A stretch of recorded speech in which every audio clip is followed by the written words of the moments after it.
investors positioned themselves in high-performing sectors.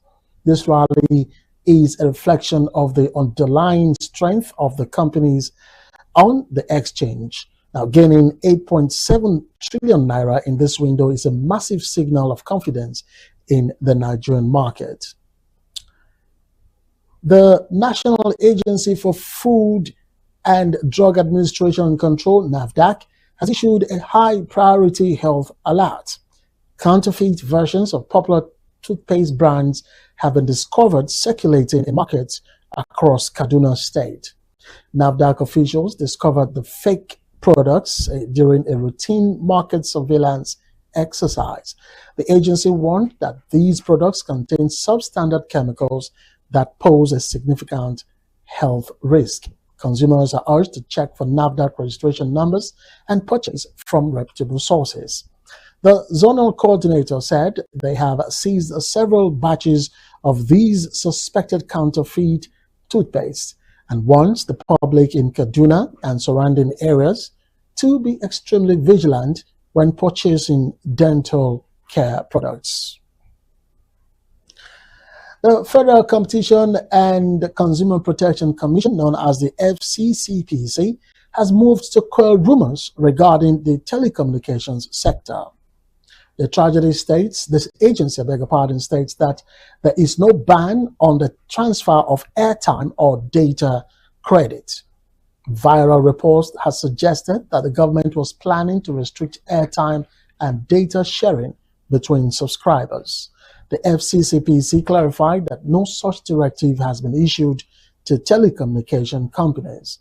The regulator urged Nigerians to disregard the misinformation and continue using their services as usual. A statement from the FCCPC reads, and I quote, "There is no truth to the claims that airtime or data credit transfers have been banned. We encourage consumers to report any provider that denies them these services based on false information." End of quote. Now to entertainment news. Femi Kuti has put an end to rumors regarding the music catalogue of his father, the legendary Fela Anikulapo Kuti. He confirmed today that the family remains in full control of all music rights. Reports had circulated suggesting that a foreign entity had purchased the rights to Fela's extensive library. Femi Kuti clarified that no such deal has taken place and the legacy remains with the Kuti estate. The announcement is seen as a major statement on the preservation of African musical heritage. Femi stated this clearly for the world to know that the Kuti family has not sold Fela's music rights, that the family retains full ownership and control of his entire catalogue. Still on entertainment matters, Governor Ademola Adeleke has showered praises on his nephew and global music star, Davido. The governor commended the artist for using his platform to promote the Osun family and heritage during a recent performance in the United States. Davido mentioned his Osun roots and showcased family pride during his sold-out concert in America. Governor Adeleke stated that Davido's success continues to put Osun State on the global cultural map. The governor encouraged other Osun indigents to always project their roots positively. The governor said Davido is a great ambassador for Osun and emphasized that seeing him promote the family and state in the United States makes the Adelekes very proud. And lastly, in entertainment, a judge in New Mexico has denied a request by actor Alec Baldwin to dismiss an involuntary manslaughter charge against him. The ruling ensures that the legal proceedings will move forward in relation to the 2021 fatal shooting on the set of the film, Rust. Defense attorneys for Baldwin had argued that the prosecution failed to present key evidence to the grand jury. The judge ruled that the grand jury proceedings were conducted fairly and that there was sufficient cause for the case to proceed to trial.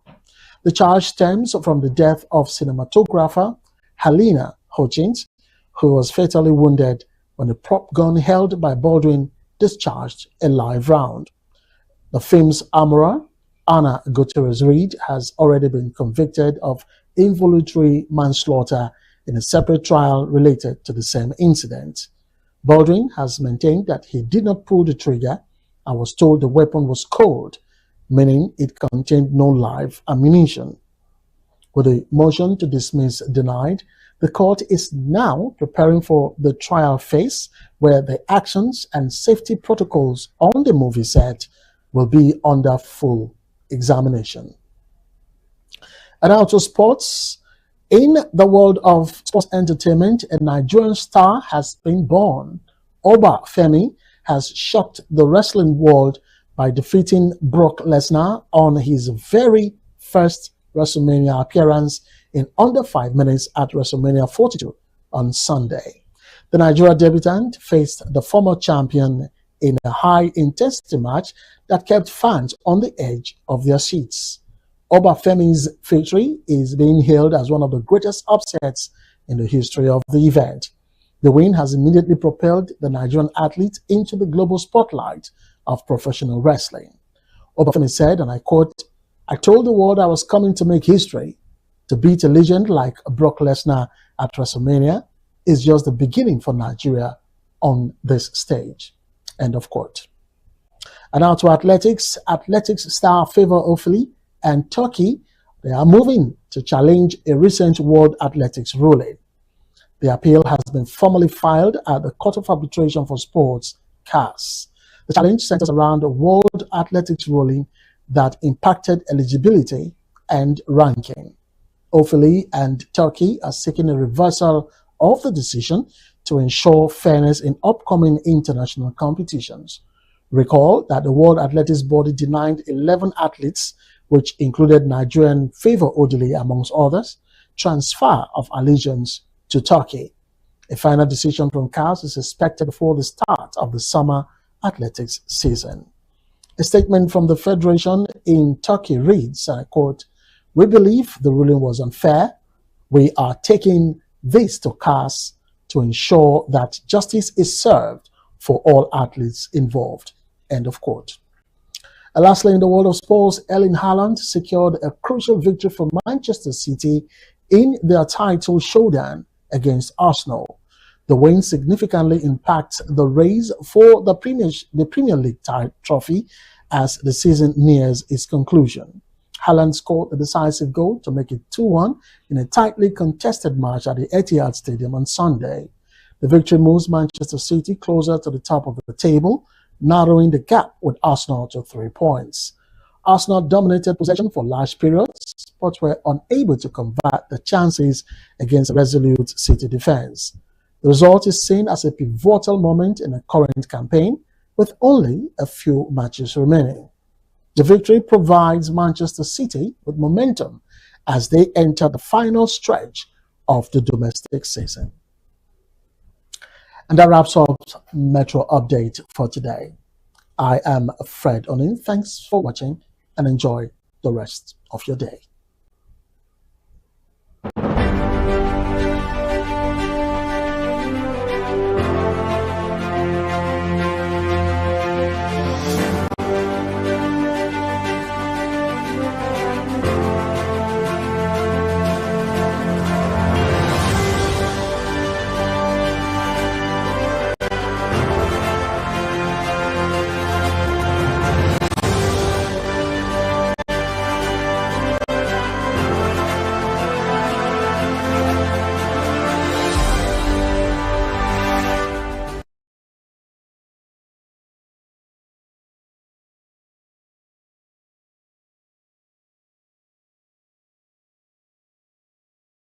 This is TVM.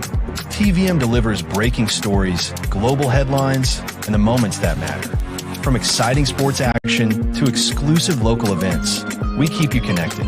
Celebrate our culture, people, and voices with powerful documentaries and inspiring stories.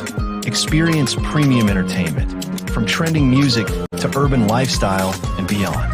Grow your spirit with life-changing messages and uplifting perspectives. Lead the way with bold conversations, fresh ideas, and thought-provoking shows. Wherever you are, whenever you want, watch TVM on all your devices. TVM, your world, your network.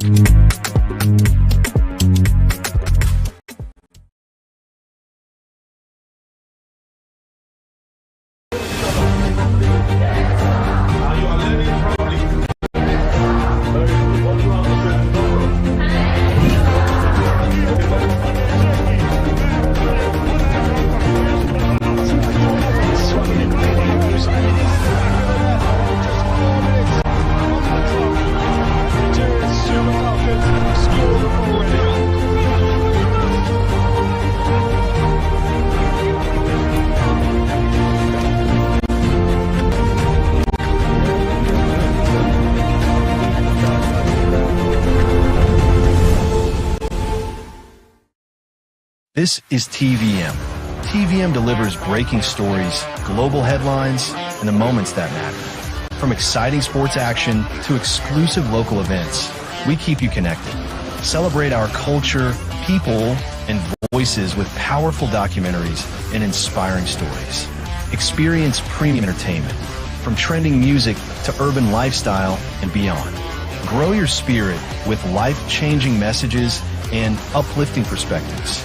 Lead the way with bold conversations, fresh ideas, and thought-provoking shows. Wherever you are, whenever you want, watch TVM on all your devices. TVM, your world, your network. This is TVM. TVM delivers breaking stories, global headlines, and the moments that matter. From exciting sports action to exclusive local events, we keep you connected. Celebrate our culture, people, and voices with powerful documentaries and inspiring stories. Experience premium entertainment, from trending music to urban lifestyle and beyond. Grow your spirit with life-changing messages and uplifting perspectives. Lead the way with bold conversations, fresh ideas, and thought-provoking shows. Wherever you are, whenever you want, watch TVM on all your devices. TVM, your world, your network.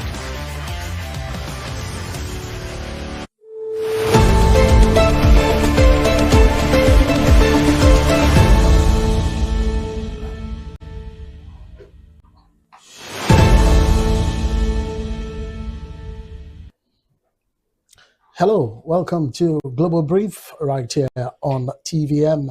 We are broadcasting live from the city of Warri right here in Delta State. I am Fred O'Neill, and these are the stories making the rounds. Now, domestic airline operators in Nigeria have agreed to pause a planned suspension of flight services following an intervention by the federal government. The Minister of Aviation, Festus Keyamo, has called for urgent dialogue to address the soaring costs of aviation fuel and operational challenges. The Airline Operators of Nigeria, AON, had previously threatened to halt operations across the country due to the rising price of Jet A1 fuel. Now, the Ministry of Aviation hosted an emergency meeting with airline executives and fuel marketers to find a sustainable pricing model. Airlines have cited a critical liquidity crisis as fuel costs have more than doubled in recent months. The suspension pause is intended to allow for a 3-day window of negotiations to prevent a total shutdown of the Nigerian airspace. The intervention by the ministry aims to balance the economic viability of the carriers with the necessity of maintaining national air connectivity. Tens of thousands of Catholic faithful have gathered on the outskirts of the Angola capital, Luanda, for a massive open-air mass presided over by Pope Leo. The event marks a significant stop in the Pontiff's multi-nation African tour, focusing on regional peace and spiritual renewal. Large crowds assembled at a designated site outside Luanda starting in the early hours of Sunday. Pope Leo delivered a homily centered on reconciliation and the role of the Church in supporting Angola social development. Angola's security forces and medical teams were deployed in high numbers to manage the influx of pilgrims from across the southern African region. The mass included traditional Angola liturgical music and was attended by senior government officials and regional dignitaries.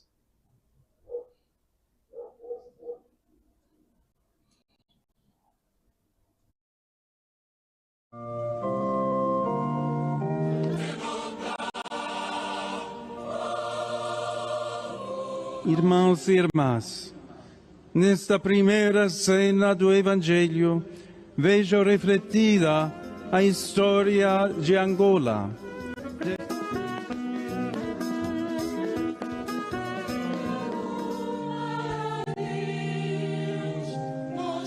Do Evangelho dos discípulos de Emaús.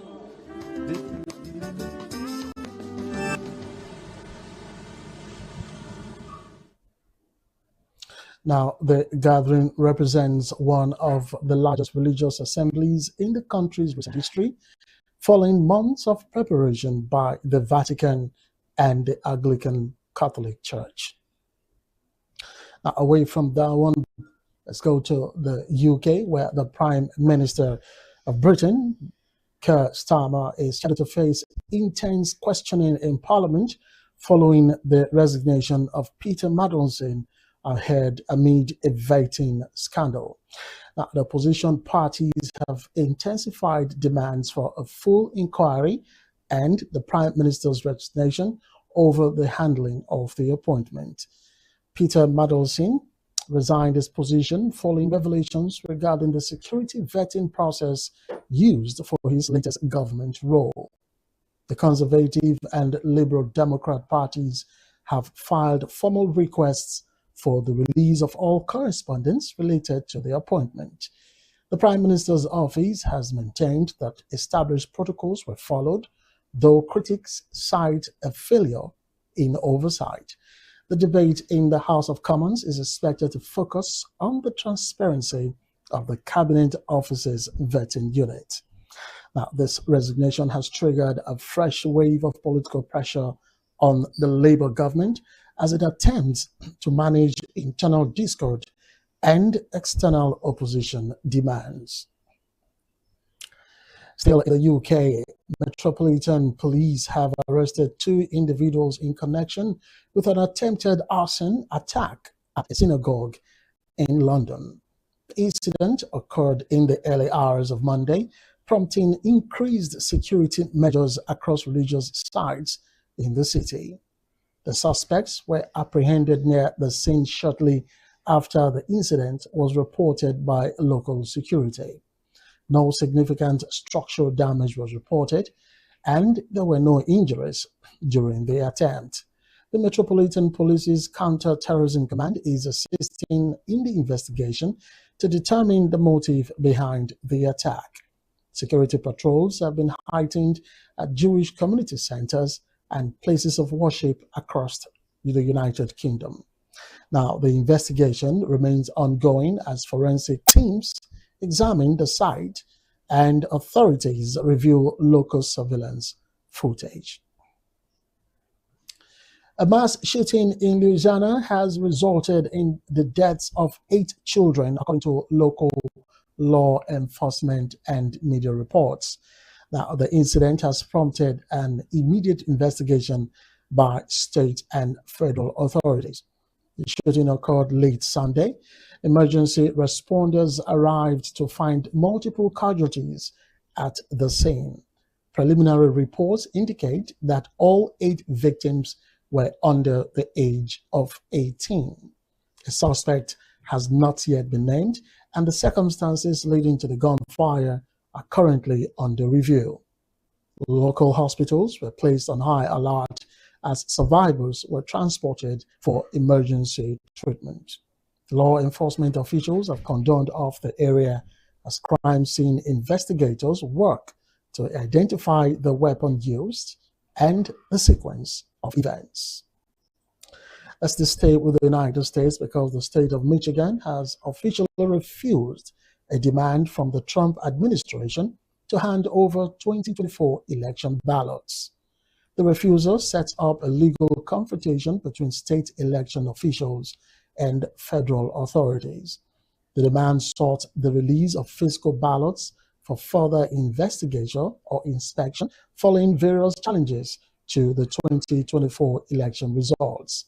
Michigan's Secretary of State cited state law and the finality of the certified results as the basis for the refusal. Federal representatives argued the demand was necessary for ongoing investigations into election integrity. Legal experts anticipate the case will be escalated to the federal court system immediately. The impasse marks a significant escalation in post-election legal battles regarding the 2024 voting cycle. And now to Ukraine, because a Ukrainian drone attack on the Russian port of Tuapse has resulted in one fatality. The strike targeted critical infrastructure at the port, which serves as a major oil hub on the Black Sea. Russian officials confirmed the attack took place early Monday morning, targeting an oil refinery area. One person, identified as a port worker, was killed in the explosion. The attack caused localized fires, which were later contained by emergency services. Ukraine has frequently targeted Russian energy infrastructure to disrupt supply lines and economic stability. The strike on Tuapse represents a continuation of long-range drone operations targeting deep inside Russian territory. Now, the death toll from a shooting incident in Kyiv has risen to 7, according to the city's mayor, Vitaly Klitschko. The incident has heightened security concerns within the Ukrainian capital as authorities investigate the perpetrators. The shooting occurred in a central district with several individuals initially reported injured, later succumbing to their wounds. Security forces have increased checkpoints across the city following the event.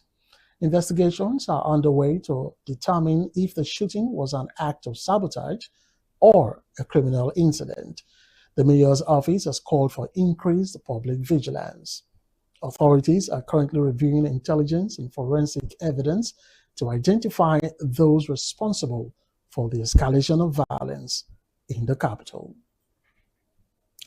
And now going to the Middle East proper, because the fate of the Middle East ceasefire hangs in the balance after the United States seized an Iranian cargo ship in international waters. The seizure has triggered diplomatic protests and threats of retaliation from Tehran. The U.S. Navy intercepted the vessel, claiming it was transporting illicit cargo in violation of international sanctions. Iran has condemned the action as an act of piracy and a violation of maritime law. Global mediators warned that the incident could derail fragile negotiations aimed at maintaining a regional ceasefire.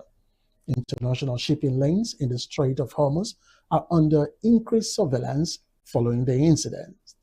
The seizure adds a new layer of complexity to regional diplomacy as world powers weigh the impact on the ongoing peace process. Let's just stay with Iran, because Iran has executed 2 men accused of involvement in a spy network linked to Israel. The executions were carried out following a trial by the Iranian judiciary on charges of national security breaches. The judiciary stated that the individuals were convicted of providing sensitive information to the Mossad intelligence agency. The men were also accused of participating in sabotage operations within Iranian territory. International human rights organizations have frequently criticized Iran's use of the death penalty for espionage charges. The executions come amid heightened rhetoric between Iran and Israel regarding regional security. The judicial process and the subsequent executions have been heightened by state media as a deterrent against foreign intelligence operations. We'll take a pause now. When we return, Global Brief continues. Stay with us.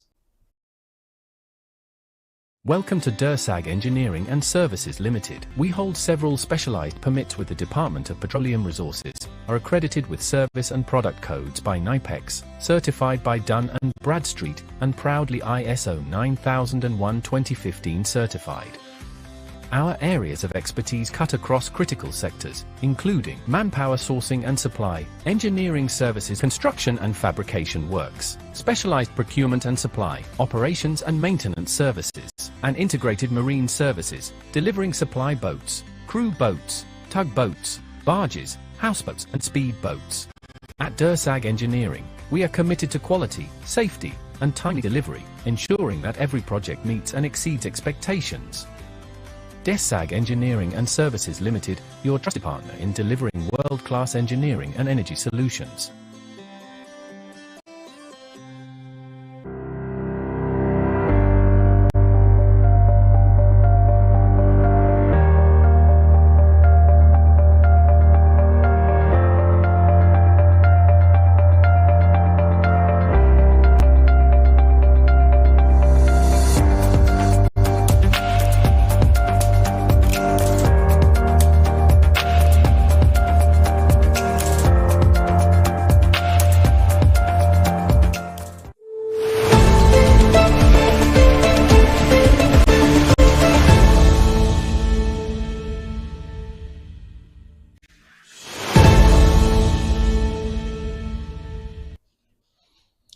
Welcome back from that break. And in case you just joined us, this is TVM and it is Global Brief.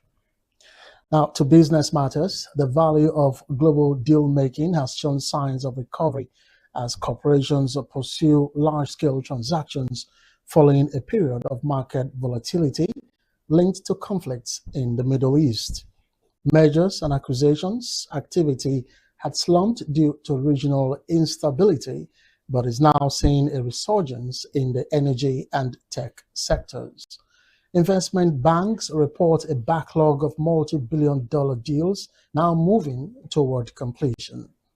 Now, it is noted that this will stabilize interest rate projections, which are also contributing to the increased volume of transactions. Major firms in Europe and North America are leading the push for cross-border acquisitions.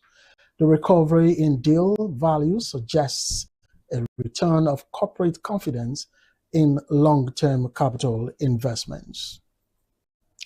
Now, Samsung SDI has signed its first electric vehicle battery supply deal with German automaker Mercedes-Benz. The agreement marks a significant expansion for the South Korean battery manufacturer in the European market. The deal involves the supply of high-performance battery cells for Mercedes-Benz's upcoming EV models. Samsung SDI will provide its latest battery technology to improve range and charging speeds. The partnership is part of Mercedes-Benz's broader strategy to transition its entire fleet to electric power. The financial terms and specific duration of the contract have not been disclosed, but it is expected to span several years. The collaboration signifies a strengthening of the supply chain between South Korean tech firms and European automotive manufacturers. And to entertainment now. A judge in New Mexico has denied the request by actor Alec Baldwin to dismiss an involuntary mass slaughter charge against him. The ruling ensures that the legal proceedings will move forward in relation to the 2021 fatal shooting on the set of the film Rust. Defense attorneys for Baldwin had argued that the prosecution failed to present key evidence to the grand jury. The judge ruled that the grand jury proceedings were conducted fairly and that there was sufficient cause for the case to proceed to trial. The charge stems from the death of cinematographer Helena Hutchins, who was fatally wounded when a prop gun held by Baldwin discharged a live round.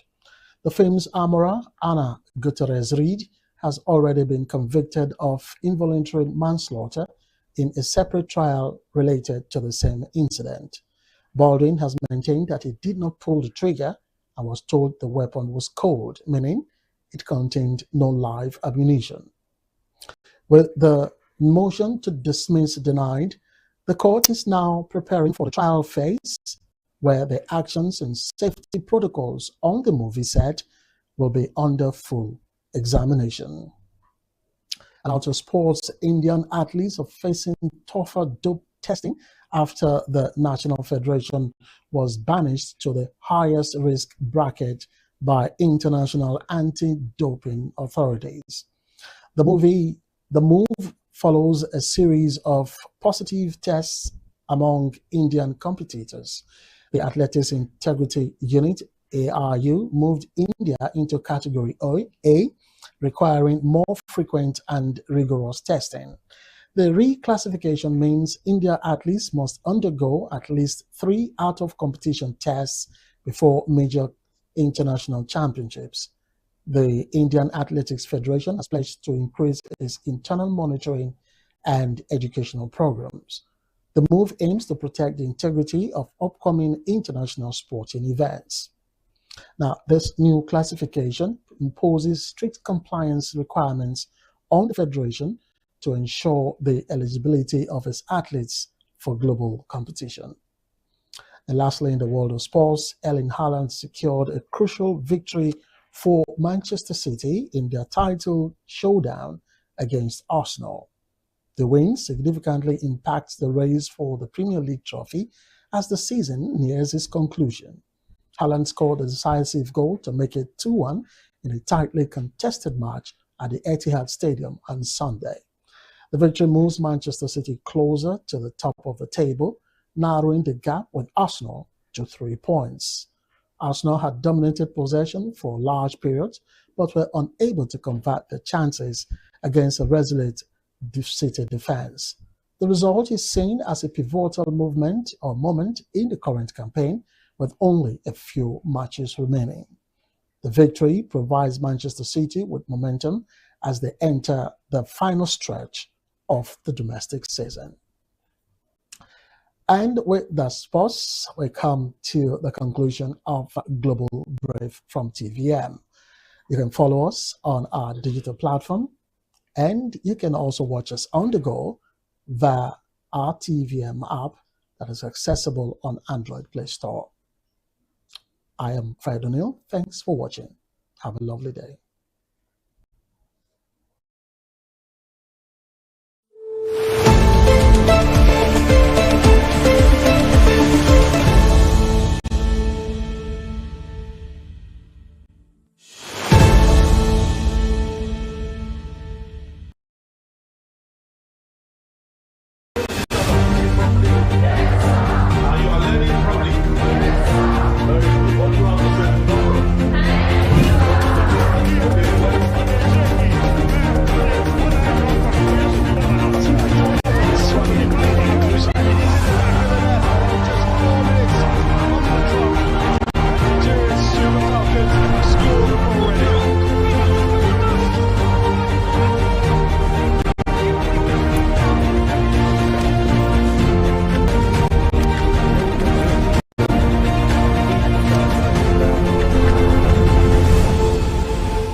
And now, let's join ace broadcaster Mamude Akuga as he takes us inside the Niger Delta. Hello there and welcome. It's Inside the Niger Delta, the authentic voice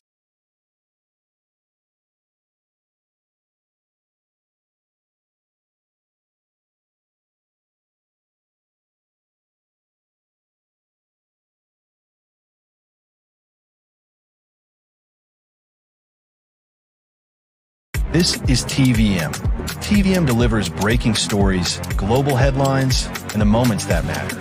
From exciting sports action to exclusive local events, we keep you connected.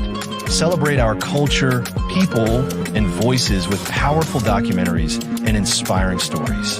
Experience premium entertainment, from trending music to urban lifestyle and beyond. Grow your spirit with life-changing messages and uplifting perspectives.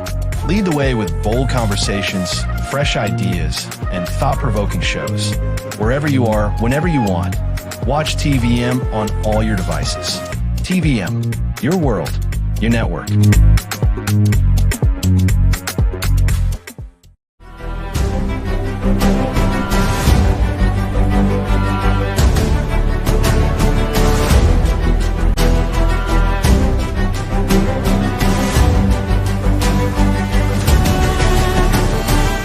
If you check the exchange rate and you paused for a second, you are not alone. The Naira has moved again, and yes, many Nigerians are talking about it. So what exactly is happening with our currency? Why does it matter to your wallet, your business, and your everyday life? You're watching Explained Nigeria, where we break down the numbers and give the reasons behind them so you get the full picture. Today we're looking at some of the factors that cause the Naira to rise and fall and what it means for all of us. The first factor to consider is foreign exchange reserves. These are assets held by the central bank in foreign currencies like the US dollar to back up the Naira. How a country manages these reserves can affect the value of its currency. Developing countries like Nigeria tend to hold more reserves than advanced economies, partly to protect against economic shocks. Analysts say that looking at reserves can sometimes predict crises before they happen. For context, the US dollar and Naira exchange rate recently stood at about 1,425 Naira 50 kobo per dollar, according to the latest market figures. A slight movement reflecting ongoing foreign exchange activity as supply and demand continue to shape the Naira's value. Over the past month, the Naira weakened by 0.16%, but over the last 12 months, it actually gained 6.26%. So even small changes in reserves or dollar supply can move the Naira. And while these numbers look technical, they affect what you pay for imported goods, loans, and even school fees. Another big factor is Nigeria's trade balance and import habits. Nigeria usually runs a trade surplus, largely because of crude oil exports. But at the same time, the country imports a lot of refined petroleum machinery and food products. This creates a reliance on imports, making the Naira sensitive to global market swings. In 2025, Nigeria had massive trade surpluses, about 5.17 trillion in the first quarter, peaking at 7.46 trillion in the second quarter. While this sounds positive, it also highlights a problem. We still import much of what we consume and produce very few finished goods locally. Even as non-oil exports grow, the economy remains vulnerable to oil price changes, and countries like China and India remain key partners. In other words, oil earns us dollars. Our dependence on imports can put pressure on the Naira, whether international prices fluctuate. It's a delicate balancing act. Government policies and fiscal monetary play a major role in currency stability. Large fiscal deficits, inconsistent rules, and how the central bank manages money supply can create uncertainty for the Naira. For instance, Nigeria operates a floating exchange rate, which means the Naira's value is largely determined by supply and demand. High demand for dollars or increased supply of Naira can quickly shift the exchange rate. In 2025, fiscal policy focused on revenue, diversification through tax reforms, prioritized spending on defense, infrastructure, and human debt management to avoid overspending. Monetary policy, led by CBN, kept interest rates high, 27% late in 2025, to tighten liquidity and control inflation. This helps stabilize the Naira, though it can also make borrowing expensive. So government decisions, from taxes to interest rates, directly affect how much your money is worth. Even a small policy shift can ripple through the economy. Finally, there's economic diversification and growth. Nigeria's heavy reliance on oil makes the naira vulnerable to global shocks. But a strong, diversified economy with tech, agriculture, finance, and services contributing can help stabilize the currency over time. In 2025, non-oil sectors showed growth and GDP expanded roughly 3.42% thanks to reforms and investment in technology, agriculture, and services. These steps reduce dependence on oil and strengthen the naira in the long run. Still, challenges remain. Infrastructure gaps, security concerns, and governance issues need attention if Nigeria wants stronger and sustainable growth and a stable currency. Basically, the more diverse the economy, the less the naira swings wildly every time oil shifts. Growth in other sectors spread out the risk. And that's a wrap on today's episode of Explained Nigeria. You can watch us on our app, available on Google Play Store. You can also follow all our social media platforms, like, share, and subscribe. And remember, if the naira affects you, and it likely does, staying informed is the first step to making financial decisions. See you next time on Explained Nigeria.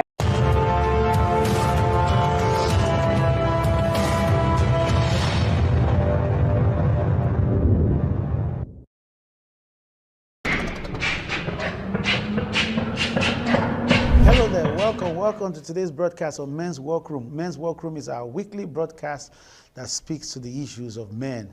When we have a dysfunctional man, we have a dysfunctional society. There's no true family without a man. And God has a way, He has positioned things on the earth that when man is functional, the society and the family will be functional. We started a series some 2 weeks ago on fresh start, how men can have a fresh start in this new year. And we dealt with the first one, some strategies we can use, some things we need to pen down and do. The second one, we dealt with the issue of our love life, how we can have a fresh start with our love life. Today, we're going to be looking at how to have a fresh start in the area of our finances. We started with the text. I believe in the Bible, so that's where I'm going to start with. I believe in the Bible because it is my greatest source of wisdom. Luke chapter 15, verse 17 and 18, and it reads like this. When he finally came to his senses, he said to himself, at home, even the hired servants have food enough to spare, and here I am dying of hunger. I will go home to my father and say, Father, I have sinned against both heaven and you. The story of the prodigal son, the story of a man who told his father one day that he would like a life of his own without attachment to his family. So the father gave him his own part of the money of his wealth, and he went out and lived with it in a lavish lifestyle. The word prodigal means to be carefree, to be careless. Many times when we hear prodigal, we think he's a sinner. He didn't commit any sin. It's his own inheritance he took. But he had issues because he had to spend the money for wrong reasons. But having lived the way he lived, he realized he was having problems because he couldn't pay his bills. He started eating with swine. And he told himself, I will go back to my father. That point of him coming to his senses is where I want to drive from today, looking at coming to your senses as it concerns finances. We know how the story ended.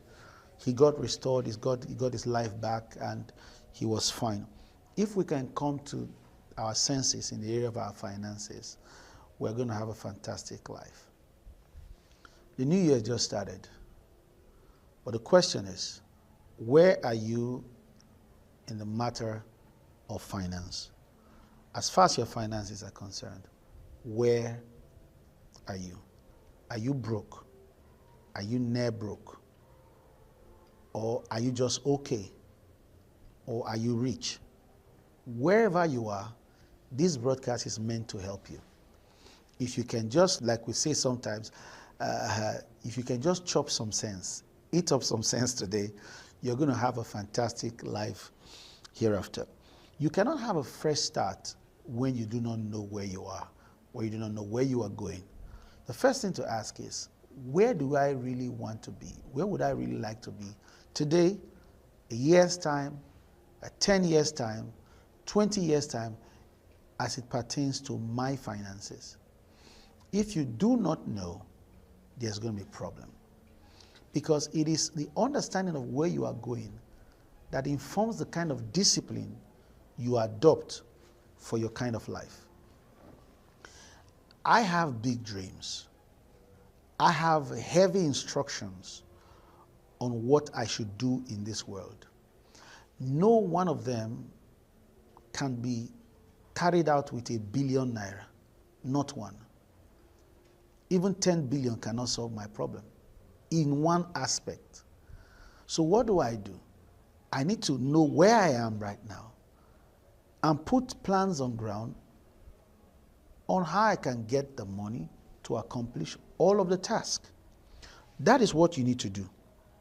You need to know where you are and then start making plans for where you are going. Now ask yourself, based on where you are, does your expenses exceed your income monthly? That is the best way to describe poverty. That's the best way to describe Satan's invasion in the area of your finance. So you need to look at it. Sometimes we spend money we do not have, because if the money you have now will take care of your rent, if you're on rent, we take care of your school fees and feeding for about a month, and you take it spraying in a party or helping somebody organize one party, that's what I call spending the money you do not have, because every fund that you have does not belong to you. It belongs to the family. If you're a married person, your money doesn't belong to you, it belongs to the family. Before you start talking about pleasure, flexing, enjoyment, you should be able to take care of your basic needs, the needs that are out there staring at you in the face. You ought to be able to take care of them. But many of us, we spend our monies on frivolities. We need to get rid of that devil of spending the monies you do not have, spending your money for the wrong reasons, putting your money in wrong places, taking bad money decisions. It is very important. So you need to worry if you find yourself living like that. You didn't plan for it. All of a sudden, you're buying the PlayStation 4. You're buying the latest iPhone. You're buying... No. If you're going to make progress this year, you need to adopt a skill, and that is documenting your income against your expenses. There's a simple document that helps you. You can check it out. You can Google it. It's called Spending Plan. You will need to get a spending plan. In moving your life forward, organizing your finances, you will need a spending plan. A spending plan is simply a plan on how to spend your income, the money that comes to you. Now, that money that comes to you, like I said, it's not your money, it belongs to the family. That money, you need to know what is coming in and then write down all the basic things that you need. It is after you've done all the basic things that you need, you've paid your tithe, you've paid all the basic home bills and catered for your aged parents, that you will not start talking about all those flexing and enjoyment you want to have. Why? Because it is, you live now to live tomorrow and not live now to die tomorrow. That's how we win. So every one of us must have a spending plan. The expenses line has to do with all the things you need money for that are needs. Now, how do you know your need? They say you know your need by, if you do not do this, something tragic or something terrible is going to happen to you. For example, if there's no food in your house, something terrible is going to happen to your family. So it's a need, not a want. But buying a new car might be a want and not a need. Okay, even buying a new car, the choice of car that you're gunning for might be a want and not a need.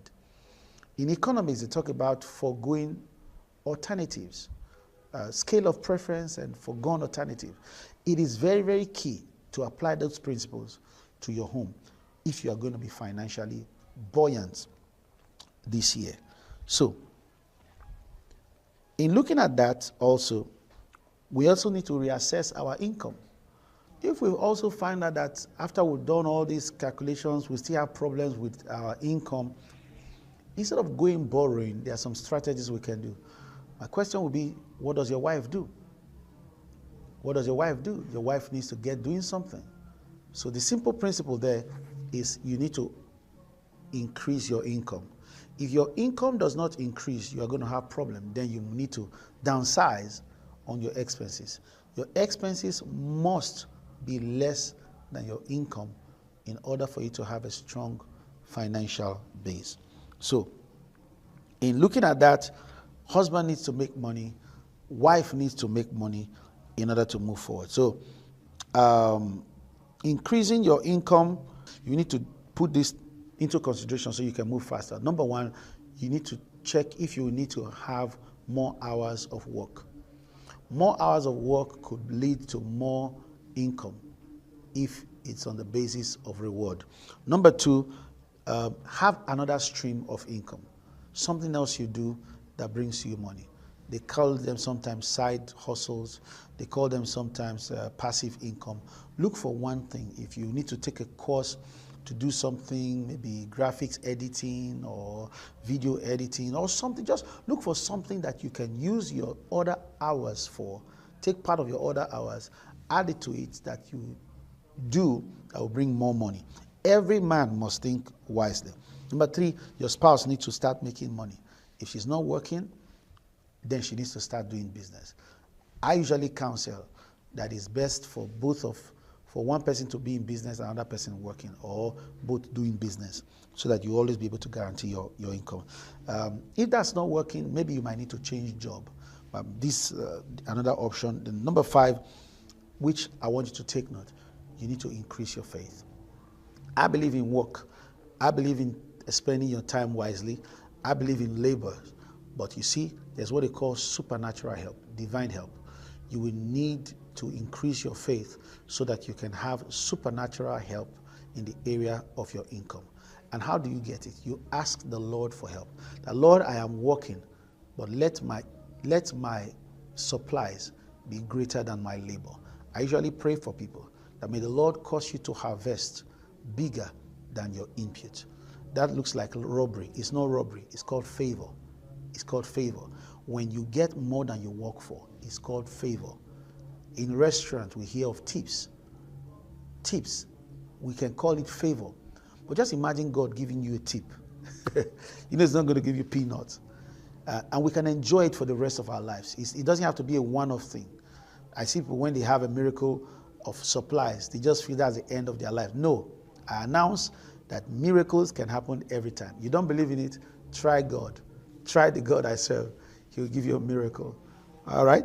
So I believe if we put these strategies in place, we can get our finances in place better. Then we can also look at the area of our investment. What are we investing our money into that will be working for us while we do other things? You can meet a stockbroker, you can invest in stock, you can invest in shares, you can invest in different things that are genuine, that will help you move your life forward. I believe today's broadcast have been of help to you one way or the other. I look forward to seeing you next week. But please make a move in the area of your finance. You have to be bigger, richer, and better this year. Welcome. My name is Victor, your partner in this men's workroom platform towards your life success. I'll see you next week. Bye-bye.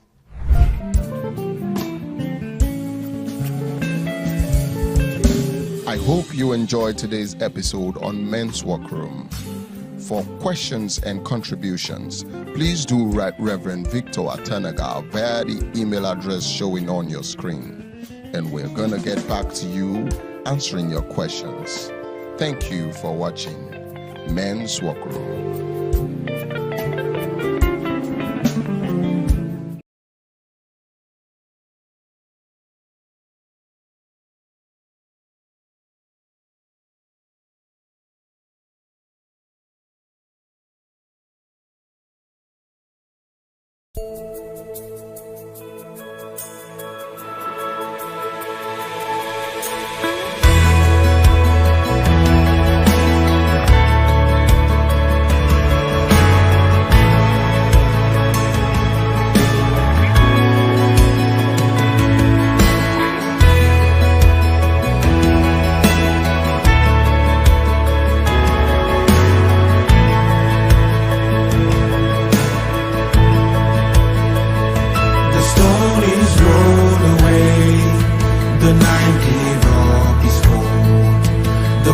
Is now behind us, redemption fully flowed.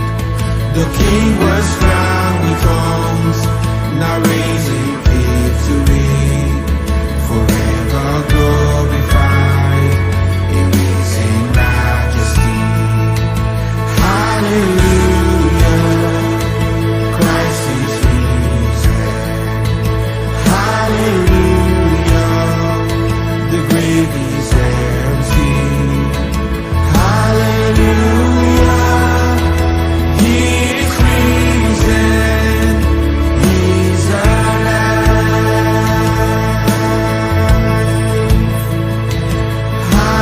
Hallelujah, He is risen, He's alive. Oh death, where is your sting?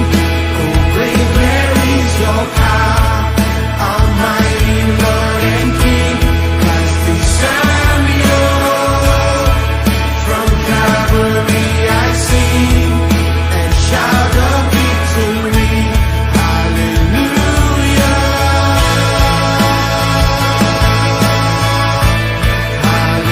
hallelujah.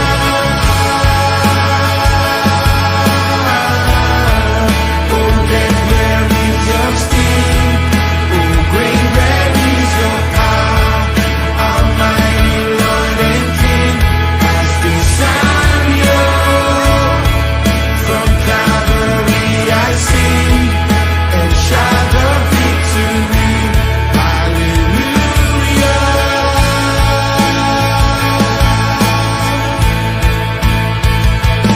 Hallelujah.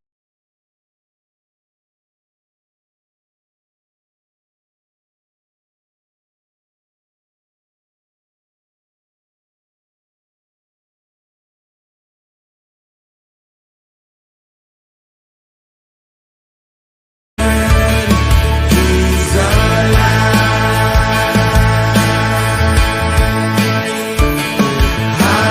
Hallelujah, He's risen, He's alive.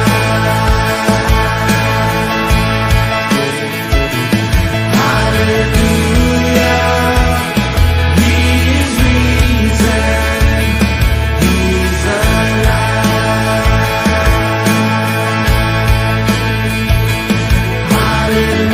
Hallelujah, He's risen, He's alive.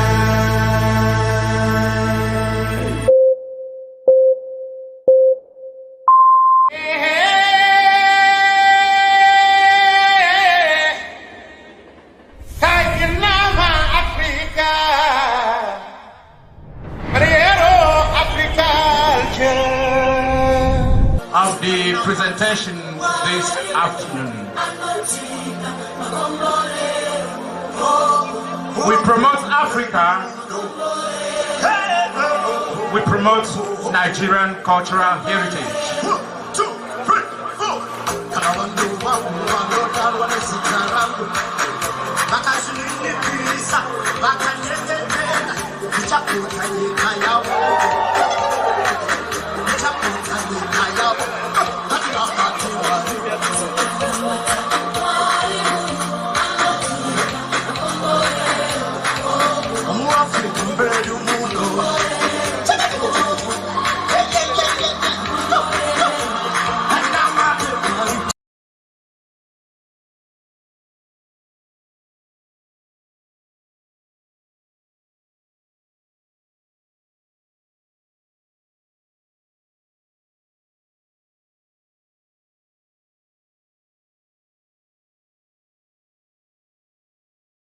This is TVM.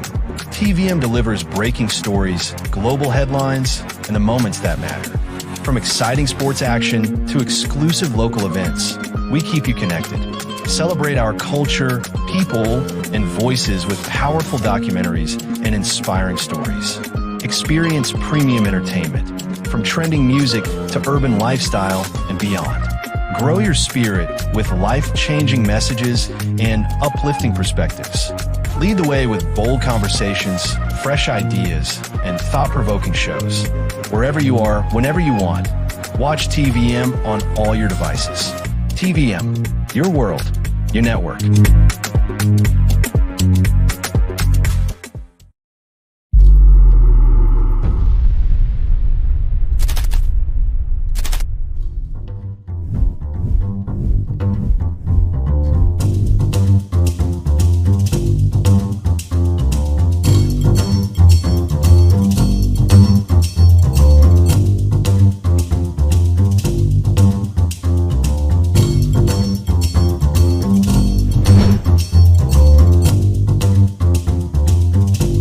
And now, let's join ace broadcaster Mamode Akuga as he takes us inside the Niger Delta.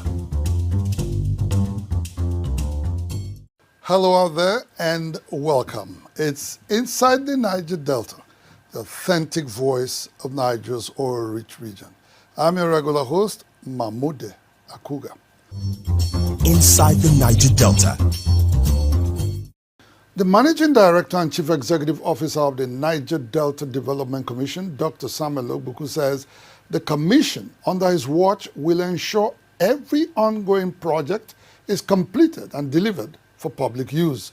Dr. Ogbuku made this known last week while leading members of the Senate and House of Representatives committees on NDDC on an oversight inspection of the emergency repairs on the Calabar-Odupani-Akankpa-Ogoja Road in Calabar, Cross River State. The Calabar-Odupani-Akampa-Ogoja Road is a vital route that links the south-south region through the southeast to the north-central zones of Nigeria. Given its significant socio-economic importance, the road, first constructed in 1975, has deteriorated over the years under the weight of constant usage. To curb the continuous hardship being experienced by motorists along the route, the NDDC awarded emergency repairs along the 73-kilometer cross-river stretch of the federal highway. The NDDC Managing Director, Dr. Samuel Ogbuku, led members of the National Assembly Committees on NDDC on an inspection tour of the project, which is being executed in phases. Phase 1 and 2, spanning 27.5 kilometers, have already been completed, while work on the other sections are progressing steadily. This road actually is a trans-regional route because it connects the south-south region to southeast to even the north-central and northeast, so which has a lot of economic activities and economic benefits to the people of the Niger Delta. The lawmakers, led by the Senate Committee Chairman on NDDC, Asuko Epeyong, highlighted the strategic importance of the road, describing it as critical to regional integration and economic growth. People are being kidnapped on this road at night because of how bad the road was. I want to say kudos to you. You have done your work well. If in under 8 months, this contractor has finished 2 lots, we know that within the next 1 year, he would have completed the remaining, the remaining 1 lot on this axis and the other 2 lots on the other axis. Beneficiaries of the project commended the Commission for its timely intervention, noting that the road will significantly improve connectivity, ease transportation challenges, and stimulate economic activities across the area. Because we drivers, we are suffering well for roads. Many a times we sleep 3 days, 4 days because of bad roads. So I am thanking the government through NDDC, the way they are trying. Well, I really thank God for NDDC because of them we have a road like this. We are able to go for our businesses and come back on time. Following the inspection, the delegation paid a courtesy visit to the governor of Cross River State, Basio Otu. NDDC, under the renewed hope agenda, has come out very, very bold to do some of the things hitherto that we don't even see where the funds are going to. But today we are seeing physical things, whether we are talking about Bayelsa, whether we are talking about River State, whether we are talking about Akwa Ibom, we are beginning to see physical things. All this is actually to add up, to show the people that we, their representatives, have them in mind in some of the things that we are doing. Meanwhile, the team, which was also in Delta State for a similar oversight function, paid a courtesy visit to the governor of Delta State, Sharif Oborowori.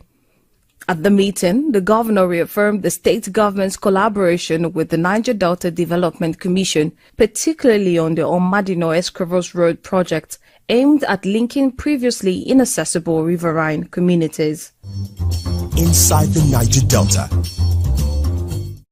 The state of the 24-kilometer Isoko Ring Road project, awarded during the administration of former Governor Ifeanyi Okowa, has left residents worried.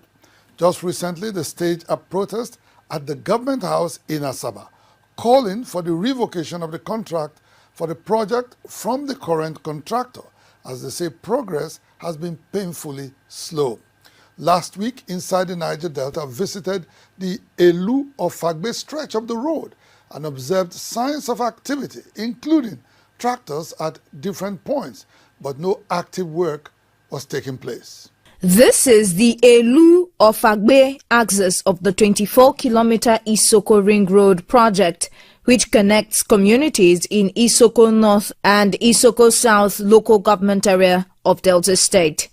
The road, which traverses Elu, Ovrode, Ofagbe, Orie Iri, Okpe Isoko, Uro Iri, and Ada Iri, was awarded during the administration of former Governor Ifeanyi Okowa and was initially scheduled for completion by December 2020. However, the project remains uncompleted. Residents of Ofagbe community, whose daily lives have been affected by the slow pace and alleged poor handling of the road by the contractor, staged a protest at the government house in Asaba recently, where they called for the revocation of the contract. For so many years now, we don't only the work, you're not only for us, our pregnant women, they go to a health center or hospital. Responding to their demand, Chief of Staff, Government House Honorable Johnson Erijo pleaded with the people, promising that the government would investigate the matter and follow up with the appropriate actions. The government have zero tolerance for shoddy job. Several times the governor has stated that. So we are going to take it and bring the protest to the attention of the governor, and necessary action will be taken accordingly. Following this, Inside the Niger Delta took a tour of the Elu-Ofagbe axis for an on-the-spot assessment of the claims of the people. We observed that while it was a weekday with perfect weather condition, no active work was ongoing at the time of our visit, except for some construction machineries stationed at different points. Speaking to our correspondent, an indigene of the area, Comrade Gabriel Godfrey, said that after the protest, the contractor briefly returned to the site before abandoning the project again. From all indication, we are made to understand that the government have committed a lot into this project, and they have paid as far to 80% of the money to the contractor, and we see no reason why he just decided to abandon the road. After our protest, he rushed and put a stone base only the community, which is not even up to 1 kilometer span. And since that time, we have not seen him again. For Mr. Uderi Joel, the prolonged delay has taken a serious toll on residents' daily lives, stressing that the road is of significant economic importance to the area. The road is very bad. We are suffering on it. I can't lie you. So that when the rain just out of us, so we cannot pass it. We are suffering. They have put a white stamp everywhere, and you cannot pass it. Meanwhile, motorists and motorcyclists have resorted to using roadside paths to bypass the unmotorable sections of the road. Residents are therefore calling on the Delta State government to revoke the contract and re-award it to a more competent contractor capable of delivering the project on schedule. Inside the Niger Delta.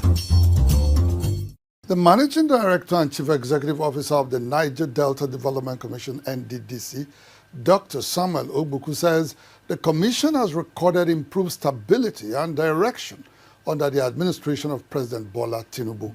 He noted that this renewed stability has enhanced service delivery and accelerated development efforts across the Niger Delta region.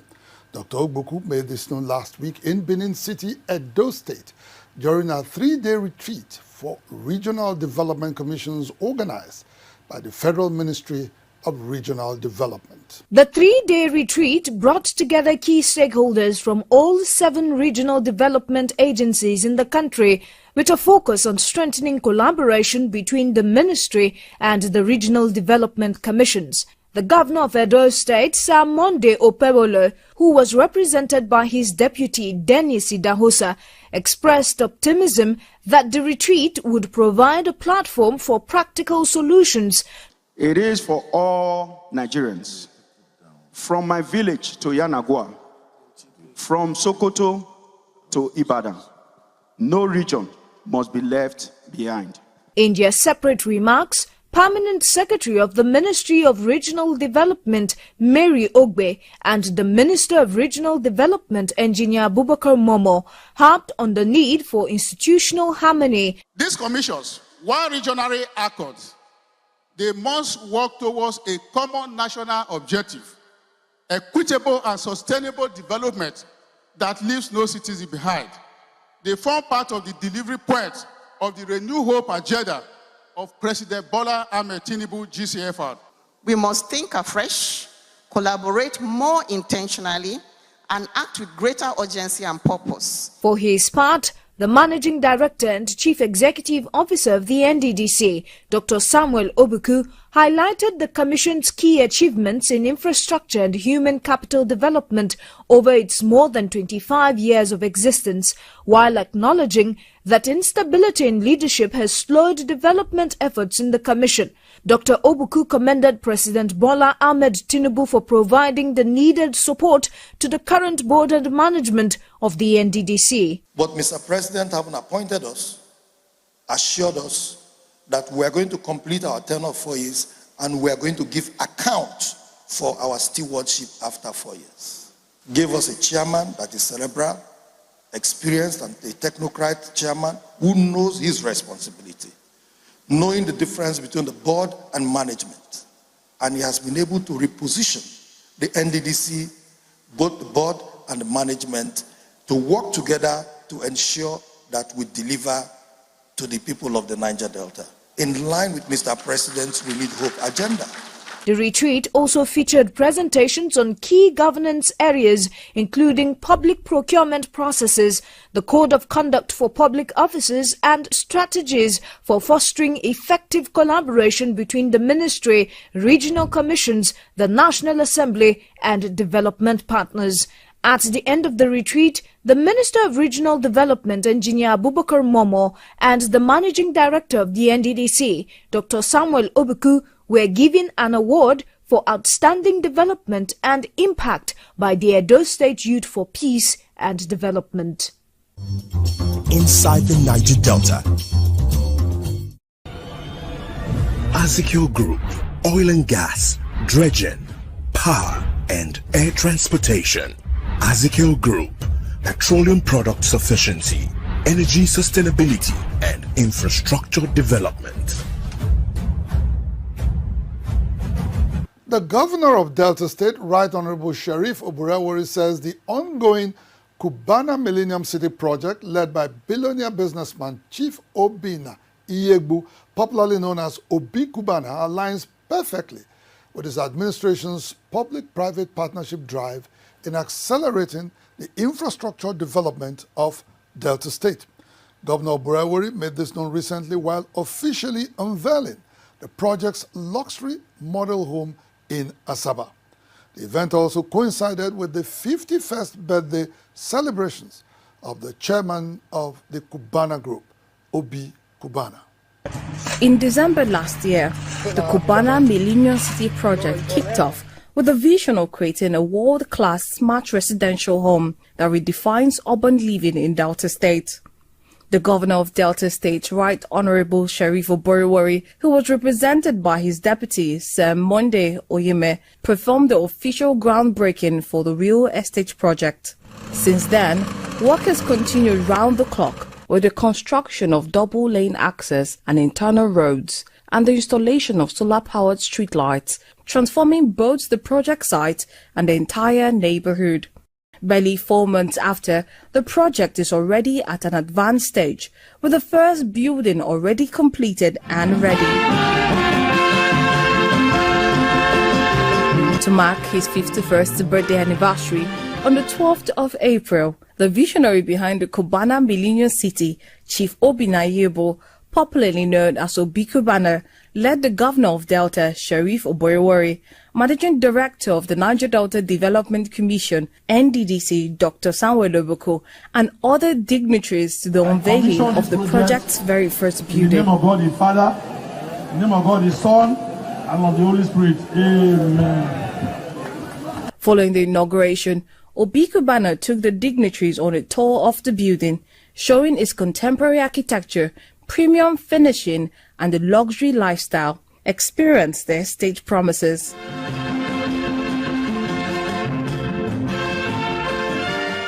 In his address, Governor Oboriwori congratulated Obi Cubana on his 51st birthday anniversary. He also pledged the continued support of the Delta State government to ensure the success of the Cubana Millennium City project and many other investments across the oil-rich state. In Delta State, we believe in development. We believe in encouraging private sector participating and making our cities more livable, secure, and attractive to investors. For his part, Obi Cubana thanks the Delta State government and the project host community for their continued support and cooperation on the project, which he said is already creating employment opportunities for hundreds of residents in the area. We were supported all the way by the beautiful people, especially the government of this beautiful state, Delta State. There were no hiccups. The host communities were so nice. Everything worked in our favor. And today, standing behind me, that can compete with any building globally, is an edifice that has been built in a record time. Other dignitaries at the event commended Obi Cubana for the choice of Delta and the real estate wonder, which they say will make a mark across the entire Niger Delta region. I'm so proud of him, I'm so proud of his achievements, and I'm so proud of the things he's yet to do. This is just the beginning. I'm not surprised at what he's doing here in Asaba. I know what he can do.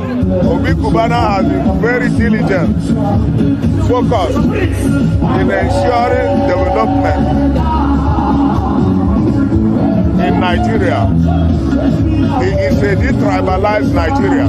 This place is very wonderful. It's going to be a symbol of other buildings that is going to rise from this place. The people who invest in this place will not regret it. For the people, the real estate wonder, which is defined with cutting-edge technology and state-of-the-art facilities, is no doubt a prime investment destination for discerning investors seeking comfort, security, and long-term value.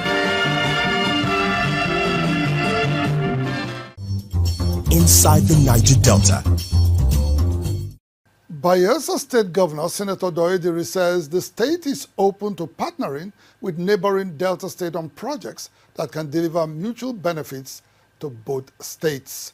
Governor Diri stated this last week at a grand reception organized by the Delta Ijaw political leaders in honor of Governor Sheriff Oboriwori in Bomadi local government area. The event, which brought together prominent sons and daughters of Ijaw Nation, also saw the endorsement of Governor Oboriwori for a second term in 2027 gubernatorial elections.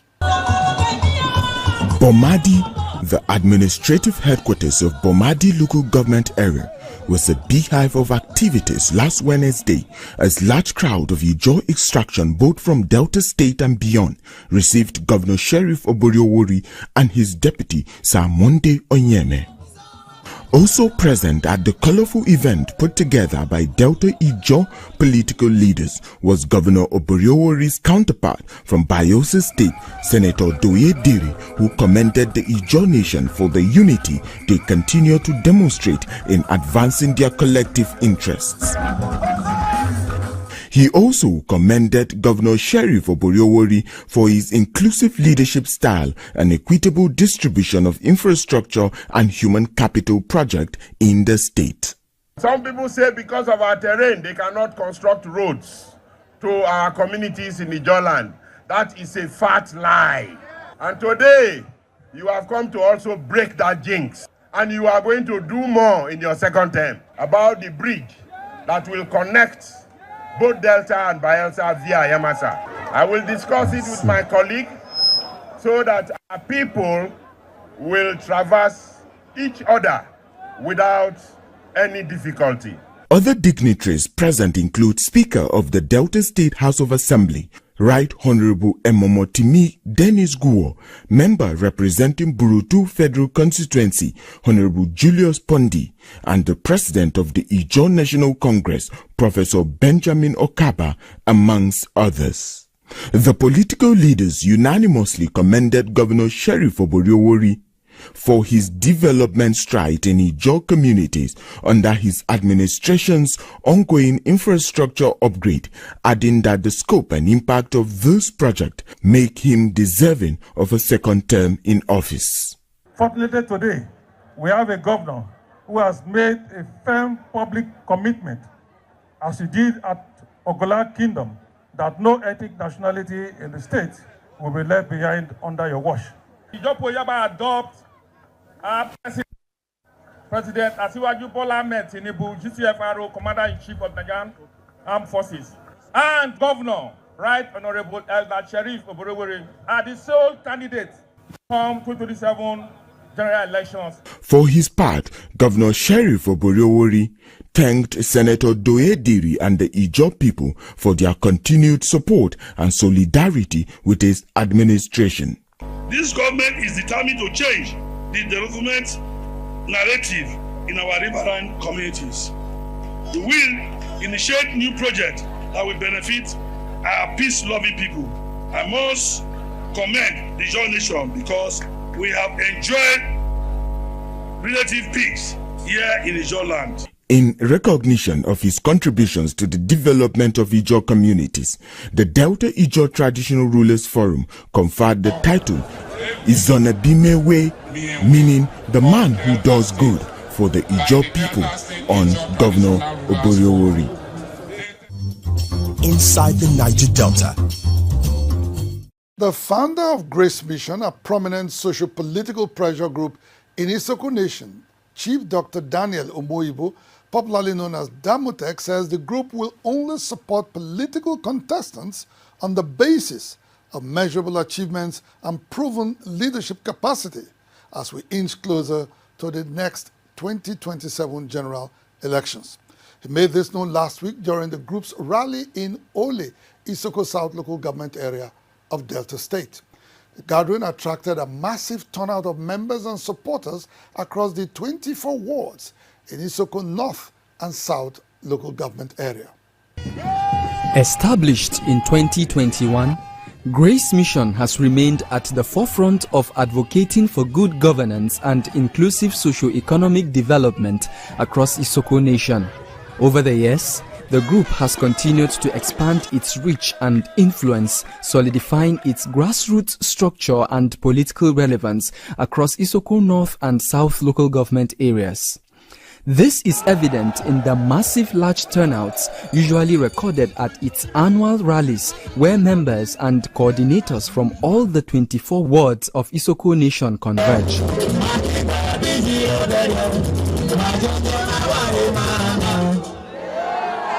Our focus is to ensure that the the condition of living of Isoko land must improve. It's not a personal or a private agenda. It is my dream, it is the dream of Damutek to help project Isoko before the world. With the 2027 general elections inching closer, Grace Mission, in collaboration with the Ukodo Nation Forum, a grassroots political movement in Delta State supporting the re-election of President Bola Ahmed Tinubu and Governor Sheriff Oborevwori, held its first rally of 2026 in Ole, Isoko South local government area recently. In line with the forum's policy of assessing leadership based on verifiable performance and track records, founder of Grace Mission and renowned philanthropist Dr. Daniel Omoibo highlighted President Tinubu's numerous economic and structural reforms, particularly in the oil and gas sector. According to Chief Omoibo, who is also an oil and gas magnate, the president's targeted reforms in the oil and gas sector, which have boosted Nigeria's crude oil production, are a clear testament to a results-oriented leadership.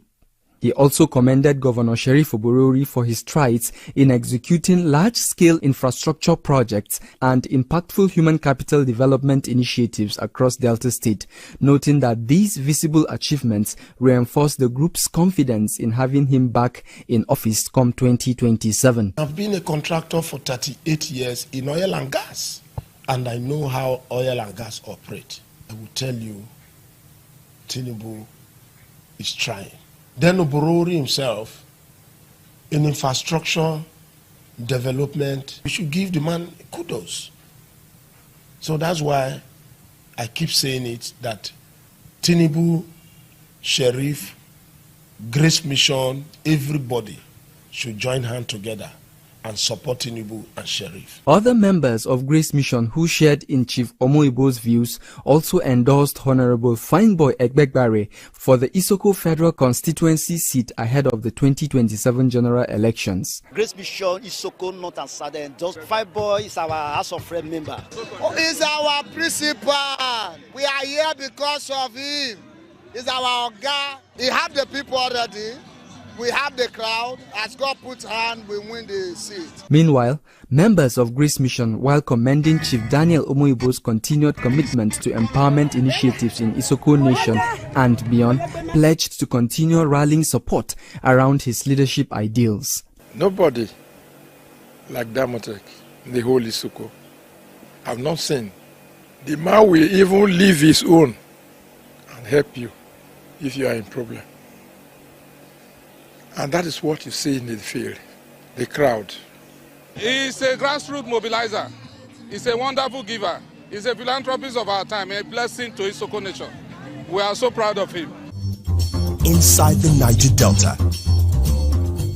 Well, that's the size of our package on the program for today. Inside the Niger Delta, the authentic voice of Nigeria's oil-rich region, will be back same time, same station next week. Until then, you can follow us on our social media handles showing right now on your screens. And please remember to subscribe to our YouTube channel at NDNTV Nigeria. Until next week, I am Mamode Akuga, thanking you for staying tuned. Bye for now.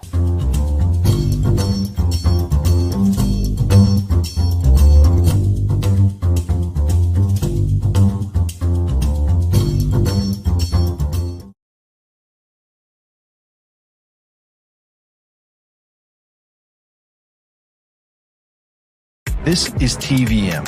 TVM delivers breaking stories, global headlines, and the moments that matter. From exciting sports action to exclusive local events, we keep you connected.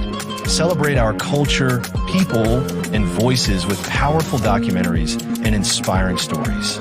Experience premium entertainment, from trending music to urban lifestyle and beyond. Grow your spirit with life-changing messages and uplifting perspectives. Lead the way with bold conversations, fresh ideas, and thought-provoking shows. Wherever you are, whenever you want, watch TVM on all your devices. TVM, your world, your network.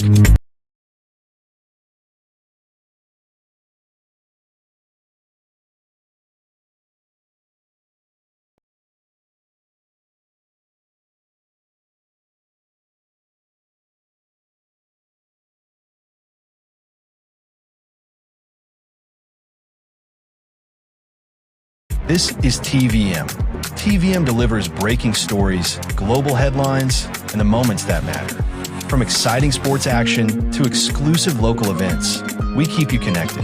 Celebrate our culture, people, and voices with powerful documentaries and inspiring stories.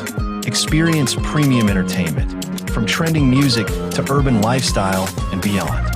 Grow your spirit with life-changing messages and uplifting perspectives. Lead the way with bold conversations, fresh ideas, and thought-provoking shows. Wherever you are, whenever you want, watch TVM on all your devices. TVM, your world, your network.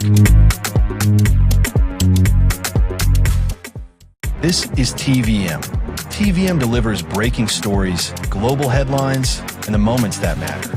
From exciting sports action to exclusive local events, we keep you connected. Celebrate our culture, people, and voices with powerful documentaries and inspiring stories. Experience premium entertainment, from trending music to urban lifestyle and beyond. Grow your spirit with life-changing messages and uplifting perspectives. Lead the way with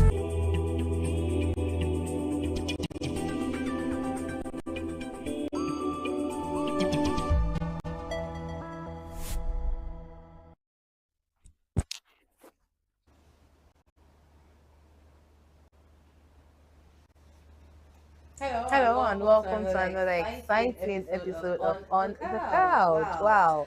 With me, your homegirl, Mara Samuels, and I am not in the studio. I have beautiful persons with me. Oh my goodness, I cannot wait to share these amazing persons that I have with me. But first of all, today we can subscribe. Follow us for more and interesting content. Send us a WhatsApp message on the number displayed on your screen, or send us a text message on the number displayed, and we will be more than glad to get in touch with you.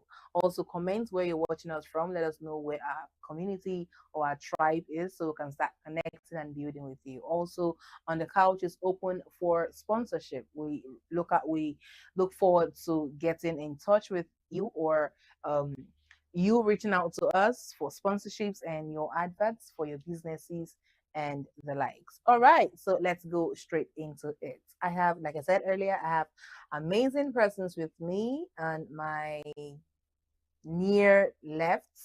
On my near left, I have on my near left, I have Perpetual with me, and on my far left, I have Miss Blessing.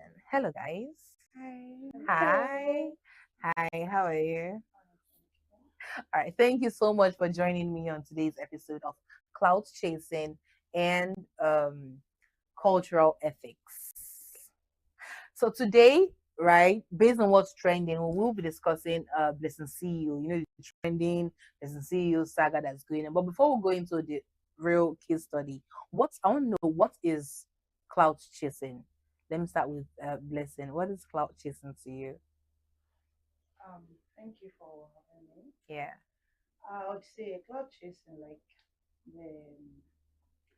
from the layman understanding, it's just a way of people wanting to be out there by all means, like Yeah.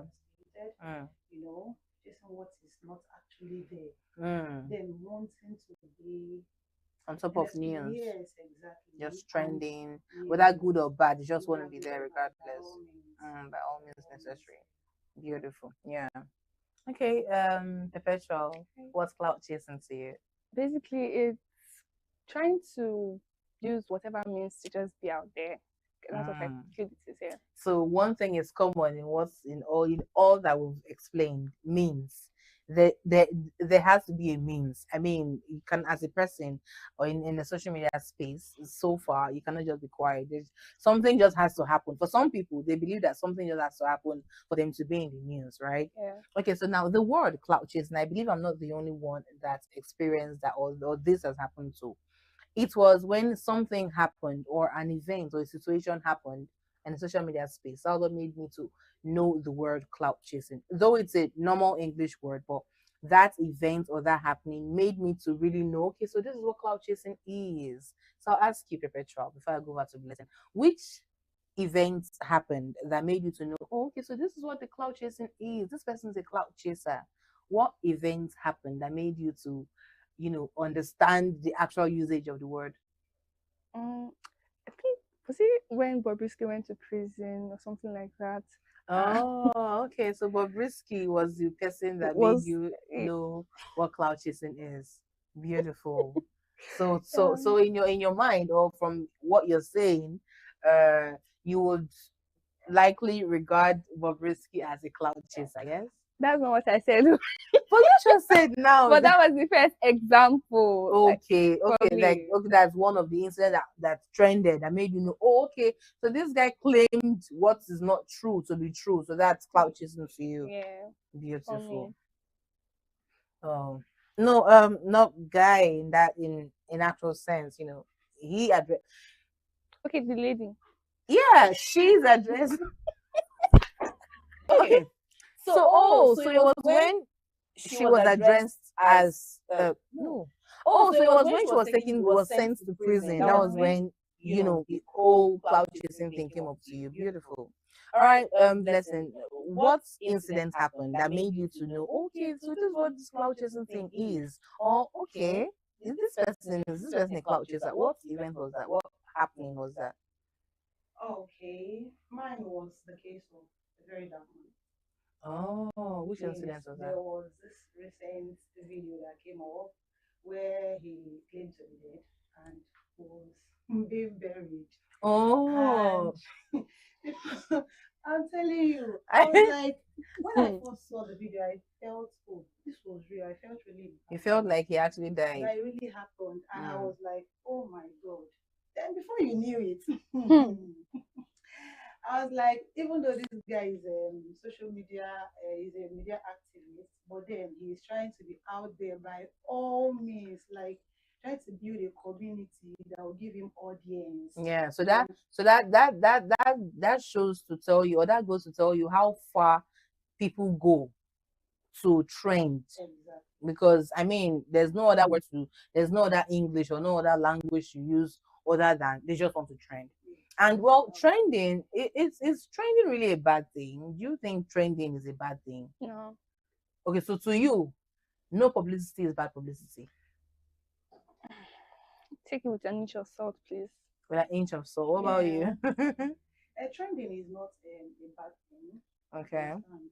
You just have to trend for the right reason. Oh yeah, but not everybody really see it like that. They should trend for the right reason. Some people, whether it's good or bad, like the instance you gave about Very Dark Man's story that made you to know that this guy is a cloud chaser. Like how can you claim to be dead? I think one of that musician has actually done something like that. Claimed that he was dead, of which in real life he actually wasn't dead. I don't know. The extent to which people go to do this cloud chasing thing is really, really alarming. Now the case study that we have today, we will be talking about Blessing CEO. Well, Blessing CEO, as we all know, is a self-acclaimed relationship expert. Yeah. And as coincidentally, we have a Blessing in our midst. So I don't know if Blessing will be defending her namesake or if she'll be speaking against her namesake. But well, we have a Blessing in our midst. So Blessing, I'll start with you. What's up with your babe, Blessing CEO? What's going on with her? Why do you think she does the things that she does? Before we actually go into the main thing, why do you think she does what she does? Because, well, yeah. Do you want me to support her? I don't know. I don't know if you want to support her. She's a lady, right? We're all ladies. So, but why do you think she does what she does? Based on what we just said about trending. Yes.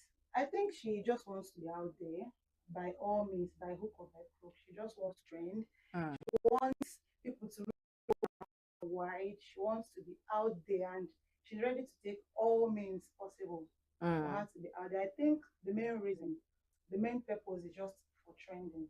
Yeah. Just for her to be out there. So more people to know her.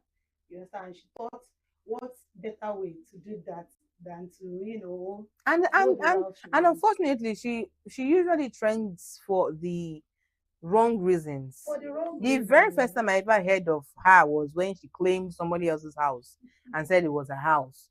And I'm like, why? Why would you do such a thing? And then again, she was trending for all that serious, and it's not just, you know, flimsy reasons. She usually trends for serious issues, because she trended for claiming somebody's mansion, a billionaire's mansion. She trended again for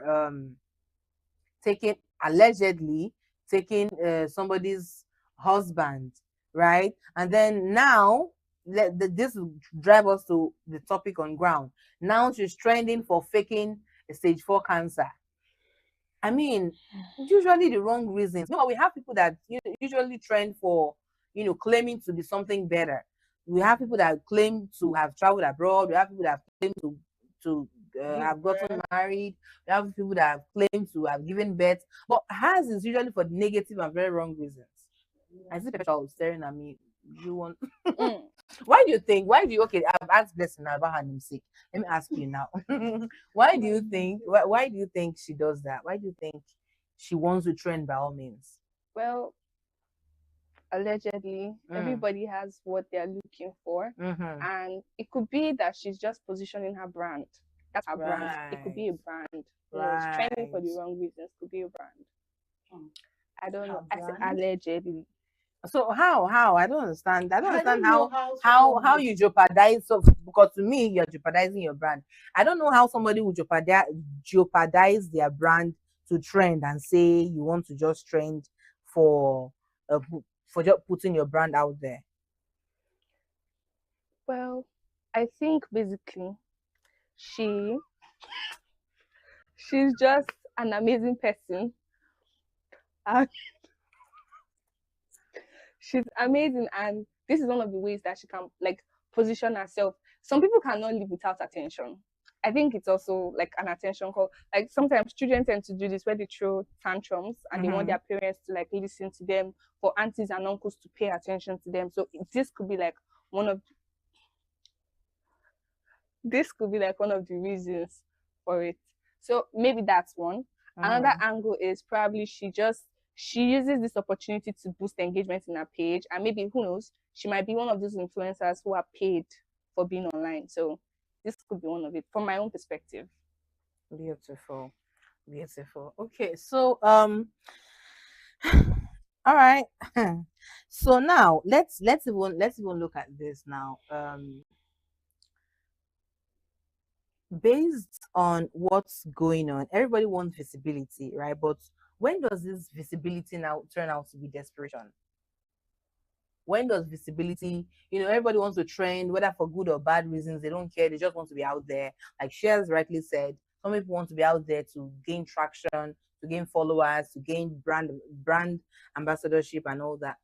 When does this urge or this want for visibility turn to desperation for you, person? When it turns to desperation, obviously, is when you are willing to do anything possible. Like what your namesake has done.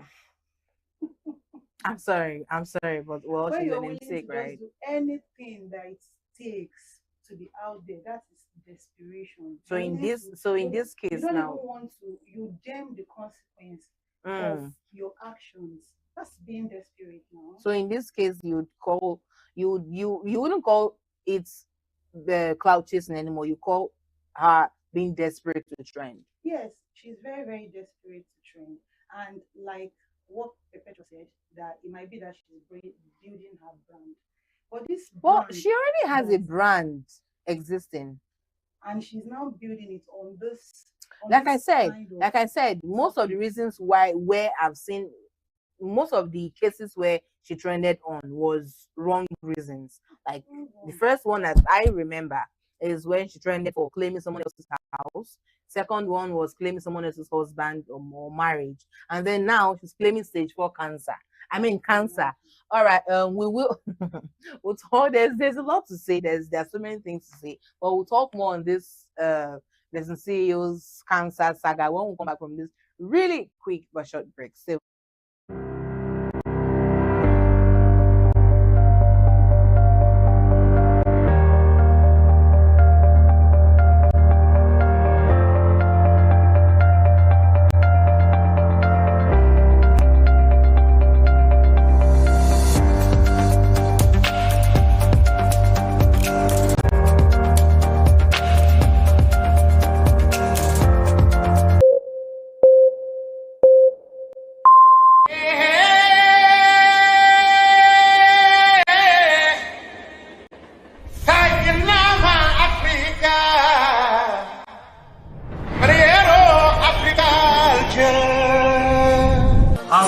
presentation this afternoon.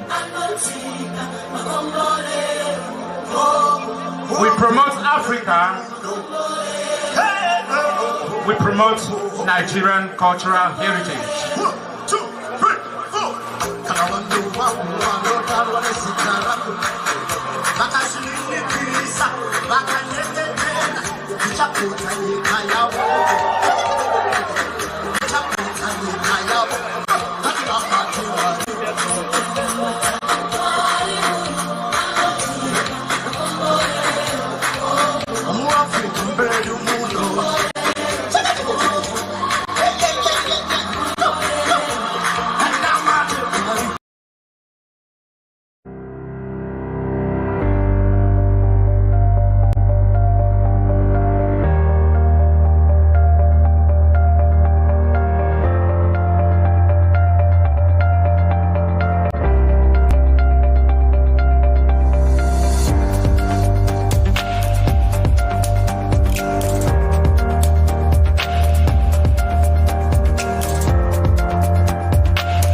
All right, welcome back from that really quick break, but still on clout chasing and cultural ethics. I mean, it's obvious that the generation of today, we've lost it.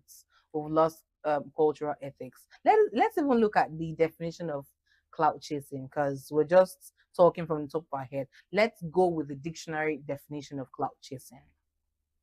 Clout chasing is a derogatory term for someone desperately seeking fame or social media influence, often by leveraging, harassing, or associating with popular, wealthier, or famous individuals.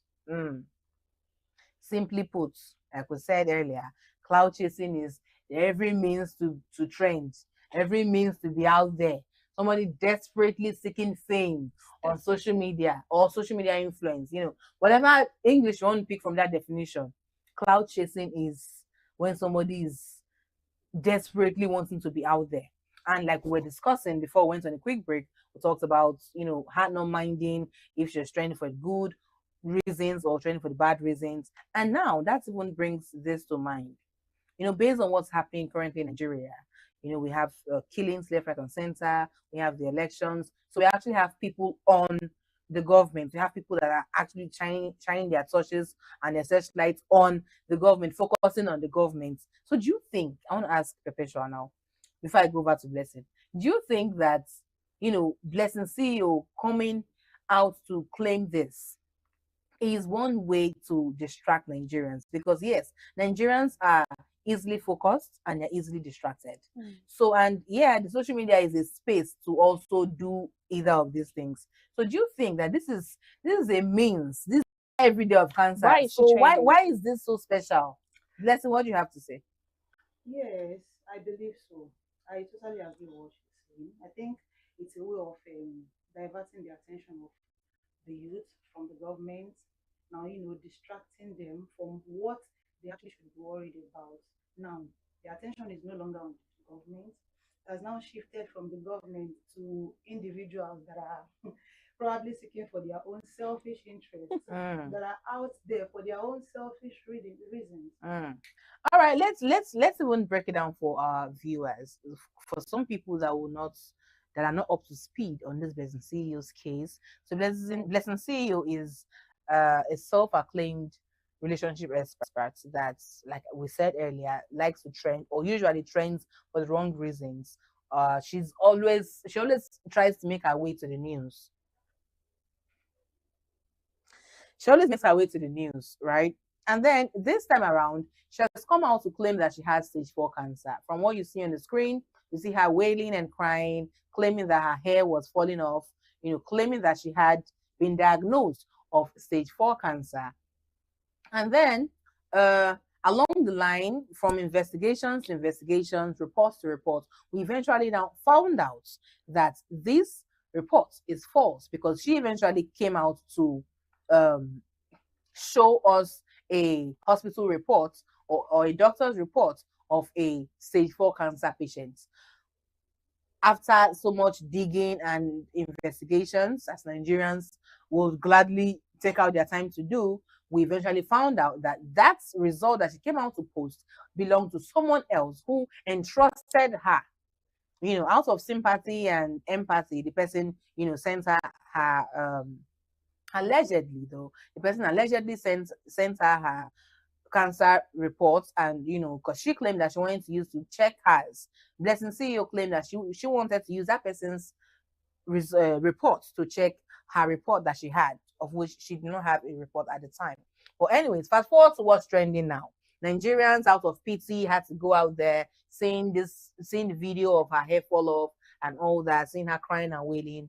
Nigerians had to, you know, start supporting her, because we are also very supportive as a people, as a country. Nigerians are supporting her, sent millions of naira, you know, and then she has come out now to say that she realized 13 million naira from the donations of, in her words, gullible Nigerians. Because now other people have come out to say, look, I saw a receipt of someone that said he sent 20 million naira to support this movement when she came out to claim that she had cancer. Now, let me even ask my guest before I even go further on that. I mean, somebody that said she has been diagnosed of cancer. Why do you think? Because the video that she made that made Nigerians to be very sympathetic with her was that she was selling off her things. She was selling off her wigs, selling off her valuables. And, you know, Nigerians were like, oh, no, it shouldn't be that bad. Don't worry, we'll support you, we'll contribute for you, and then start donating to her. As a person who is diagnosed of cancer, why do you think she came out to sell her properties? What was it for? Money for treatment. Money for treatment. Allegedly. And then now Nigerians have decided, or Nigerians, you know, out of the goodness of their heart, they came out to support her by donating to her, or donating for that cause. And, you know, in our local balance, will come out to say that she was busted, right? So saying that she's been busted, she now had to come out with another tactics to say, well, she had an issue, she needed some money, or she needed some help, and gullible Nigerians helped her. Can you imagine? Gullible Nigerians helped you. People like this, things like this are reasons why people don't want to help people. I mean, because when somebody, you know, there's this saying that says that goes, when you keep crying wolf wolf, right, you keep claiming that there's a wolf coming. When the actual wolf comes and you start crying wolf wolf, nobody will answer you. Nobody. Do you understand? And people need to understand that there's power in their tongues. So you cannot be claiming like you have something whereas you do not have the thing, because we are not in control of this life. Anything can happen to anybody at any minute. Do you understand? So now I'd want to make this very interactive, and I would appreciate if my viewers can drop their comments on what they think on this topic. Please drop it on all our social media platforms displayed on your screen. Let us know what you think on this cloud chasing thing. Why do you think people cloud chase? And on this Business CEOs Matter, what do you think is the actual problem? Is it that, you know, is it because I think that she does that, or she has come out to do this because she's been in the news for a while now. Like, it's been a minute rather. Yeah. It's been a while she's been on news. So I think, wow, she just thought of it. What do I need to do to trend? What do I need to do to trend? Okay, let me use cancer, because I don't see any logical reason why there. somebody would do that. Not somebody would just come out and say she has cancer. Not, oh, I'm pregnant. Not malaria, not something good or something, even something dismissive that you can dismiss like that. Cancer, you come out and claim cancer. I would love to hear from our amazing viewers what you think. What do you think is the actual problem here? Is it visibility problem? Is it desperation problem? Is it that you know, she didn't act, she just needed financial help. Maybe she was going broke at the time and she needed financial help. That's why she pulled that stunt, because that's what I want to call it. I'll rather call it a stunt than any other thing. Do you think she was going broke? That's why she pulled that stunt, because truly, it's been a minute. And she's not been in news, or she's not been training for some time now. So yeah, I think this is stunt for her. So yeah, what do you think? What do you think is a stunt? What's your opinion? Of course, it's a stunt that she pulled there. You understand? If she was actually sick, we've had people that have such terminal disease or ailments, and they will treat it to an extent, or they would, yes, they will go for treatment to an extent before they will even come out to seek for help. But looking at her, from the video she posted, she looked healthy. She looked healthy for someone who is sick. Not to talk more of Because yeah, because I believe stage 4 means that that's the last stage of having cancer, and a patient with stage 4 cancer will not have the energy to set their ring lights and put their cameras out there. Be battling for your life. You should be in a hospital. The person should be in a hospital, Have not you any ever of seen us. someone battling with acute typhoid? Yes, right. Serious illness. Serious You illness. you will not be on the physical appearance of the person will will change. tell you that this person is actually sick. But looking at her, she doesn't even look it at all. Then she will come out to tell, to make videos. You understand? Just to trend. Her hair was falling off now. Her hair was not falling Her off. hair wasn't please. falling off. She's just come out to say that she wanted to barb her hair. Oh wow! Instead of all of this, you want to change your look. That's fine. You go bald. You look pretty regardless. Instead of coming out to claim that your hair is falling off and you're crying and wailing like the world has ended. Meanwhile, you actually put scissors in your head to cut your hair. It doesn't make any sense. So now, I want to ask these questions. Looking at Blessing CEO's situation, do you think controversy has become a business model, especially in the celebrity space, in the celebrity world? Do you think that controversy has now become their MO, their mode of operation? I think so. Honestly, I think so. Why do you think so? I think so because just imagine you're living right and you're living okay. There's no need for it to necessarily be on the internet or be on trending news. But by the time you do something that puts you out there, especially something that people are not basically, especially something that people are not basically like moved to go and check on their own. By the time you pull that kind of stunt, it brings people's attention and all, and who knows, it could even convert to money. Exactly. Yes, I think it could literally convert to money. I think that's the reason. Yeah, because she must have seen that she's not having traction or traffic on her page again. What can she? That's why it said I'll still call it a stunt. She just had to think, what's the next thing that she can do? Because she has claimed somebody else's house, she has claimed somebody else's marriage. What can she do now? What can she do now? Oh, okay. She thought differently, and this one just blew the internet. Like everybody's talking about her. People are visiting her page. So this is the distraction I was talking about. Like, do you think that this is a well-planned strategy by maybe the government officials? Who knows? Allegedly. I'm just saying allegedly. Do you think this could allegedly be a strategy from the government officials to, distract the minds of the youth off what's happening? Because we were actually on them based on this insecurity, the killings, and this election, the upcoming elections. So I think, do you think as well that this is also part of their strategy? From what you said earlier, you did say that it could be a stunt, actually. A stunt, and anything goes here in this stunt pulling. No matter what happens, everybody gets like go on with something. I don't. Okay. Yes. Okay. All right. Blessing. One last word from you. It's I wouldn't want to say it's unfortunate. I'd rather say it's coincidental that we're talking about the Blessing CEO, and one of my amazing guests is a Blessing. So let me have one last word from you, Blessing. Not Blessing CEO, from you, Blessing.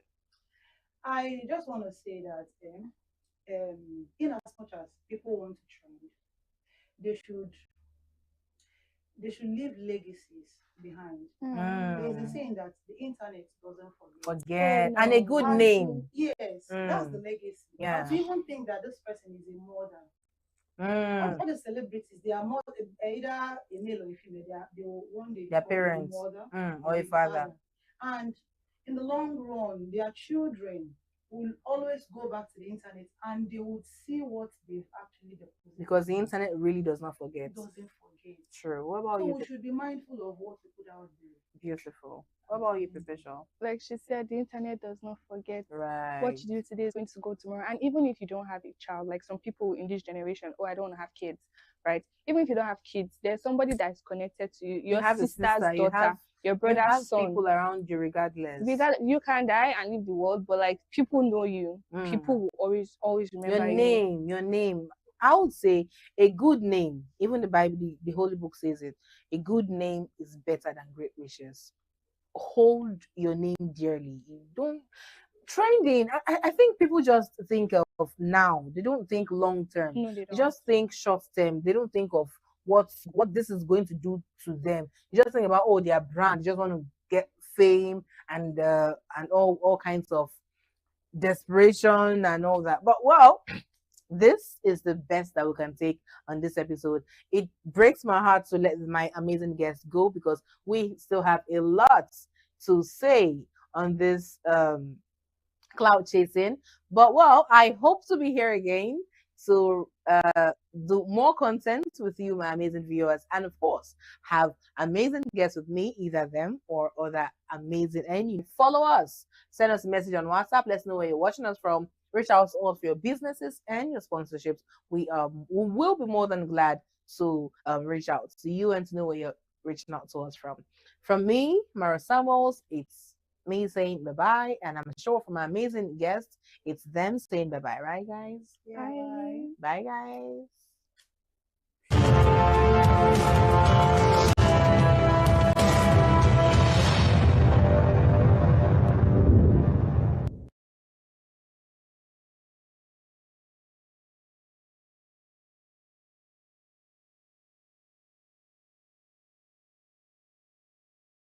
This is TVM.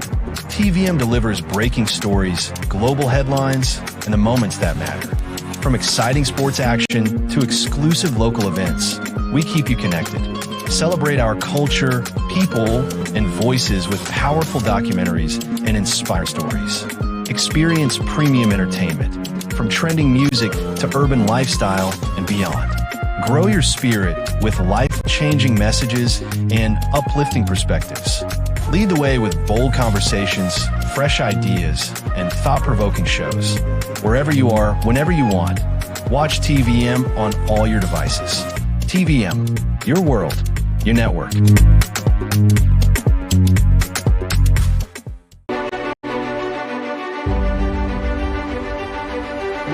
Welcome to St. Augustine College, Ogara, Delta State, Nigeria.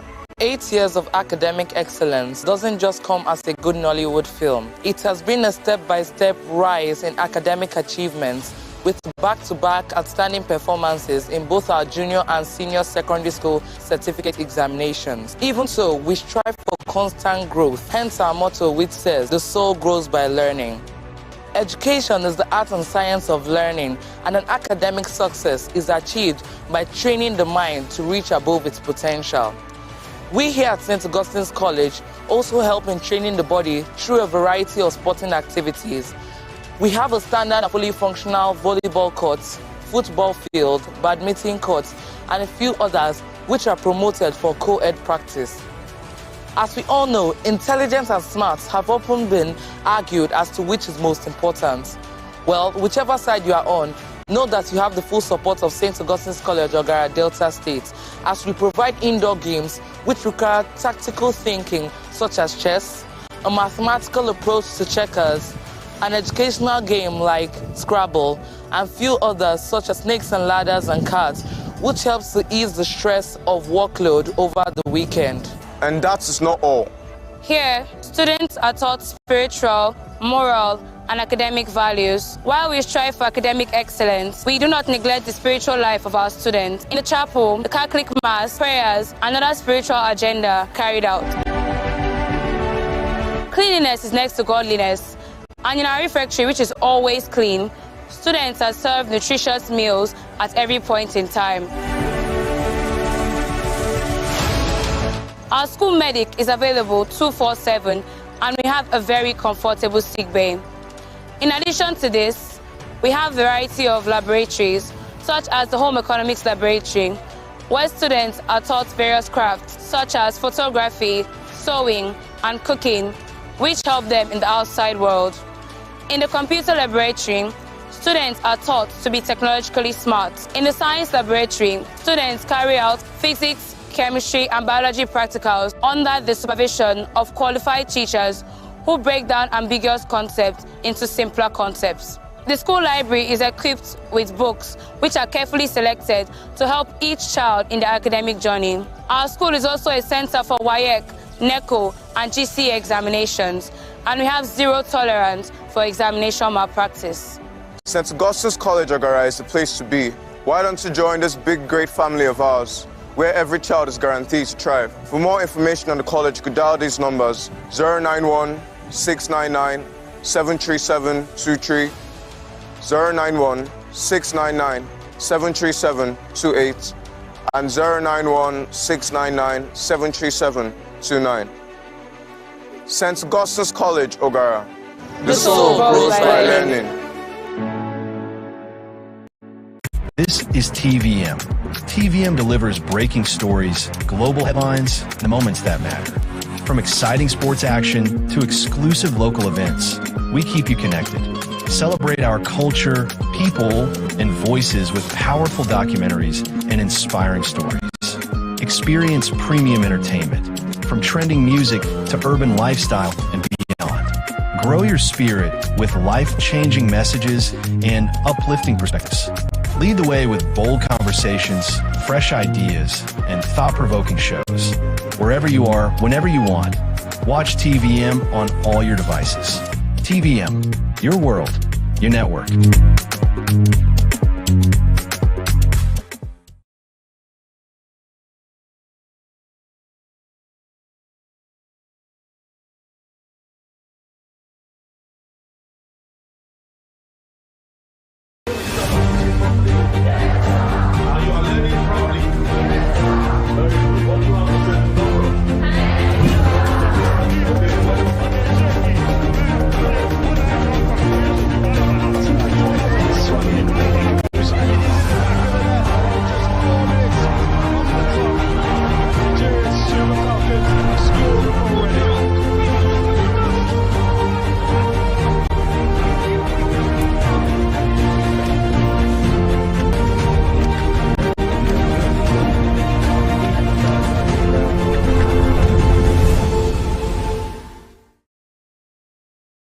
This is TVM.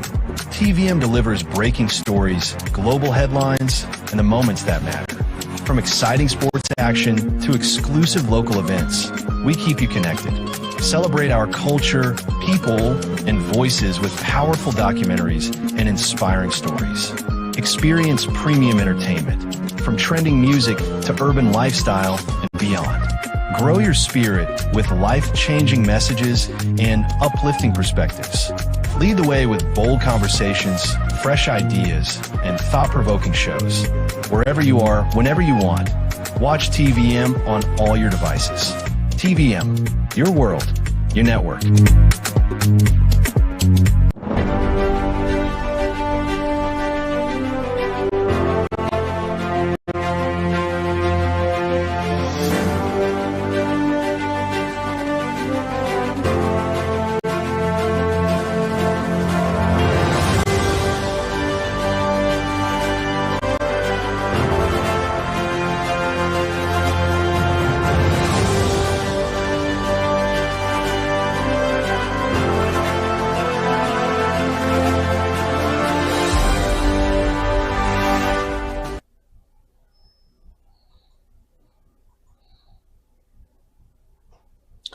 Hello, welcome to TVM's Metro Update. I am Fred O'Neill, and these are the stories making the rounds. Now, 6 persons have been injured after masquerades and a group of youths attacked a church during a Sunday service in Ejaba in Warri, Delta State. The incident occurred about 10 a.m. at the Redeemed Christian Church of God parish located at Ejaba Shell Gate while worship was ongoing. Eyewitnesses who spoke to TVM correspondents in Warri said the attackers forcefully entered the church premises and confronted the pastor and members.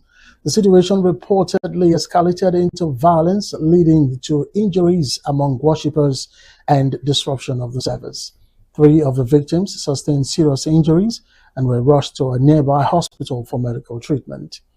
Church property was also damaged during the incident as members struggled to contain the situation before security operatives arrived. The pastor in charge of the parish, Pastor Albert Agbeso, was among those reportedly assaulted during the attack. The cause of the incident remains unclear as at the time of filing in this report. Residents and church leaders have called on the Delta State government and security agencies to investigate the attack and bring those responsible to justice. They also urged authorities to strengthen security around worship centers in Ejaba and surrounding communities. Police authorities are yet to issue an official statement, while confirmation of arrest is still being awaited. Still in Delta State, the Governor, Sheriff Oberewori, has described recent awards from newspapers as validation of his administration's success. The Governor stated that the recognition is proof that his more agenda is delivering results for Delta State. The Governor highlighted the various infrastructure and human capital projects completed under his tenure. He noted that the awards reflect the independent observation of media professionals across the country. Oberewori dedicated the awards to the people of Delta State for their support. The governor said these awards are a testament to his government's performance, and pointed out that it shows that their efforts to develop Delta State are being recognized. Away from Delta State, let's go to Edo State, where there's a coalition of stakeholders within the All Progressives Congress over there. They have called on party leaders to prioritize competence, credibility, and character in selecting candidates ahead of the 2027 general elections. The group made the call with particular focus on the Edo South senatorial seat, stressing that the party's chances on the polls will depend on presenting candidates with proven capacity, integrity, and strong grassroots support. Speaking on behalf of the coalition, Ambassador Igbenovia Usifo said the era of sentimental or weak candidacy must give way to merit-based selection. The group also threw its support behind Pastor Osage Ize-Iyamu, describing him as an experienced and well-prepared leader with a deep understanding, with a deep understanding of the political landscape. According to the coalition,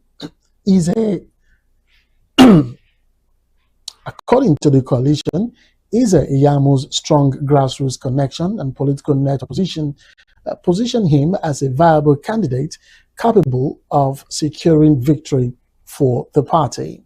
They further noted that aligning a credible senatorial candidate with the governor's performance would create the needed synergy for electoral success in 2027. The coalition urged party leaders to unite and adopt a strategic approach as preparations for the election continue.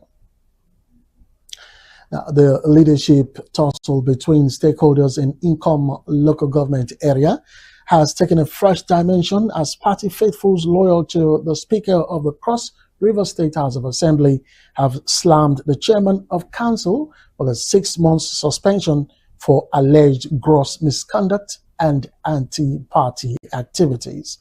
The suspension, which was conveyed in a letter signed by the ward chairman of Olumo and duly signed by all ward ESCO, disclosed that the resolution came after a tasking deliberation by party stakeholders following multiple petitions received against the honorable chairman. He said the committee was swift to set up an investigative measure to ascertain the height of the allegations, while also graciously extending a right of defense to the embattled chairman, but multiple attempts to have her appear, the panel proved abortive. He said after careful deliberations, the committee found Nso culpable of acts of misconduct in breach of Article 21 of the Constitution of the ruling All Progressives Congress, poor conduct, which amounted to gross misconduct, assault, anti-party activities, and actions capable of bringing the party into disrepute. Following the suspension of Olulumo Ward, the ECOM chapter of the APC also confirmed receipt of the suspension notice.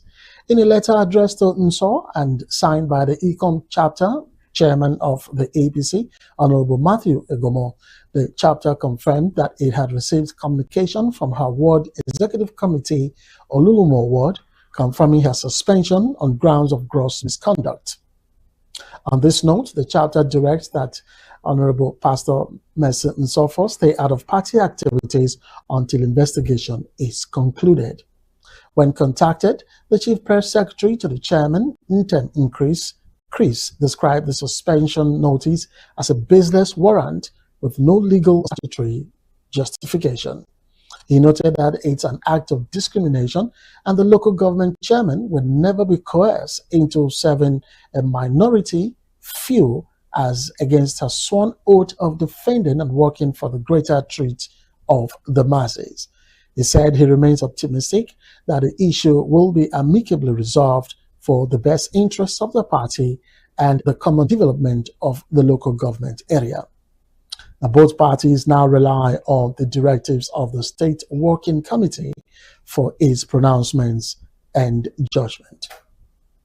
Still in Cross River State, tragedy has struck the Calabar waterways in that state. The security reports confirm that sea pirates have intercepted a passenger boat abducting 20 people, including students, on their way to sit for national examinations. The abduction occurred along the busy waterways as the passengers were in transit. Among the victims are candidates traveling for the ongoing Unified Tertiary Matriculation Examination, UTME. Security agencies have reportedly launched a search and rescue operation in the creeks. A parent of an abducted candidate lamented that they are devastated. He said children were just going to write their exams to better their lives and now are in the hands of pirates. He pleaded that the government should act to bring back their children. The People's Democratic Party has convened its first National Executive Committee meeting following the unsealing of its national headquarters. The meeting, held at Wedata Plaza, focused on the party's internal reorganization. The meeting marks a first official gathering at the Secretariat since security agencies condoled off the building. Key party stakeholders were present to discuss the upcoming congresses and administrative matters. The unsealing is viewed as a significant step in resolving the administrative hurdles facing the main opposition party. A statement from the party is quoted as saying that the meeting is about unity and moving forward. Now that the headquarters is open, they can now focus on the business of the party and the people. In Kwara State, the traditional institution is under siege as terrorists have abducted another monarch. The kidnappers have established contact, demanding a staggering 400 million naira for his release. Gunmen invaded the monarch's palace, firing sporadically before whisking him away to an unknown destination. This is the second high-profile abduction of a traditional ruler in the state within a short period. Local vigilantes and police are reportedly combing the forests in the north-central region. A family member said the abductors called in the morning and are insisting on 400 million naira. He said they are in a state of mourning and fear and begged the security agencies to bring the traditional ruler back safely. Now, tension fled in the nation's capital, Abuja, today as retired police officers staged a massive protest. The former law enforcement agents are demanding a total exit from the current contributory pension scheme, citing severe economic hardship.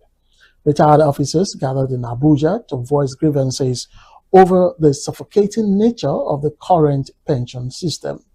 Protesters highlighted that the monthly stipends are insufficient to meet basic medical and nutritional needs.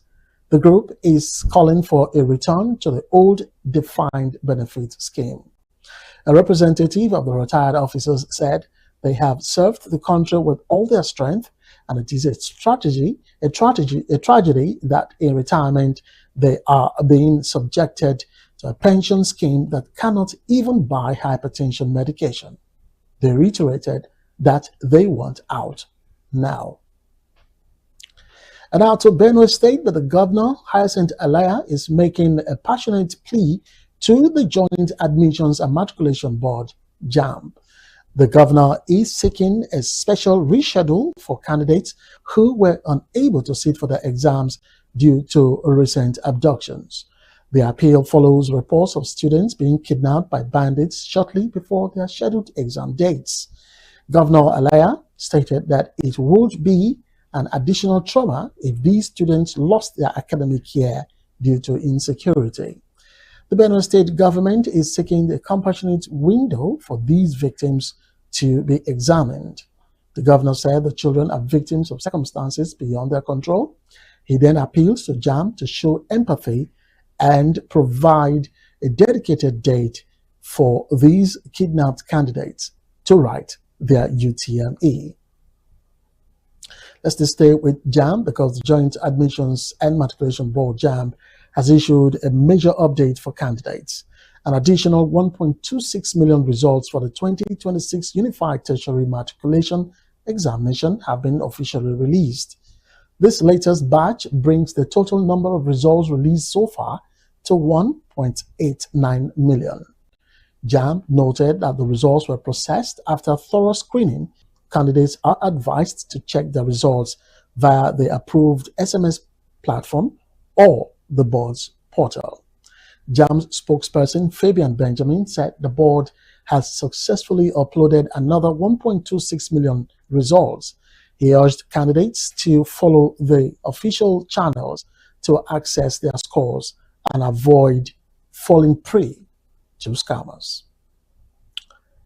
Still on education matters, prospective corps members can now breathe a sigh of relief. The National Youth Service Corps has officially commenced the issuance of call-up letters for the 2026 Batch A-2 orientation exercise. Candidates are expected to log onto the NYSC portal to print their letters and check their states of deployment. The orientation camp is scheduled to begin across the 36 states and the FCT in the coming days. The management has urged all prospective corps members to adhere strictly to the guidelines and reporting dates.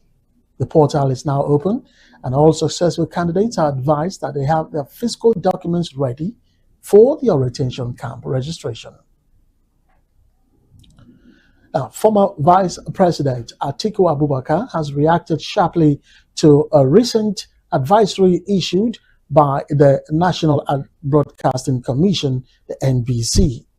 Atiku claims that the directive is a veiled attempt to stifle the press and limit freedom of speech. The NBC had issued an advisory to media houses regarding the reportage of sensitive national issues. Atiku Abubakar argued that such advisories are often used as tools for intimidation and censorship. He called on international bodies to take note of the shrinking space for independent journalism in the country. Atiku is quoted as saying that a free press is a bedrock of democracy. Any attempt by the NBC to dictate how the media should report stories is an affront to the Nigerian Constitution and, he said, must be resisted. Now, domestic airline operators in Nigeria have agreed to pause a planned suspension of flight services following an intervention by the federal government. The Minister of Aviation, Festus Keyamo, has called for urgent dialogue to address the soaring costs of aviation fuel and operational challenges. The Airline Operators of Nigeria, AON, had previously threatened to halt operations across the country due to the rising price of Jet A1 fuel. Now, the Ministry of Aviation hosted an emergency meeting with airline executives and fuel marketers to find a sustainable pricing model. Airlines have cited a critical liquidity crisis as fuel costs have more than doubled in recent months. The suspension pause is intended to allow for a 3-day window of negotiations to prevent a total shutdown of the Nigerian airspace. Now, the intervention by the ministry aims to balance the economic viability of the carriers with the necessity of maintaining national air connectivity. All right, we'll go for a quick break. Metro Update returns after this. Stay with us. Welcome to Dursag Engineering and Services Limited. We hold several specialized permits with the Department of Petroleum Resources, are accredited with service and product codes by NIPEX, certified by Dun & Bradstreet, and proudly ISO 9001:2015 certified. Our areas of expertise cut across critical sectors, including manpower sourcing and supply, engineering services, construction and fabrication works, specialized procurement and supply, operations and maintenance services, and integrated marine services, delivering supply boats, crew boats, tugboats, barges, houseboats, and speed boats. At Dursag Engineering, we are committed to quality, safety, and timely delivery, ensuring that every project meets and exceeds expectations. Dursag Engineering and Services Limited, your trusted partner in delivering world-class engineering and energy solutions.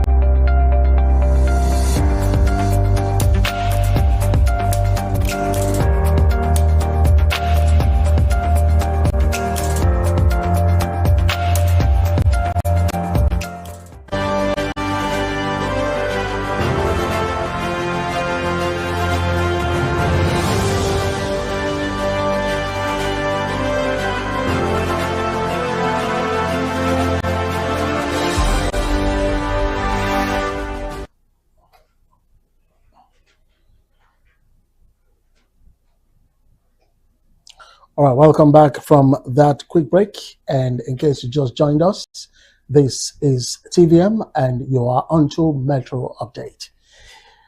Tens of thousands of Catholic faithful have gathered on the outskirts of the Angola capital, Luanda, for a massive open-air mass presided over by Pope Leo. The event marked a significant stop in the Pontiff's multi-nation African tour, focusing on regional peace and spiritual renewal. Large crowds assembled at a designated site outside Luanda, starting in the early hours of Sunday. Pope Leo delivered a homily centered on reconciliation and the role of the Church in supporting Angola's social development. Angola's security forces and medical teams were deployed in high numbers to manage the influx of pilgrims from across the southern African region. The mass included traditional Angola liturgical music and was attended by senior government officials and regional dignitaries.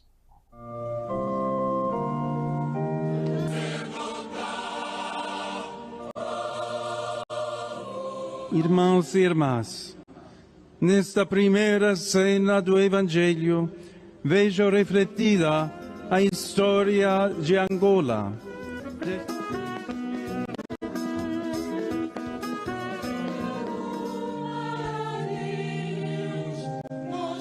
Do Evangelho dos discípulos de Emaús.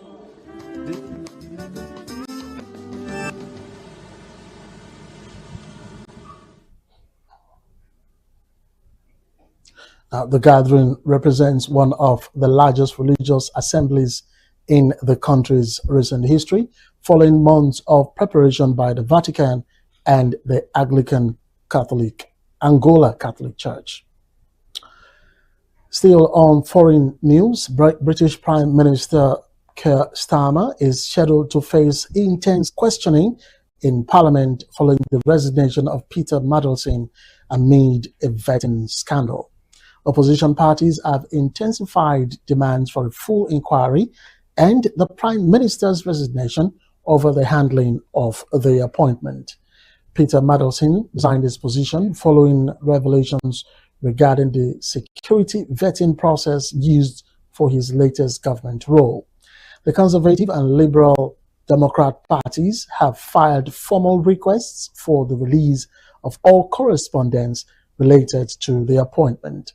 The Prime Minister's office has maintained that established protocols were followed, though critics cite a failure in oversight. The debate in the House of Commons is expected to focus on the transparency of the Cabinet Office's vetting unit. The resignation has triggered a fresh wave of political pressure on the Labour government as it attempts to manage internal discord and external opposition demands. It is a bullish season as we look into the markets now for the Nigerian exchange as the stock market rally intensifies. Now, investors have seen their wealth grow by a massive 8.7 trillion naira in a significant trading surge. The market capitalization surged as blue chip stocks recorded impressive gains. Now, analysts point to strong corporate earnings and positive market sentiment as the primary drivers. Trading volume remained high as both local and foreign investors positioned themselves in high-performing sectors.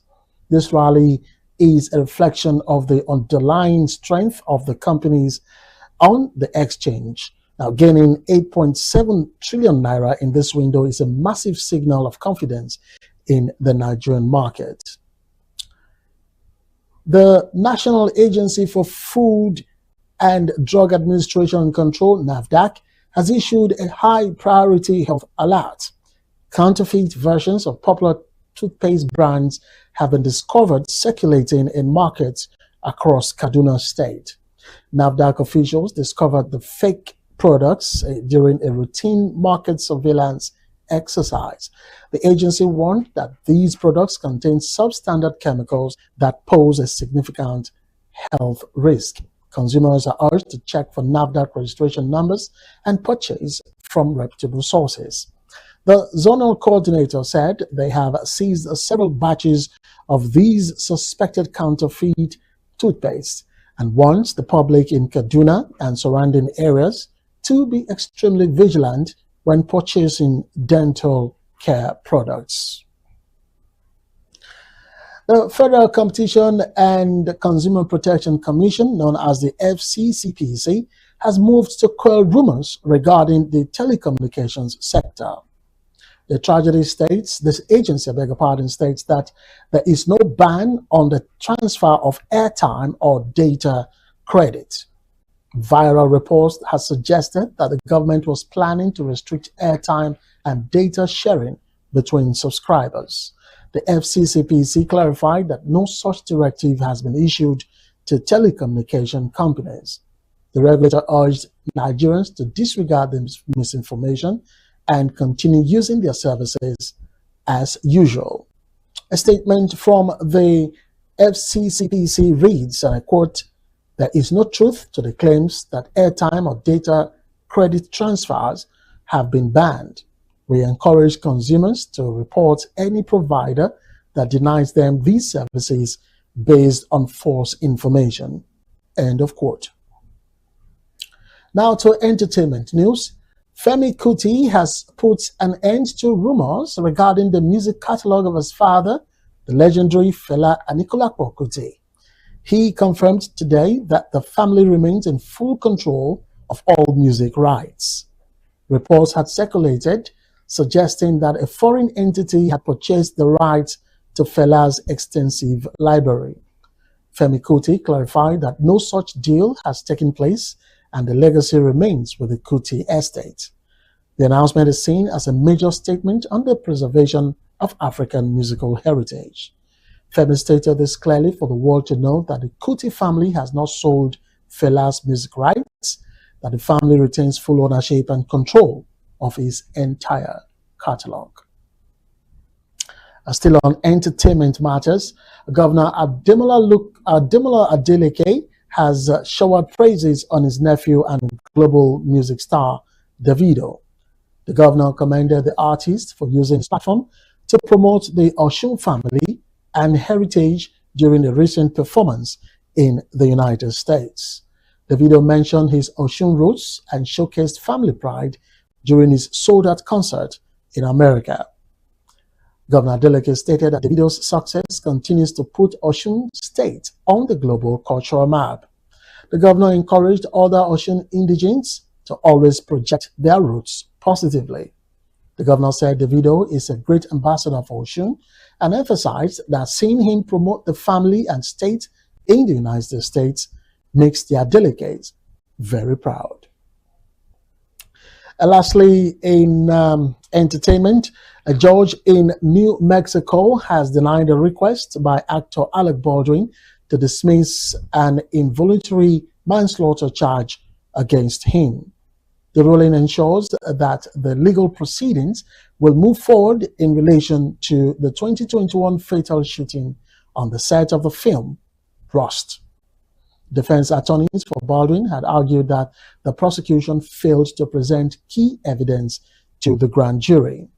The judge ruled that the grand jury proceedings were conducted fairly and that there was sufficient cause for the case to proceed to trial. The charge stems from the death of cinematographer Halyna Hutchins, who was fatally wounded when a prop gun held by Baldwin discharged a live round. The film's armorer, Anna Gutierrez-Reed, has already been convicted of involuntary manslaughter in a separate trial related to the same incident. Baldwin has maintained that he did not pull the trigger and was told the weapon was cold, meaning it contained no live ammunition. With the motion to dismiss denied, the court is now preparing for the trial phase where the actions and safety protocols on the movie set will be under full examination. And now to sports. In the world of sports entertainment, a Nigerian star has been born. Oba Femi has shocked the wrestling world by defeating Brock Lesnar on his very first WrestleMania appearance in under 5 minutes at WrestleMania 42 on Sunday. The Nigeria debutant faced the former champion in a high-intensity match that kept fans on the edge of their seats. Obafemi's victory is being hailed as one of the greatest upsets in the history of the event. The win has immediately propelled the Nigerian athlete into the global spotlight of professional wrestling.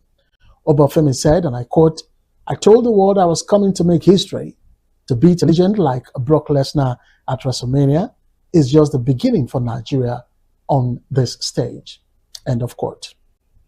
And now to athletics. Athletics star Favour Ofili and Turkey, they are moving to challenge a recent World Athletics ruling. The appeal has been formally filed at the Court of Arbitration for Sports, CAS. The challenge centers around a World Athletics ruling that impacted eligibility and ranking. Ofili and Turkey are seeking a reversal of the decision to ensure fairness in upcoming international competitions. Recall that the World Athletics Body denied 11 athletes, which included Nigerian Favour Odili amongst others, transfer of allegiance to Turkey. A final decision from CAS is expected before the start of the summer athletics season. A statement from the Federation in Turkey reads, and I quote, "We believe the ruling was unfair. We are taking this to CAS to ensure that justice is served for all athletes involved." End of quote. And lastly, in the world of sports, Erling Haaland secured a crucial victory for Manchester City in their title showdown against Arsenal. The win significantly impacts the race for the Premier League trophy as the season nears its conclusion.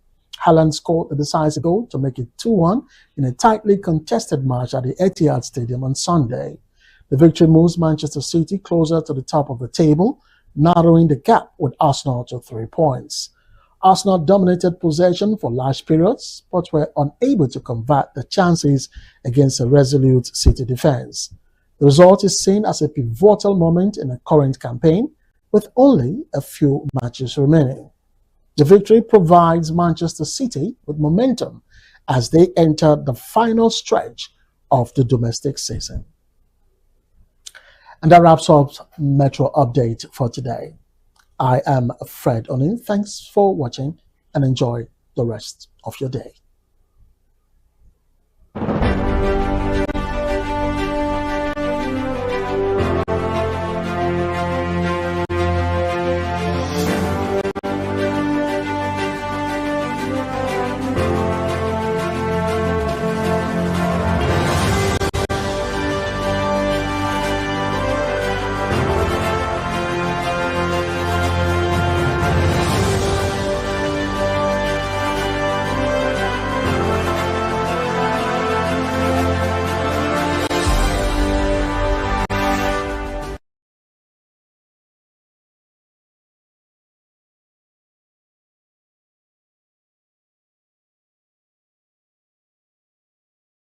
This is TVM.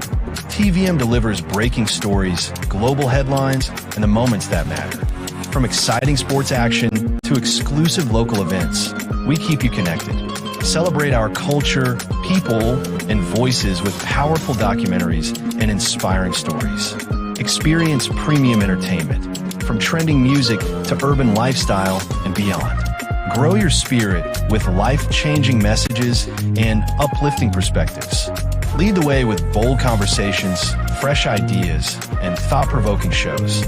Wherever you are, whenever you want, watch TVM on all your devices. TVM, your world, your network.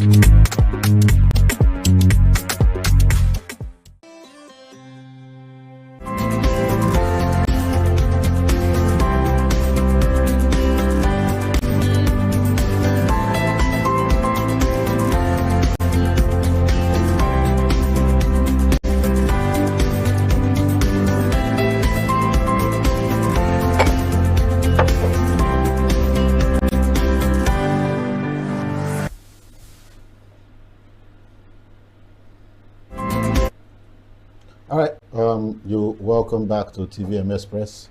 You heard the newspaper review, and Maro, I'm a bit there's a big concern in that amount of money you called that we are owing, and we don't know how we are owing it. Like you said off camera that you don't have money in your account. So that's that kind of money. I don't have. I beg. You're not part of the who that eats the money. No, so I'm not. I'm not. But I think I should kind of make a little bit of sense so that people who do not understand what's happening understand what that means. All right. So as of April 2026, that is this year, Nigeria's fiscal situation is defined by a massive population of over 242 million and a total public debt of about, I think we have a public debt of about 160 trillion naira. That is about 110 or 111 billion US dollars. That is a huge amount of money to owe. So why the country's debt to GDP ratio of roughly 35 to 38% is low, right? When you compare to other African countries like Egypt and all. But the thing is, when you do the debt to GDP ratio of this country, it shows that every person has a debt, or every person spends about that amount to in a total amount of money that was borrowed. So it's not just like they say you are owing and you should pay. But what it means is we owe 724,000 naira individually as a mathematical calculation of our debt per capita, and I think that is what is important. We should understand that the debt per capita is a mathematics thing. It's a mathematic thing. Now, how did we get to that figure? We divide the country's total public debt, which is about 159.28 trillion naira. That is as of December 2025. By the estimated population of 200 to 241 million people. So when you do that division, what you get is an average of about 727,000 naira. So let's break down this debt. Now, that is this as of December 2025. Now, according to the Debt Management Office, the DEBO, the total debt includes domestic debt of about 84.85 trillion naira, which is about an approximate of 53% of the total debt, consisting of government bonds and treasury bills. You have external debt of 74.43 trillion. And this one is owed to international lenders like the World Bank, the International Monetary Fund, and China. China is now a world lender.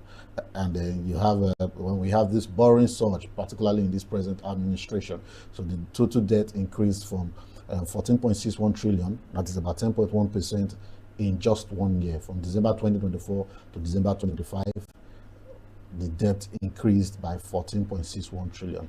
Now, the question you want to know, maybe the question you would like to ask is, why is this debt growing?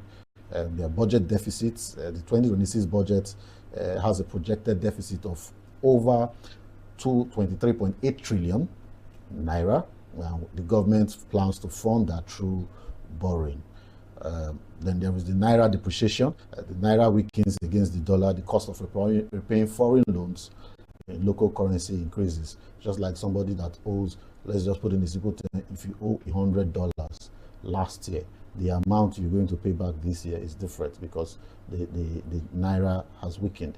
Then there is debt servicing, and nearly 45% of 50% of projected government revenue in 2026, that is about 15.5 trillion naira, is earmarked for solely for paying interests and principal on existing loans. So what does that mean for me and you as Nigeria?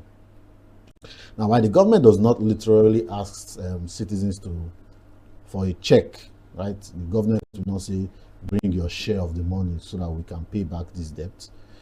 This per person debt affects us through inflation. The part of the reason why there was inflation. So when you continually borrow, it devalues the currency, causing the prices of goods to rise. Then there is reduced services. So when you spend a lot of our revenue towards debt repayment, then there is less money for healthcare, there's less money for education, there's less money for infrastructure. Probably part of the reason why we do not have a very good healthcare system in Nigeria, because we spend a lot of our money paying debts.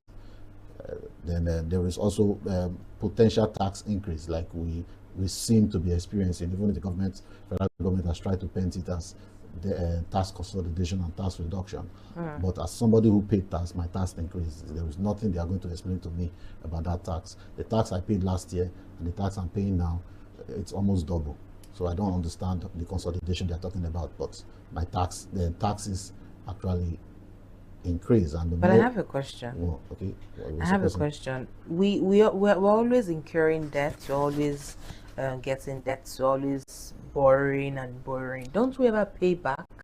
I mean, when this administration first came into power, there was a removal of fuel subsidy, and the supposed reason was that we need money to pay for other things. We need money to sort out other things.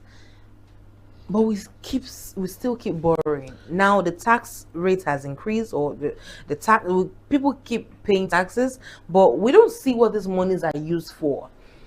We keep generating revenues, whether we agree to it or not, whether we like it or not. Oil, we keep producing oil every day. We keep generating revenues every day, but we do not see what these monies are used for. Yet we keep borrowing. The thing about that subsidy. The federal government has said it repeatedly that the revenue fall, or the revenue generated from removal of subsidy has been given to state governors, right? Okay. They added it to the allocation that the state government. So state governors now have more money to spend. A couple of states in Nigeria seem to be doing well, or doing something with that revenue. Like so these monies that they are borrowing, what are they borrowing them for? what they'll tell you is we don't have enough. We don't have enough. That's what they will tell you. They'll tell us, keep telling us that there is not enough. We need more. We need more. We need more. Oh, well, unfortunately, as it stands now, Mr. Lawrence, you owe 724,000 naira because I don't owe. You're the one who owes. Yeah, well, we all owe. I don't owe. We all owe. Now, the thing now that I'm pretty sure that a lot of government and people would love to do, particularly those in the APC would love to do with this information, is they would like to compare with other African countries. I think there was a comparison. We have a comparison where the debt to GDP ratio of some African countries is compared to us. Like we have in Sudan. The Sudan has a debt to GDP ratio of about 238.8%. That is about 53.3 million. It is regarded as the highest ratio, and they are grappling with severe fiscal instability. I don't know if our presentation director is ready. I think there is a graphic for that, if we can have that on the screen. And then there is also Senegal. Senegal has minus an average of 118.0%. That's 19.4 million. That's their populated, their estimated population as at 2026. Then you have Egypt with an approximate of 83.8 with 120.1 million. South Africa 78.9 with 65.5 million. And then we have Ghana with 70.5 with 35.7 million. Kenya 65.5 million. And Kenya has a population of about 58.6 million people, and Kenya has a debt to GDP ratio of 65.5%. While Nigeria has a debt to GDP ratio of 38% with about 242 million people. Now, Nigeria percentage looks lower than the others, because when you look at Sudan that has over 200%, and Nigeria is just 38%. But what a lot of them will not tell you is why Nigeria has a population of 242.4 million people. Sudan has 53.3 million. So we have about 4 times their population. Yet so, we still have this much debt. So it is something that whoever is serious about leading this country should look into, because owing that much debt, it stops you from doing a whole lot of other things. Yes. Like I said earlier, healthcare can be provided, education can be provided, because you're spending a lot of money servicing debt. It's and just you're paying debt, paying interest, paying because it's just like borrowing money to eat food today. Then you walk your back, you break your back to pay that money back, and you're paying back with interest. So at the end of the day, it limits what you can actually do. Except you are a businessman who is expanding business.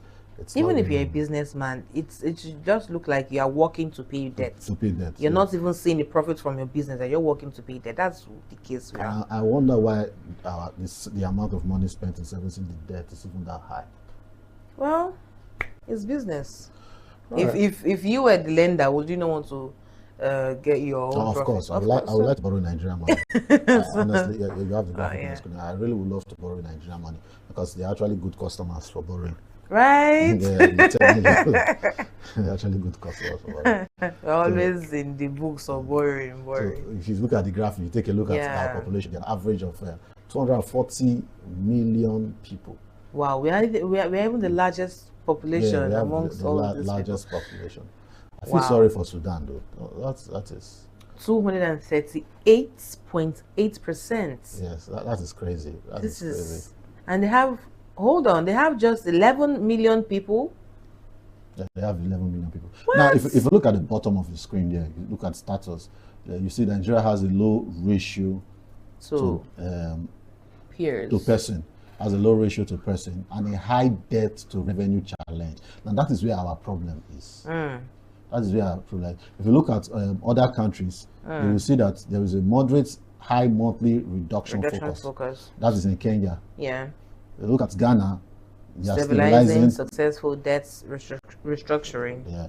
You look at South Africa, A high burden, stable domestic They have market. a stable domestic market. Then when you look at Egypt, high ratio, significant debt servicing.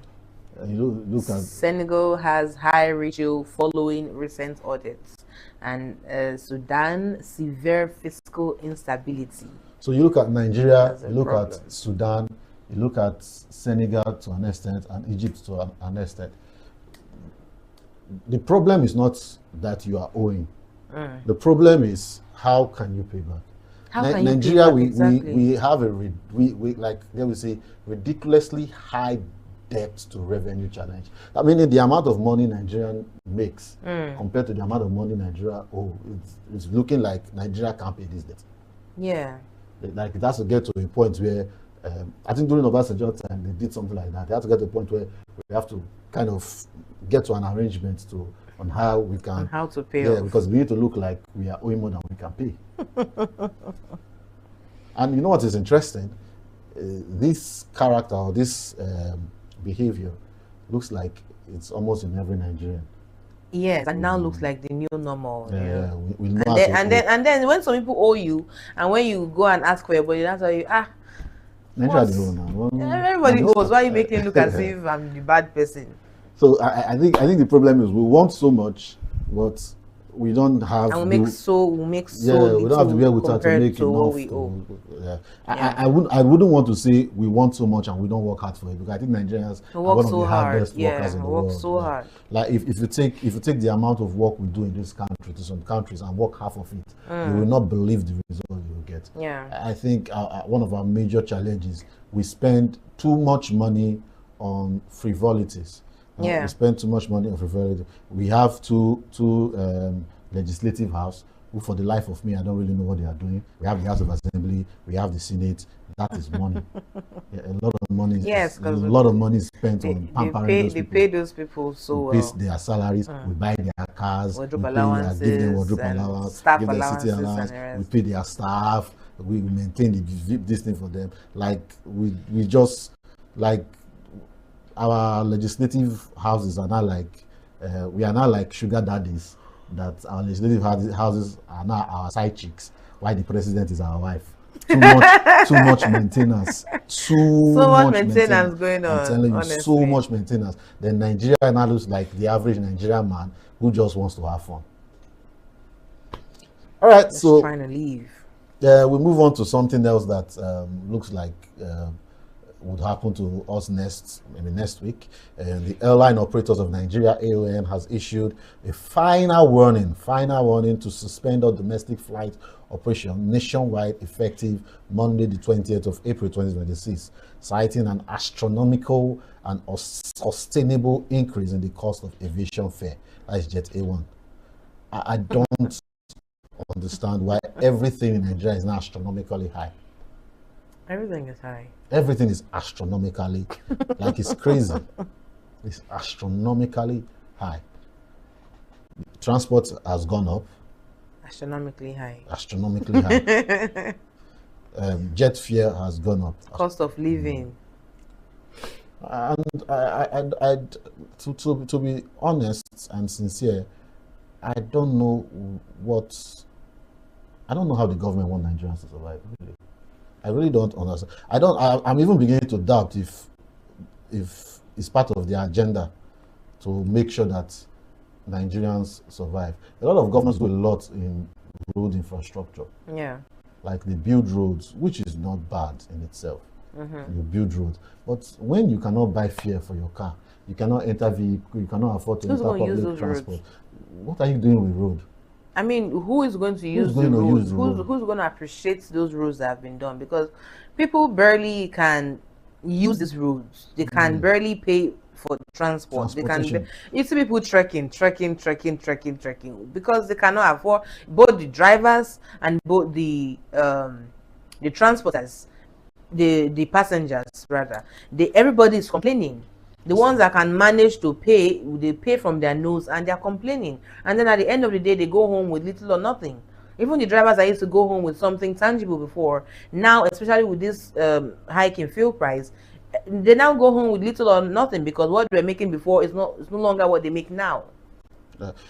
I don't really get it. We spend a lot of money in this country on decorative things, tar roads, flowers, gardens, and all.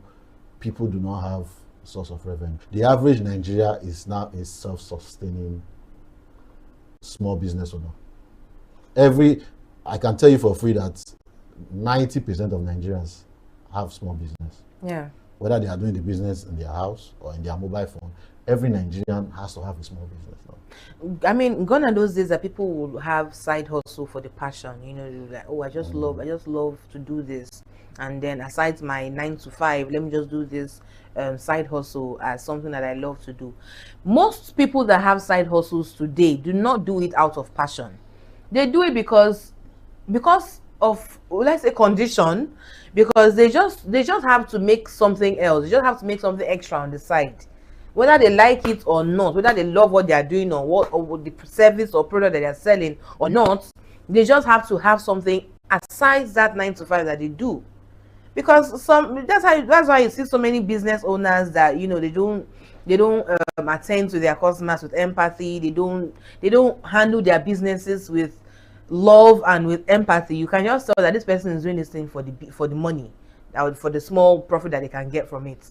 Of which, if the economy was quite good, people should have been, you know, okay with what they have going on, because doing business for just profits and not, you know, for empathy and for passion and of course for profits, it just looks somehow.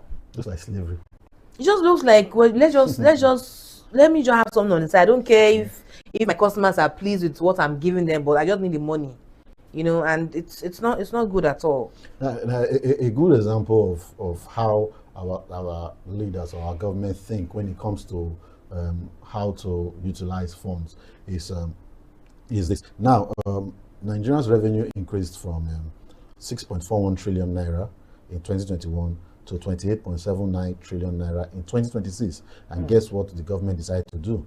They decided to spend 39.2 billion naira to build a new revenue office. Now, there was nothing, the revenue office is not bad. It's modern, it's technology, it's a technology-driven hub. But the question is, you just made revenue. The revenue just increased. Inflation is high. There are no jobs. If you do not have the mind of business, you don't have the mentality of business, you have nothing to do, right? This revenue office has 3,000 staff on minimum wage, and they are all going to an office that's 39 billion naira built, right? The way Nigeria, and that building will be serviced too. That build, exactly. That building will be serviced, it will be powered, it will be furnished, and all you have to do, everything that needs to be done to that building will be done. Yeah. That's just the way our government think. Now, it now trickles down to even the way individuals think, because we no longer think opportunities, we no longer think of growth and development. We now think of immediate, sharp. I saw a video by Oke Bakassi this morning, where he was complaining that him and his group, his friends and his club, they were playing football on a pitch. Then a young man came. They don't know the man. The young man came and requested that he should join them. And they're like, oh, fine, join us. And the guy played with them for a while. Then after a while, he feigned injury, that he was injured. So they should go and rest. And they continued playing their ball. Only for them to finish and find out the guy has disappeared with about 8 phones, wallets, and stuff. And my mind was, you had opportunity to engage or interact with people like Oke Bakassi. Oke Bakassi is one of the top entertainers in this country. A very good one. Like the top, successful and everything. You had the opportunity to interact with these people, and all your mind went to is to steal their phones. Like it's very disheartening and it's very funny at the same time. This is a direct product of how our country is run. The country is almost not run in productivity. It is just run on quick cash. So you see, everybody now wants to be a politician. Sharp yeah, money. and everything. So because the money comes faster. Yeah. And that now puts pressure on every other person. Because as things are high, inflation is high, you need to service. Cost of living is high. You need to service your business. Then you start putting pressure on your business to generate revenue for you. By hook or by crook. I'm telling you. That business just has to give you something. Meanwhile, on the normal stance, businesses could have 3 to 4 years before they start Generating giving you ROI. But ROI, you set yeah. up business in 1 month, you start wanting your money to start coming in because there is pressure. So I just pray that this thing is solved. I think that's why we'll see people, vendors running sales upon sales, everyday sales. Yeah, everyday sales. They just need to make that money back. Yeah. So the airline operators are saying they are going to shut down operations by Monday for domestic flights because of the price of jet fuel. So, well, we just pray that one day we'll come out of this like the government has promised us. And maybe lastly, look at politics, where a perennial political footballer has decided to hang his boots after this last season. Wow. So this is, according to him, this is his last season. I don't know how I feel about that.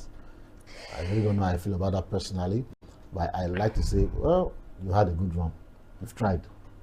Spent a lot of money. Yeah. He spent a lot of money. He's I think, this is me just thinking aloud. I think one of the major reasons why Atiku hasn't really succeeded is his lack of physical presence in the challenges Nigeria have. Before now, I think this is about the first couple of times. This last election and this election has been the only time that it has been recorded that Atiku was in the country all through the year.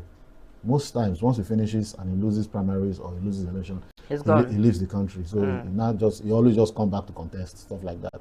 And you find that his wealth also isolates him from the true stress and pain. And struggle. The struggle of Nigerians.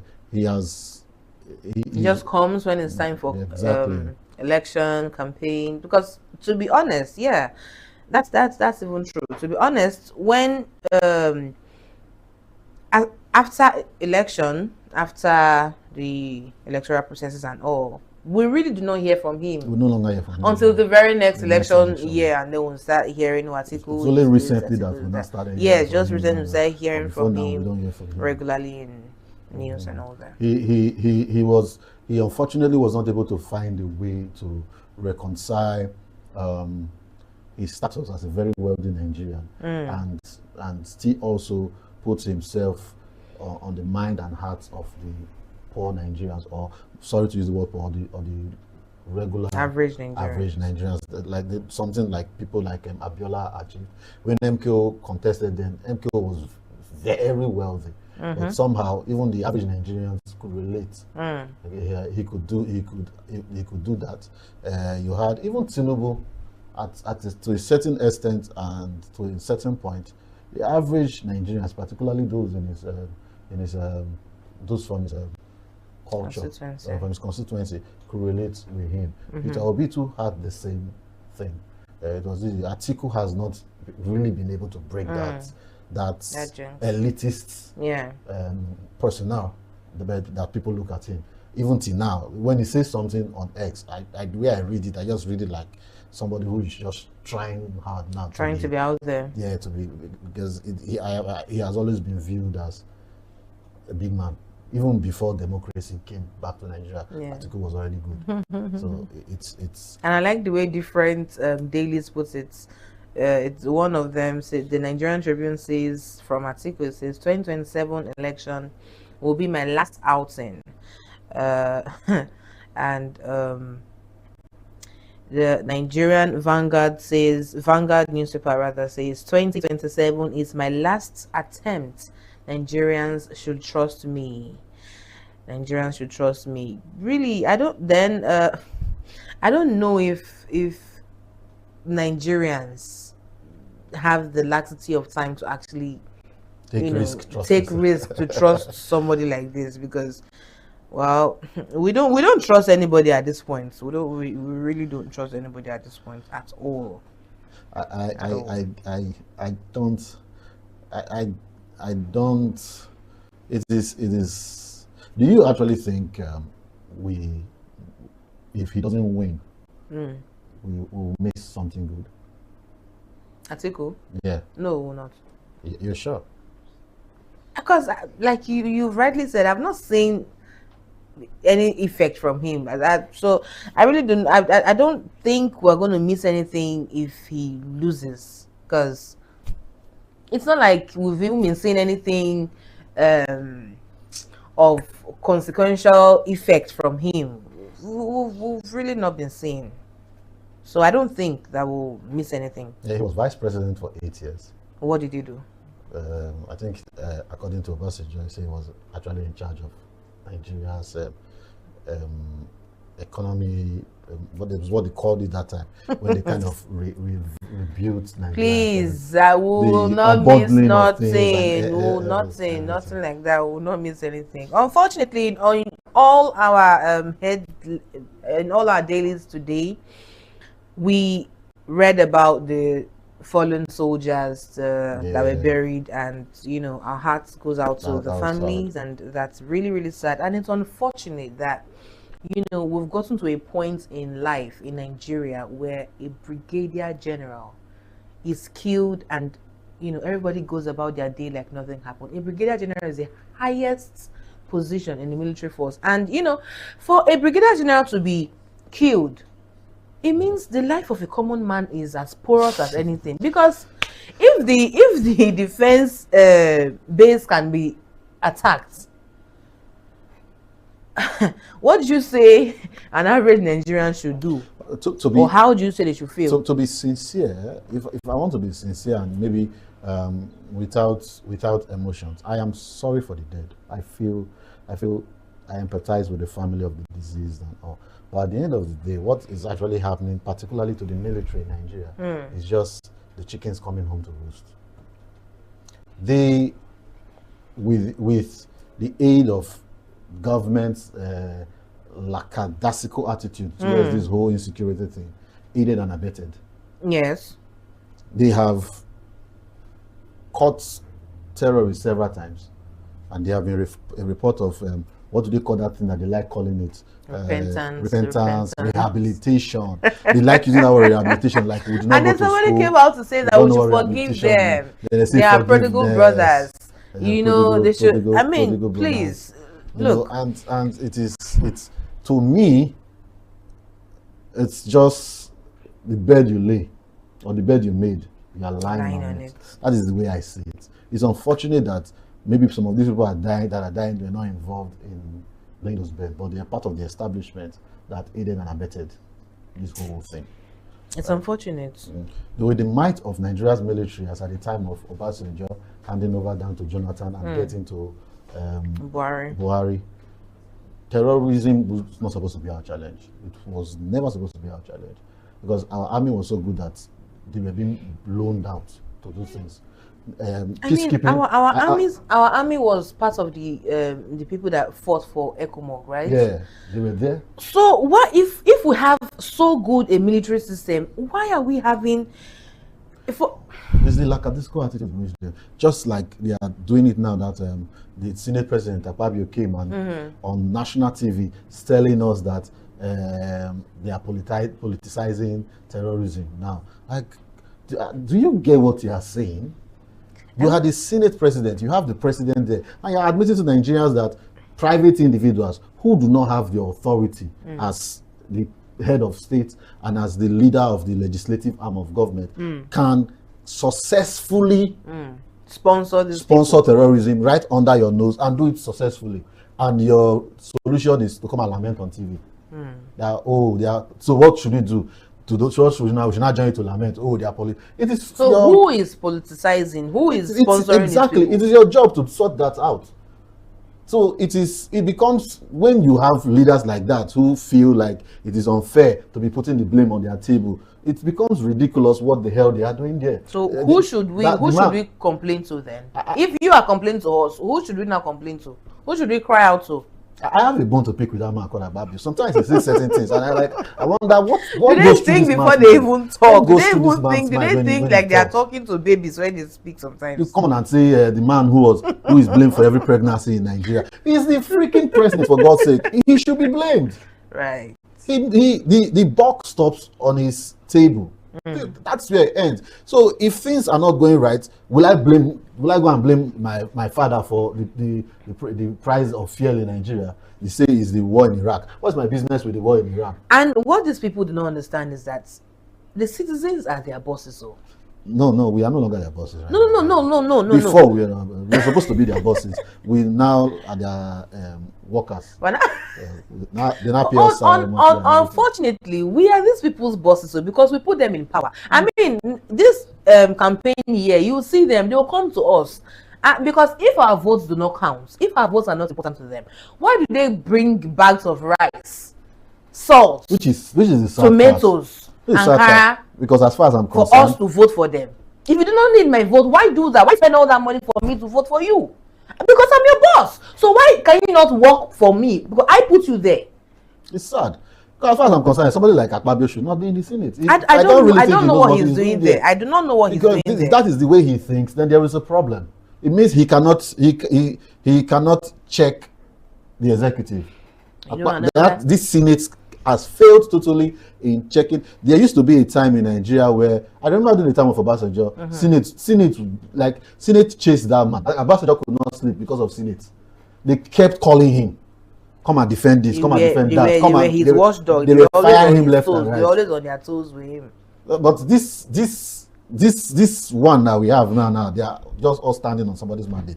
All right, it's good for them. We need to go on a very quick break, and we'll come back. We'll go into more, probably look at the ADC convention that was recently held. Stay tuned. Welcome to DERSAG Engineering and Services Limited. We hold several specialized permits with the Department of Petroleum Resources, are accredited with service and product codes by NIPEX, certified by Dun & Bradstreet, and proudly ISO 9001:2015 certified. Our areas of expertise cut across critical sectors, including manpower sourcing and supply, engineering services, construction and fabrication works, specialized procurement and supply, operations and maintenance services, and integrated marine services, delivering supply boats, crew boats, tugboats, barges, houseboats, and speed boats. At DERSAG Engineering, we are committed to quality, safety, and timely delivery, ensuring that every project meets and exceeds expectations. DERSAG Engineering and Services Limited, your trusted partner in delivering world-class engineering and energy solutions.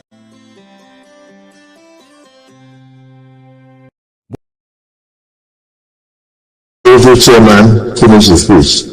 He encapsulated and embodied everything in my heart. He was able to capture the essence of governance. He was able to justify the countries that Nigerians will place in you and continue to be placed in you. He was even able to capture the fact that Nigerians cannot do without you in 2027.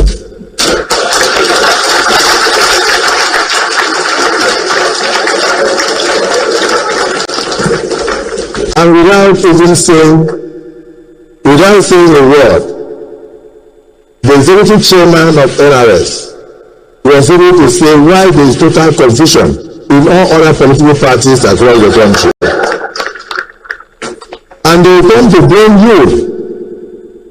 If you were not that good, if your vision was not very clear, from day one you said that's what do you call it? Fuel subsidy is gone on your first hearing, and people carry their hands on their heads as if this man knows what he's talking. Entrenched corruption. That Nigeria was spending almost 90% to 93% of every revenue in fuel subsidy. You can't build something on nothing and expect it to stand. There was no money for infrastructure. Nigeria will go and budget 80 to 85% on debt servicing. We made it only 15%, and they expect miracle that they should come and build things like this. We have changed all that. So I'm sitting down there as Senate President and Chairman of the National Assembly, I cannot be more proud that yes, we contributed to what we are seeing here today. We are seeing insecurity today. It's even increasing because the election is coming. As soon as the election is over, watch out. The first 2 weeks, you will not hear any single bomb blast. Because people are sponsoring it to distract you. They don't know what else to do. They say this man is too good in areas. If the governors are attracted to him because he's taking very good care of the states. He came in with less than 18 governors. Today he has almost 32 governors under his fold out of 26. So where do we don't have a structure? The party today is stable in this country. Then they change and say okay, let us attack the people going to do the election. And they brought out a tweet where they said the chairman of INEC said victory is sure. But he didn't say victory is sure for APC. He did not say victory is sure for PDP. He just said victory is sure. And the man said that it's manipulated. Nobody knows that.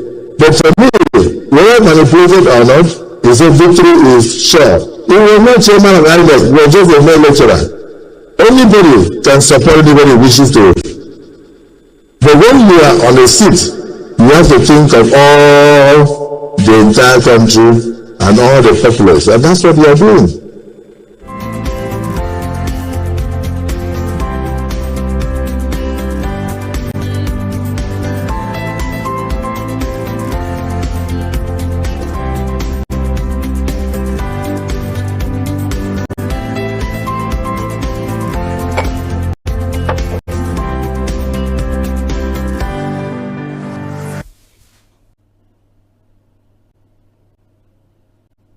All right, that was Senate President Godswill Akpabio saying what he was saying. Well, good for him. He actually said a lot of things that I don't understand why he felt he needed to say what he said. But he has the right to say what he wants to say. Yeah. We also have the right to criticize what he said. Yeah. The same freedom he has, the same freedom I have. As I feel as the Senate President, you have to be very careful the things you say, particularly in public space. You are leading over 200 million people. We don't all feel like you do. A lot of us buy fear at outrageous prices. We pay for your fear. I think that is one thing that we have not come to understand. We buy fear for this man to move around. So whatever we are going through, I said we are their bosses. We buy food for them. We feed them. And now we be their oga. But our our people were supposed to work for us, they oppress us. Let's imagine what they say, saying about the INEC president. Why I do not have any particular bone to pick with the INEC president, whatever. Whatever picking bones with people. What's going on? Mr. Bones. Whatever rocks his boat is good for him. But I was not really impressed with the tweet that came out where he said victory is sure. That was during the election. I think it was the last election, and the Senate president is defending him that he was a lecturer then. I personally feel that if due diligence was taken before you take due diligence before appointing any person like that to that kind of sensitive office, you want to make sure that there is no record, there's no public record of any form of affiliation towards any political party. In fact, somebody who is almost not interested in politics is probably the person you put in those kind of position that it can be as neutral as possible. Not somebody who already has a leaning. They are not trying to desensitize him towards the leaning. They're now clean him off. Trying to clean him up. So it is it's that Babio felt that is the best way to respond to that. Well, our guest will be joining us soon, but we'll take a look at the ADC National Convention. It was there was a lot of topsy-turvy, a lot of ups and downs, left and right, dribbling left and right about that whole thing. First of all, first started with the problem of venue. They couldn't get a venue. The public spaces were shut. Yeah. Public spaces were shut. The allegation being made was it was a state-sponsored. It was a state-sponsored. It was a state-sponsored thing that the state government shut it down, right? And they had to move Eagle Square, National Stadium. They now had to go to a private event center. Meanwhile, Wiki said if it is it's a process, it's an administrative thing. Mm. If they have any, they should show the receipt if they actually applied. Oh well, so, let's hear what Wiki had to say. Let's listen to Wiki. Look at characters, people who do only want to take up sympathy when they know that that's not a matter. And you see, when you look at them behind all this, you ask yourself, are there really people who only want to say they're talking about positive change? As I speak to you, nobody has written any letter. I don't know the very they are talking about. They have, okay, let's make an assume that they talk about Eagle Square. Nobody, not one, wrote any letter to use the Eagle Square. I called the GMD of that's nothing like that. There's no way we would demand them go collect revenue from that. You have to pay, and nobody has written to us. I will not in charge of the bedroom. That's under the sports commission. Even when PDP did their own convention, we applied to sports commission and we paid. So it is not, even when APC took the Eagle Square, they paid. So nobody has written to us. Why would we stop them from holding their conference our business? They paid, we have the money to do the project work. But again, that the kind of leadership that ADC, every time telling lies just to give a bad publicity to the government. As far as I'm concerned, we are not a bit to demand people to use trade news for their conversion. They're only looking for how they can attract public sympathy, which is not going to be. The truth is that let them come out and show the application they wrote, and it was received by either the Abuja Investment Company.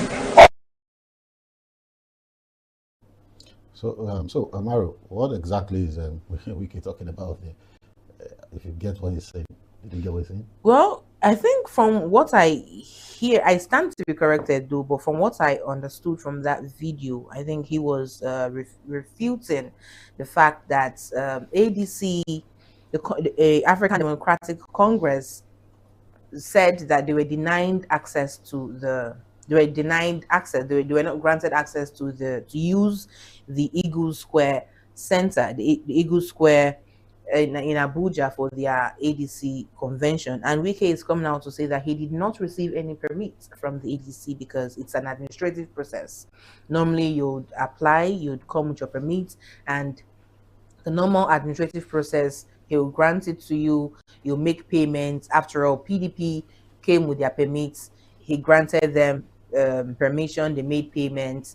Even the APC came with their permit, with their request, he granted it and they made payments. So why did the ADC not come with their own requests?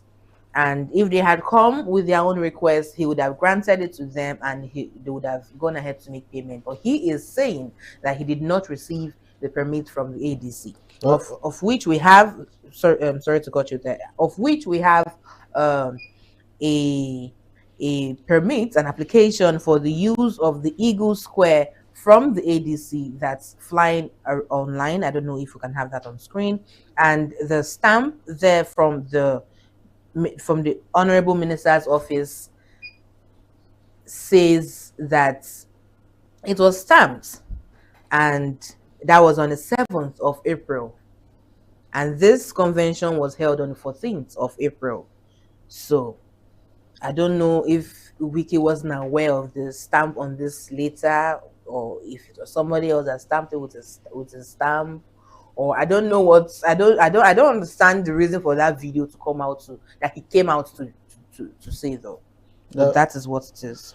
Well, no one knows. Wiki said he did not receive. Wiki was talking about payments, whether the ADC didn't pay or whatever the case may be. No one knows what happened.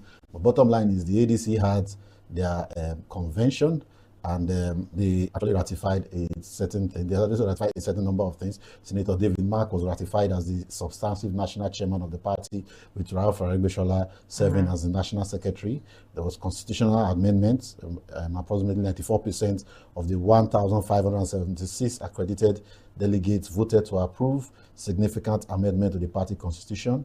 Then the convention also solidified ADC's role as the primary platform for broad opposition coalition. So they actually did a lot in that convention, and also hearing that some other opposition party wants to merge, kind of do a broad coalition force towards the next election. So we'll be joined shortly by the ADC spokesperson in Delta State, and he would throw more light into what's going on, but not before we take a quick break from our sponsor. So we'll be back after the break. Stay tuned. Hey everyone, look, everybody's got an opinion, but not everybody gets heard. That's why we made Your Perspective with real people, real stories, my opinion, your opinion, with zero filter. We'll talk about the things that you argue with your friends, your family, your loved ones, but now on your TV. We'll make it funny, we'll make it messy, we'll make it loud, and we'll also make it sometimes controversial, but we'll always keep it 100 with you, our amazing viewers. Tune in and bring in your takes, send in your comments, send in your messages, so you can be part of this amazing segment. Let's make some noise, because Your Perspective airs every Friday 12 p.m. and West African time. And if you're not watching, you're just part of someone else's perspective. Welcome to DERSAG Engineering and Services Limited. We hold several specialized permits with the Department of Petroleum Resources, are accredited with service and product codes by NIPEX, certified by Dun & Bradstreet, and proudly ISO 9001:2015 certified. Our areas of expertise cut across critical sectors, including manpower sourcing and supply, engineering services, construction and fabrication works, specialized procurement and supply, operations and maintenance services, and integrated marine services, delivering supply boats, crew boats, tugboats, barges, houseboats, and speed boats. At DERSAG Engineering, we are committed to quality, safety, and timely delivery, ensuring that every project meets and exceeds expectations. DERSAG Engineering and Services Limited, your trusted partner in delivering world-class engineering and energy solutions.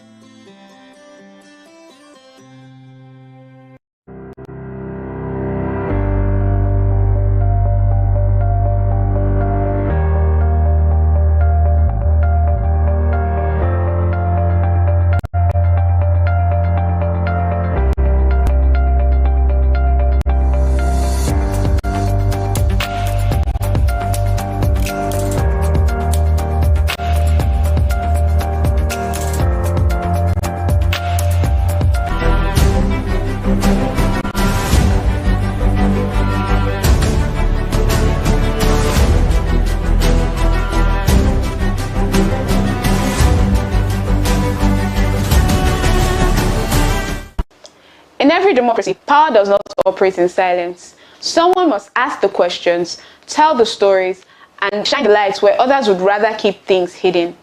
In Nigeria, that responsibility largely falls on the media. From newspaper and radio to television and digital platform, the media plays a powerful role in how the country is governed. Here on Explain, we're going to be looking at the roles of media in governance, how it informs, checks powers, shapes public opinion, and strengthens democracy. When we talk about the media, we mean newspapers, radio, television, and digital platforms such as news websites and social media. In Nigeria, the media reaches millions of people every day, in cities, towns, and rural communities. From early morning radio to the late night TV news, the media is often the first source of information to the public. The first major role of the media in governance is information. The media tells Nigerians what the government is doing, new policies, budgets, laws, appointments, and national decisions. Without the media, most citizens would be completely disconnected from the government activities. By reporting the news, the media keeps governance visible and open to the public. Another important role of the media is acting as a watchdog. Journalists observe government actions, investigate wrongdoing, and expose corruption or abuse of power. When public funds are misused or leaders fail to do their jobs, the media brings these issues to public attention. This role helps discourage bad behavior in government and remind leaders that the public is watching. Because of media reports, government officials are often forced to explain their actions. When stories trend in the media, ministries issue statements, agencies respond, and sometimes investigations are opened. This process is called accountability. leaders being answerable to the people. In this way, the media helps balance power between the government and its citizens. The media does not only report news, it also educates the public. Through discussions, interviews, and special programs, the media explains government policies, citizens' rights, and national issues in simple language. Radio programs in local languages and TV discussions help Nigerians understand how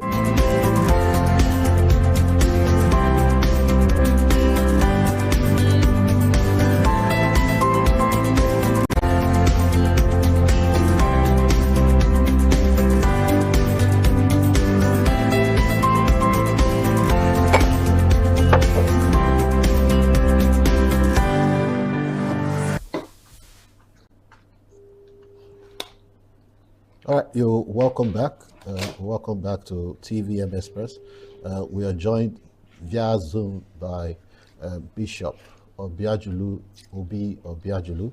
He's the ADC spokesperson for Publicity Secretary rather for Delta State. You're welcome, sir.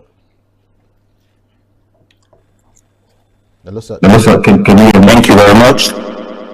I can hear you loud and clear.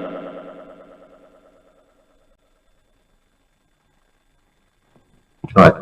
Our party's national convention that was held a couple of days ago. It was quite eventful. A lot of preceding drama towards the convention. It's a good thing the convention held, and you guys came at the end of it. So congratulations, sir. Well, I would say thank you to that. All right.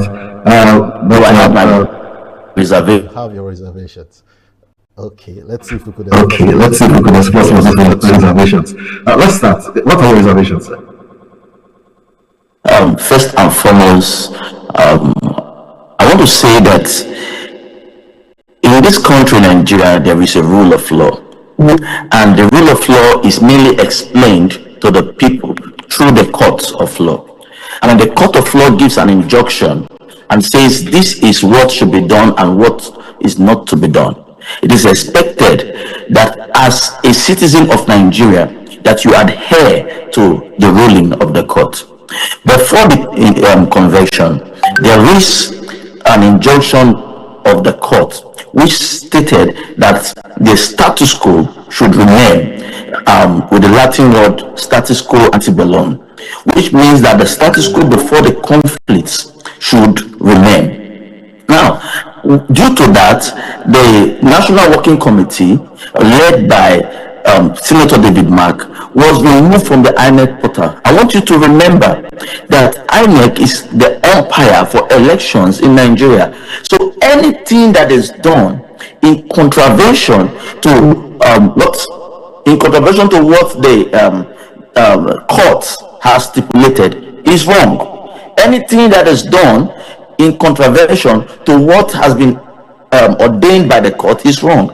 When INEC interpreted what the court has said, they removed the National Working Committee. So who is conducting the convention? Who is in charge of the convention? If your name is not there, INEC does not supervise what you are doing, then who are we deceiving? That becomes the question. So does that mean that there's really a faction right now in the ADC? There's a divide in the ADC? Yes, it cannot be overemphasized or swept under the carpet, because right now Nigerians generally know that ADC has a lot of divisions right now. There are factions, yes, and among these factions there is actually a real ADC that is propelling up or trying to move the party forward. These ones that went for the national convention, which one do you think they believe they belong to? When you have been taken out of the portal of INEC, automatically it means that you are no longer recognized. When you are taken out of the portal of INEC, it means that INEC does not recognize your leadership. So if your name is out of that place, out of the portal, you are no longer in charge of the party. Now, when you talk about the National Working Committee, we have a National Working Committee, and we also have the National Executive Committee. Now, the National Executive Committee is a committee of all the state chairmen, which is still recognized by INEC. Now, these are the only people who could rescue this party, not the people who have been removed. You get it? Because, you see, I must say that the National Working Committee that has been removed from the portal have not done anything good so far. Because if they know their honors, if they know what they are doing, they would have called on the neck and see how to salvage the situation. But no, they went ahead with congresses. They went ahead with conventions. Why? In contravention to the law of the country, in contravention to what the court has stipulated. I must tell you this, that these divisions and problems we're having right now in ADC, the National Working Committee has a hand in it. Because if they don't know what to do, they should seek advices. They should seek the counsel of people. They should seek the counsel of those who are administrators, who know these things. To be a former governor or be House of Rep or former senator, if you don't know administration, you don't know administration. And this is why important that people ask questions so that they don't go out of line. Because if everything they have done turns out to be illegal tomorrow, interpreted by the court to be illegal, it means that ADC will not be able to foot or to put any candidate on the election ballot. Wrong. What have they done so far? They have ended up in defrauding people or hard-earned money. People conducting illegal congresses and conventions. If that convention is there, why is it that when they had a court case that same day on the 14th day of April, and the High Court, their lawyer automatically or stated it very, very clearly that they are not holding any convention. It means that whatever they are doing, they are deceiving the people, deceiving the masses. It is better to be truthful. It's better that you come out truthful and you have a small convention and people affirm your leadership than for you to lie to the masses. It shows that those people do not have the heart of ADC at mind. They do not want the progress of ADC. They are not interested in what people, the changes that we need and desire in the country. They are only after their own stomach infrastructure. Thank you. That's a scathing submission, yes, sir. Now, with this in mind, with the talk of a grand coalition involving the NNPP and some dissatisfied members of other political parties, this coalition was supposed to be housed by the ADC. Now, realistically, ADC now that is having issues are going to their own national chairman. Does it look like it's something that is possible anymore? Something that is possible anymore? Oh yes, I must say that, like I explained before, that we have a part of the national that are recognized by INEC, and that part of the national still recognized by INEC is the NEC, the National Executive Council. And the only people who can rescue the party at this time is the NEC. I believe they'll be doing something about that. You can see that from the 14th, they actually won a case that has to do with nullifying the congresses, because if you watch before now, you will notice that congresses held in some states, but Delta State, we actually put out a notice that there shall be no congresses pending when the court case is resolved. But some states went ahead to do congresses. Yes, some factions went ahead to do congresses to remove the state chairman and the state working executives from their seats. But from the court case, you can see that it was stated fully, the same status quo antebellum, that there shall be no congresses, that every status quo remains the same. They should wait until the tenures of these chairmen are over, because you can't run a Congress on a running tenure of a chairman. So this is what has been done so far. And I want you to note that if these people who are recognized by INEC can do the right thing, yes, we are going to deliver ADC. Yes, we are going to meet up the time so that we can get candidates that will be on the ballot come 2027.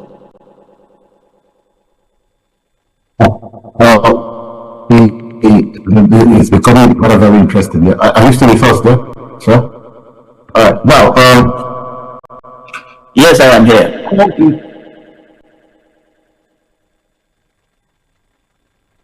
Okay. Now, all this, I understand. We saw the chairman of the state chairman forum who openly rejected the so-called convention or the convention, and claimed that the convention, the party has been hijacked from the family member. Now, the question is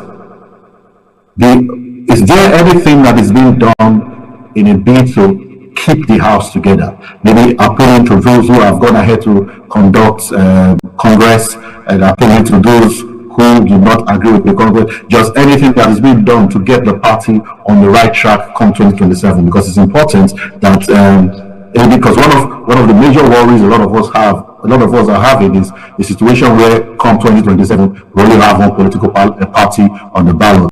It's not going to be good for our democracy, and ADC seems to be at some point the other alternative to have, but right now they seem to keep having problems on problems. Now, internally, what are you guys doing to solve this problem? Yes, like I said, the Forum of State Chairmen made several attempts to resolve these issues internally, including writing formally to the national leadership for dialogue and reconciliation. These efforts were ignored, allowing tensions to escalate unnecessarily. Leadership is not about arrogance or exclusion. Leadership is about carrying every organ along, respecting structures and resolving conflicts before they become crises. The failure to do this is the root cause of the current situation. Let me make it clear. The strength of any political party lies at the grassroots, not in Abuja, not in the national. The restructure of the party exists in the state, local government level, and ward level. The national body is only a coordinating organ, not an overlord that rides all other structures. In totality, the state chairman forum have rejected any attempt of any individual or group to usurp the functions of established structures, centralized power unlawfully, undermine the foundation upon which the party is built, and rejecting the constitution of the party. Yes, we are the only credible alternative, and that is why it is important that we do things the right way, because you cannot keep doing things the old way and expect a new and better result. ADC is the only credible alternative. Yes, different political heavyweights are joining us, and that is why we are trying our best to make sure we resolve it. But these people who were there before now, they are not making matters easy. They are making things worse by day. If they want to really make things work out, they need to come down from their high horses. What stops this national working committee that are having issues to call on all the chairmen and ask questions and say, what do we do in such a situation? But yet, they went ahead doing things that are wrong, causing more problems for us. Now, I want us to understand that ADC will get it right. Nobody is looking for our trouble. Nobody is trying to pull us down out there.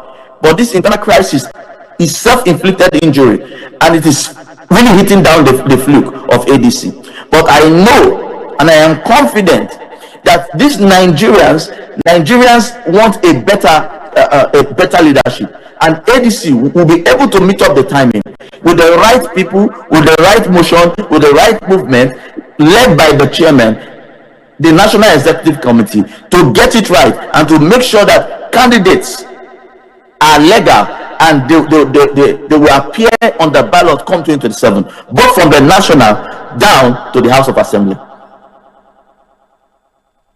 are on it.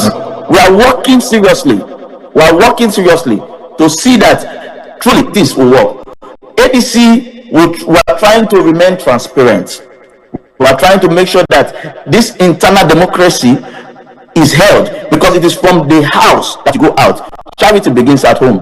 And then the respect for due process, and then protection of existing structure. Those are the things that have been demanded. It is not too much to ask when you open your door for people to come in. You don't like the landlord out of the house. It is you who is the landlord that tells you, look at where you sit, and this is where you need to sit. This is the guest room for now. Okay, now you can feel at home. Yes, you don't just come into the house and tell the landlord of the house, get out.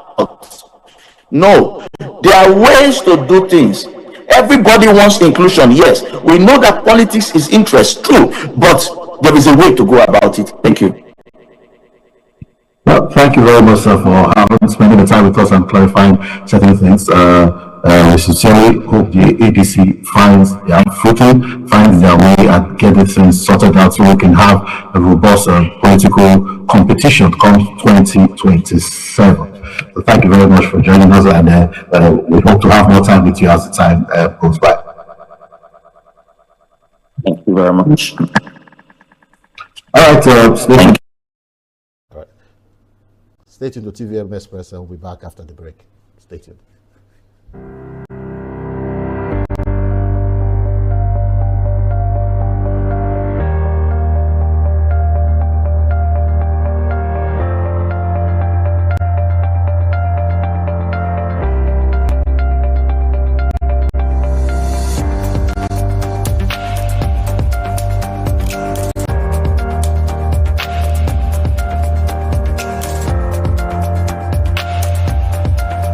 Welcome to DERSAG Engineering and Services Limited. We hold several specialized permits with the Department of Petroleum Resources, are accredited with service and product codes by NIPEX, certified by Dun & Bradstreet, and proudly ISO 9001:2015 certified.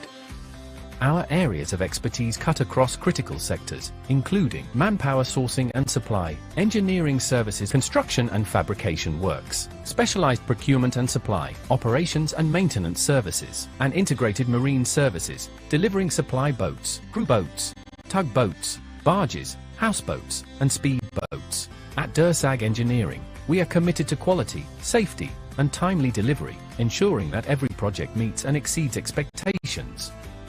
DERSAG Engineering and Services Limited, your trusted partner in delivering world-class engineering and energy solutions.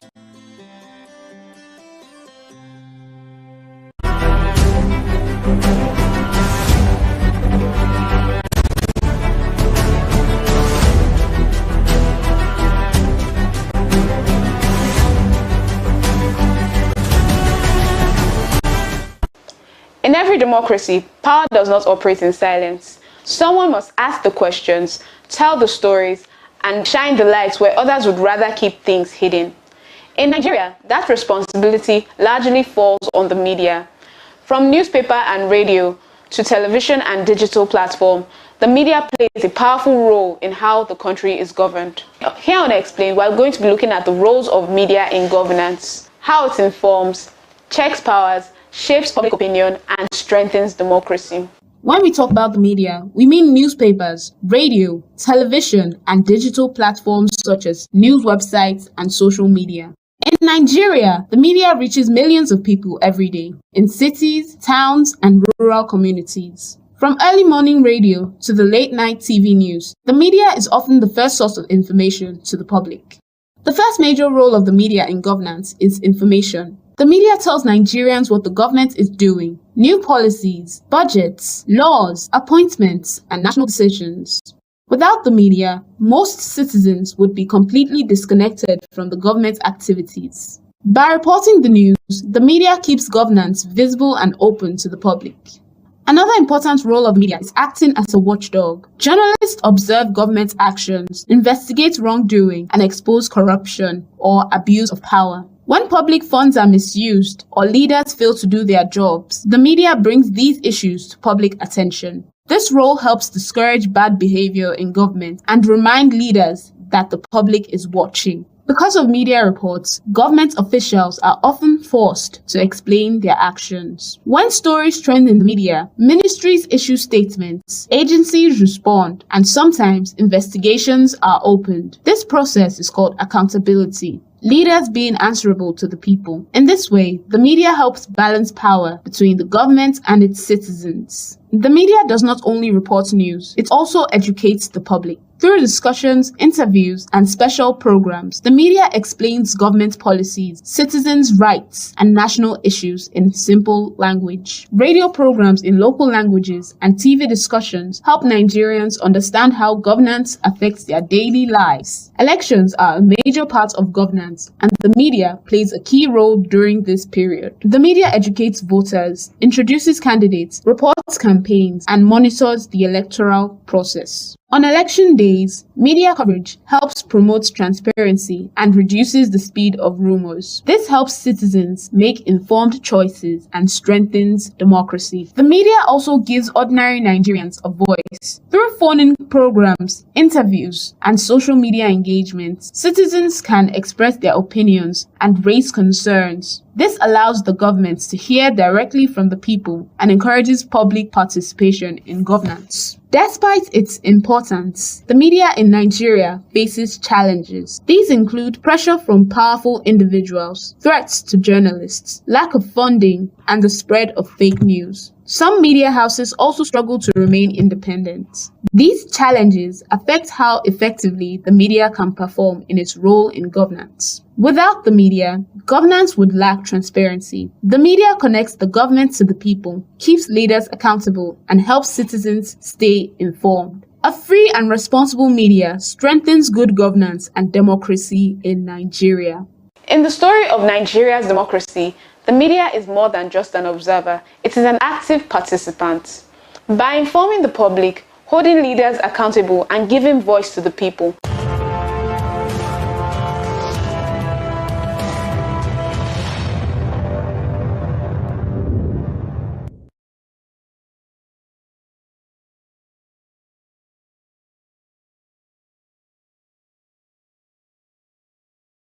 Welcome to DERSAG Engineering and Services Limited. We hold several specialized permits with the Department of Petroleum Resources, are accredited with service and product codes by NIPEX, certified by Dun & Bradstreet, and proudly ISO 9001:2015 certified. Our areas of expertise cut across critical sectors, including manpower sourcing and supply, engineering services, construction and fabrication works, specialized procurement and supply, operations and maintenance services, and integrated marine services, delivering supply boats, crew boats, tugboats, barges, houseboats, and speed boats. At DERSAG Engineering, we are committed to quality, safety, and timely delivery, ensuring that every project meets and exceeds expectations. DERSAG Engineering and Services Limited, your trusted partner in delivering world-class engineering and energy solutions. Welcome to DERSAG Engineering and Services Limited. We hold several specialized permits with the Department of Petroleum Resources, are accredited with service and product codes by NIPEX, certified by Dun & Bradstreet, and proudly ISO 9001:2015 certified. Our areas of expertise cut across critical sectors, including manpower sourcing and supply, engineering services, construction and fabrication works, specialized procurement and supply, operations and maintenance services, and integrated marine services, delivering supply boats, crew boats, tugboats, barges, houseboats, and speed boats. At DERSAG Engineering, we are committed to quality, safety, and timely delivery, ensuring that every project meets and exceeds expectations. DERSAG Engineering and Services Limited, your trusted partner in delivering world-class engineering and energy solutions. Welcome to DERSAG Engineering and Services Limited. We hold several specialized permits with the Department of Petroleum Resources, are accredited with service and product codes by NIPEX, certified by Dun & Bradstreet, and proudly ISO 9001:2015 certified. Our areas of expertise cut across critical sectors, including manpower sourcing and supply, engineering services, construction and fabrication works, specialized procurement and supply, operations and maintenance services, and integrated marine services, delivering supply boats, crew boats, tugboats, barges, houseboats, and speedboats. At Dursag Engineering, we are committed to quality, safety, and timely delivery, ensuring that every project meets and exceeds expectations. Dursag Engineering and Services Limited, your trusted partner in delivering world-class engineering and energy solutions. Welcome to Dursag.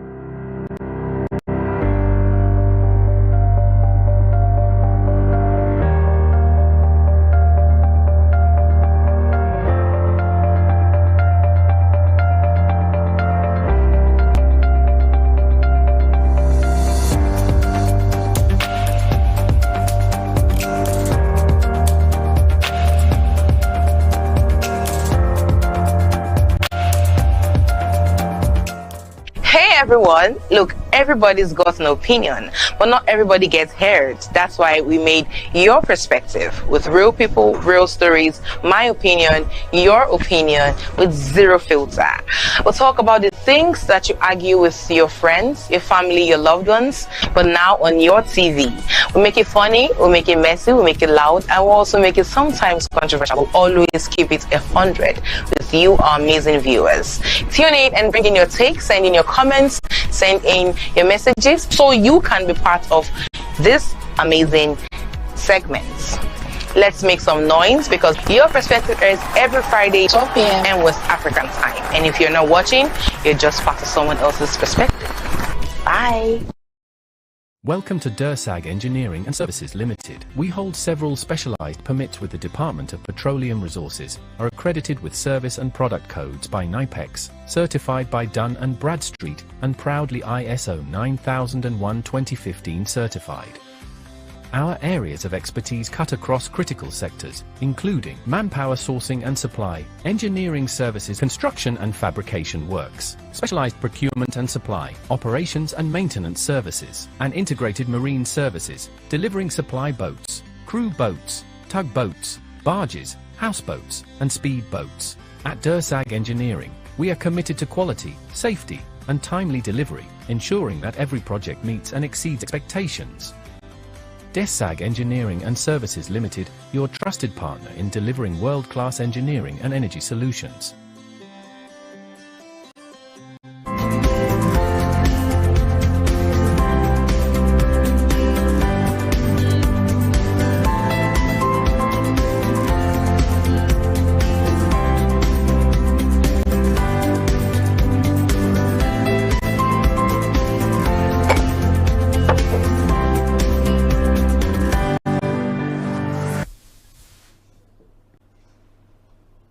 All right, you're welcome back.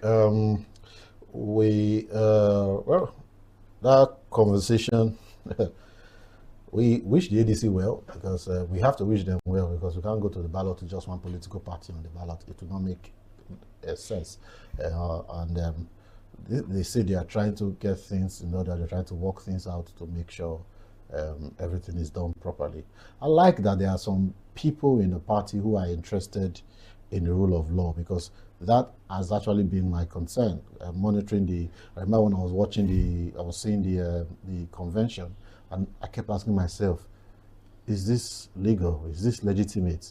Because the last I heard, the electoral umpire, has struck in the name of the leadership from the board. Now, these same people are now doing a national convention to pick leaders. And meanwhile, the state executive or the state leaders are still legitimate. And like the publicity secretary of the ADC, Delta State publicity secretary of the ADC state, those people are probably in a better position to conduct a delegate convention if there should be one, because they are, by law, they are the national executive working committee of the ADC. But we wish them well, we wish them good luck as they try to resolve what the challenges they have are. And we move on to other things as we try to wrap up the show. We start with something that is trending on social media where activist Harrison Gwamishu, I hope I pronounced that name well, activist Harrison Gwamishu, who has been on the news several times for helping kidnap victims regain their freedom. He has called out police officer in Delta State Police Command C Division for having a resident POS operator that is used whenever they want to extort money from innocent Nigeria. Wait, what? Yeah, they have a resident POS. Like, unfortunately, it's not even limited to just the police force.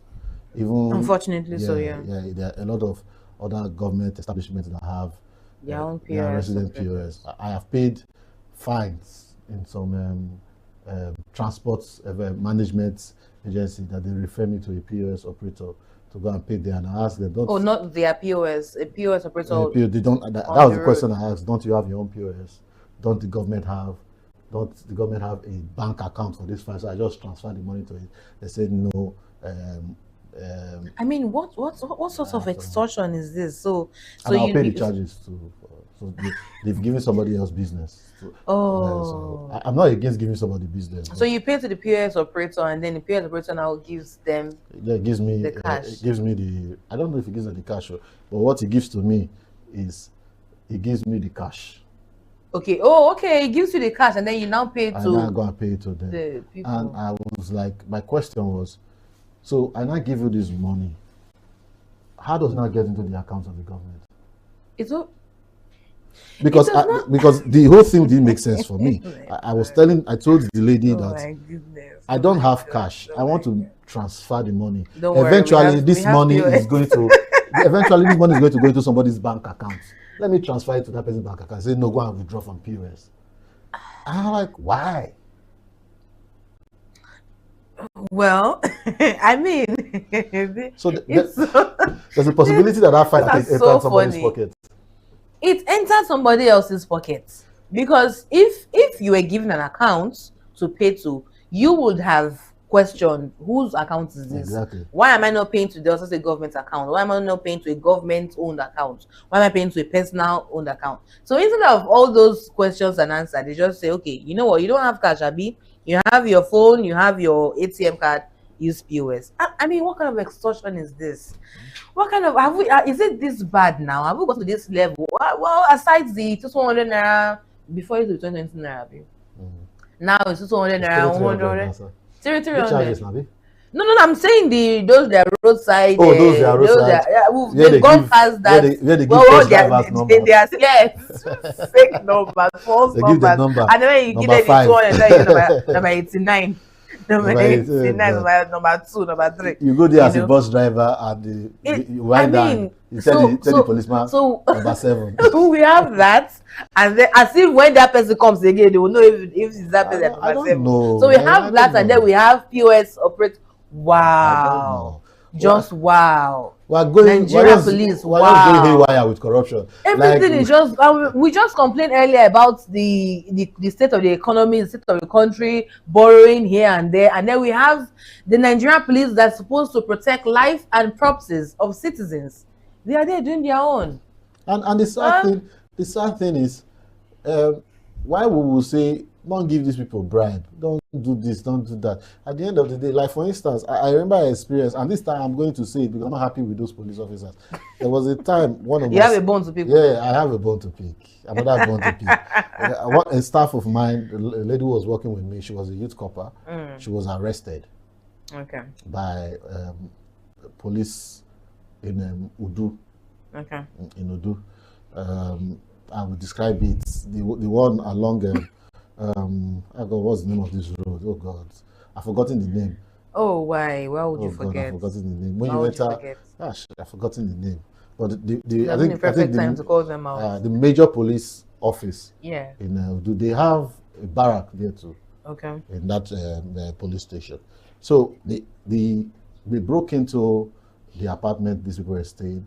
I was living in that apartment, so they were staying with me. I was not home that night. I think I had a meeting. I went for the meeting. But hold on, your female coppers were staying with you? Yeah, my staff were staying with me before. They're staying with you in the same house? Yeah. Okay, we're going to come to that. Let's go on. Yeah. I kind of, just to support the accommodation and everything. To support, they had to stay in your house? They didn't have to. But to support them, they stayed in your house? If you don't have a choice. But they're youth coppers now. But they're human beings now?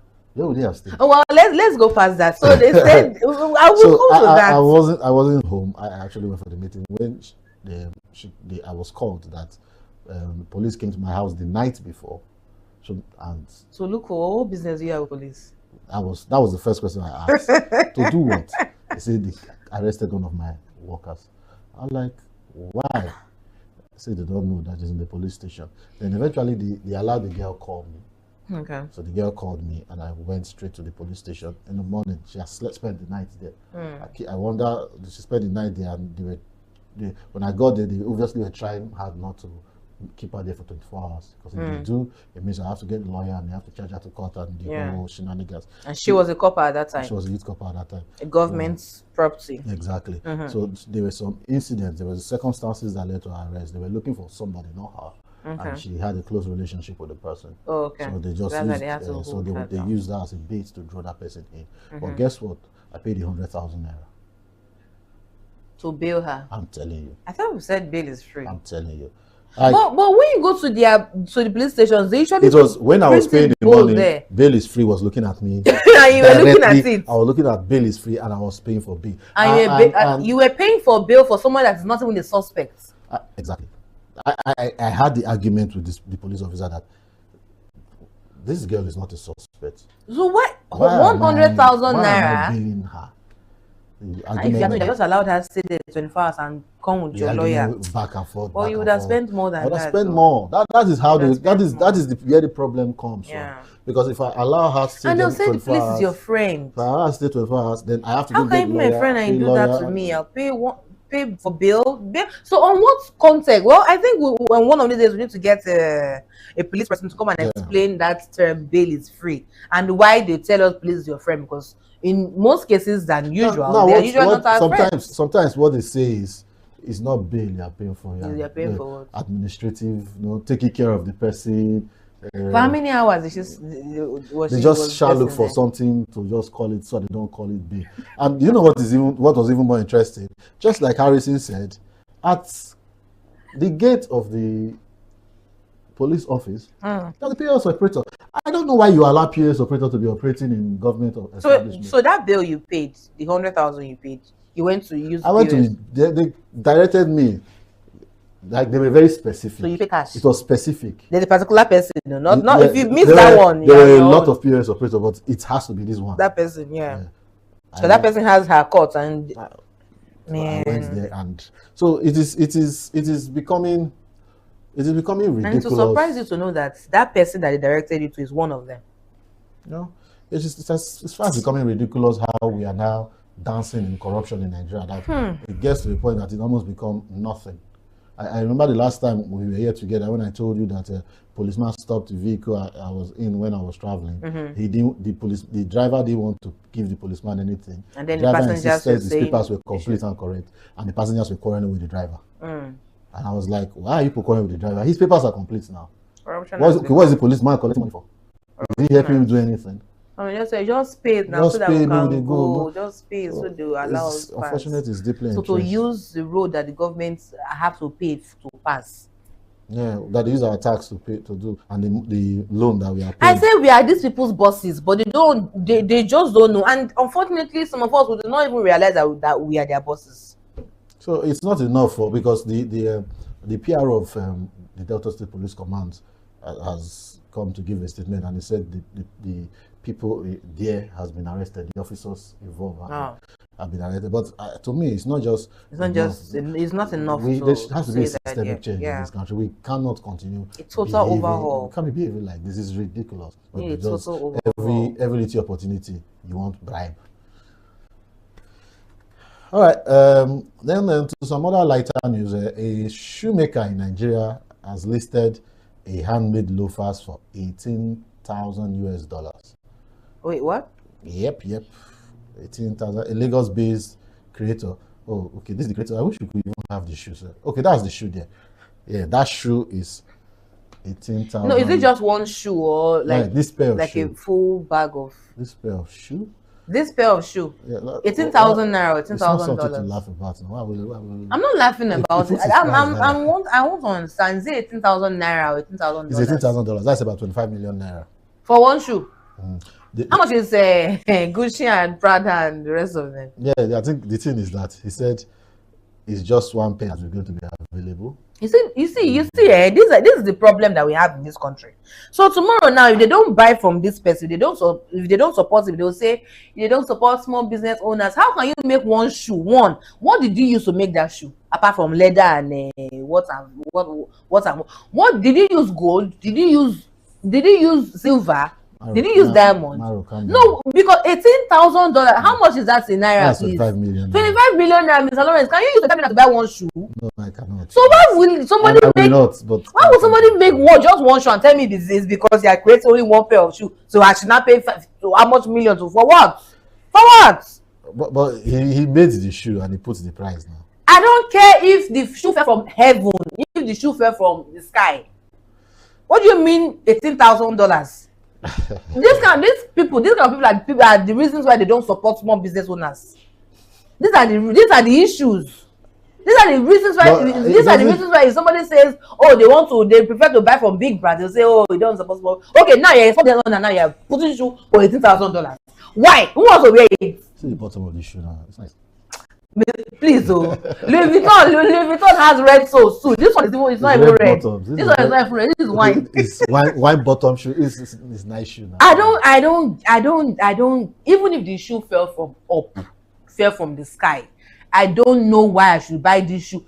I thought I was saying $18,000 naira. Do you know what I think? This is what I think. I don't think the shoe sells for $18,000. Okay. I think he's just marketing.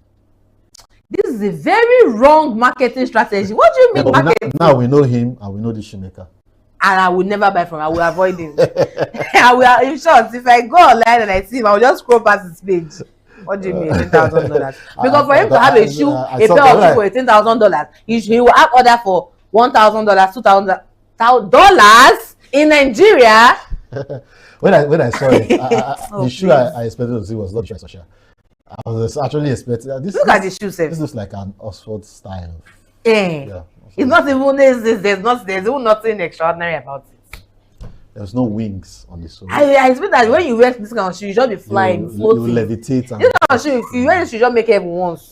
From if you just wear, immediately the shoe just enters your feet like this, straight to heaven. You just be going to heaven and be coming back. What kind of this goes a long way to talk to us about being innovative. If you are going to sell a shoe, there is nothing wrong selling a shoe for $18,000. But if you are going to sell a shoe for $18,000, they should add some innovation to the shoe. You said there's nothing wrong with selling a shoe. There is nothing wrong. I watched. Let's be realistic here. Let's be realistic here. The old Gucci and Prada. I'm not sure they will even sell a shoe for $18,000. So they might. Well, they might, but they have people. These are big brands. So if they sell a shoe for $18,000, you can understand. Okay, but you're small. You said it yourself. A small shoemaker. No, but if you put on shoes, and as you just put on the shoes, you click the soles together, then the shoes levitate, and then you just start going to heaven. Up like you start going to heaven. You then not land, you just be going like that. You fly to you just be going. You don't buy fuel. You don't. If they catch you, yes, $80,000. Just be going like that. Don't even land. You and that shoe just be going. All right. What kind of shoe is that one? To other serious matters again, this is serious. This one is ridiculously serious. Yes, shoemaker's guy is a very serious case. Oh, it's serious. If I see if I mistakenly come across him online, I will just run. I will run for my life. I will scroll past him. I beg you. All right, now a Nigerian cleric, Sheikh Kali Abubakar Salihu from Zaria, Kaduna State, has offered a bounty. I don't want to go into details, but I don't want to propagate the information. Every day with me. These are one of the things that is wrong with this country. We are fighting insecurity. Yeah. We are fighting corruption. We are fighting economic problems. We're fighting the hike in inflation. Then some people now want to add religious fight into it. Like the fight we have is not enough. We now have to fight religious fights, right? I do not support people denigrating other people's religion. I am one of those people. I am a Christian, and I'm one of those people who do not really appreciate Christian preaching in public buses, comment. I do not like that. I actually had told somebody one time that there are people in this bus. They are not only Christians in this bus. You have Muslims in this bus. Yeah. We need to be able to tolerate and respect ourselves. People's religion choices, and everything. It's their choice. You can't force your religion on another person's head. And in the same way, it is not good to make another person's religion looks like it's the lesser. Because we are all operating in faith.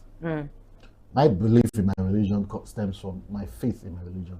Likewise, their belief. And there is nothing that actually, there's nothing physical that stands out to say that your belief is superior to my belief. It's just the faith thing. Yeah. So you have your right to believe whatever you believe. Exactly. I have my right to believe whatever I believe. So apparently, he said the preacher came and denigrated the Prophet Muhammad, and he placed a bounty on his head of #1 million. Now, #1 million. Yeah.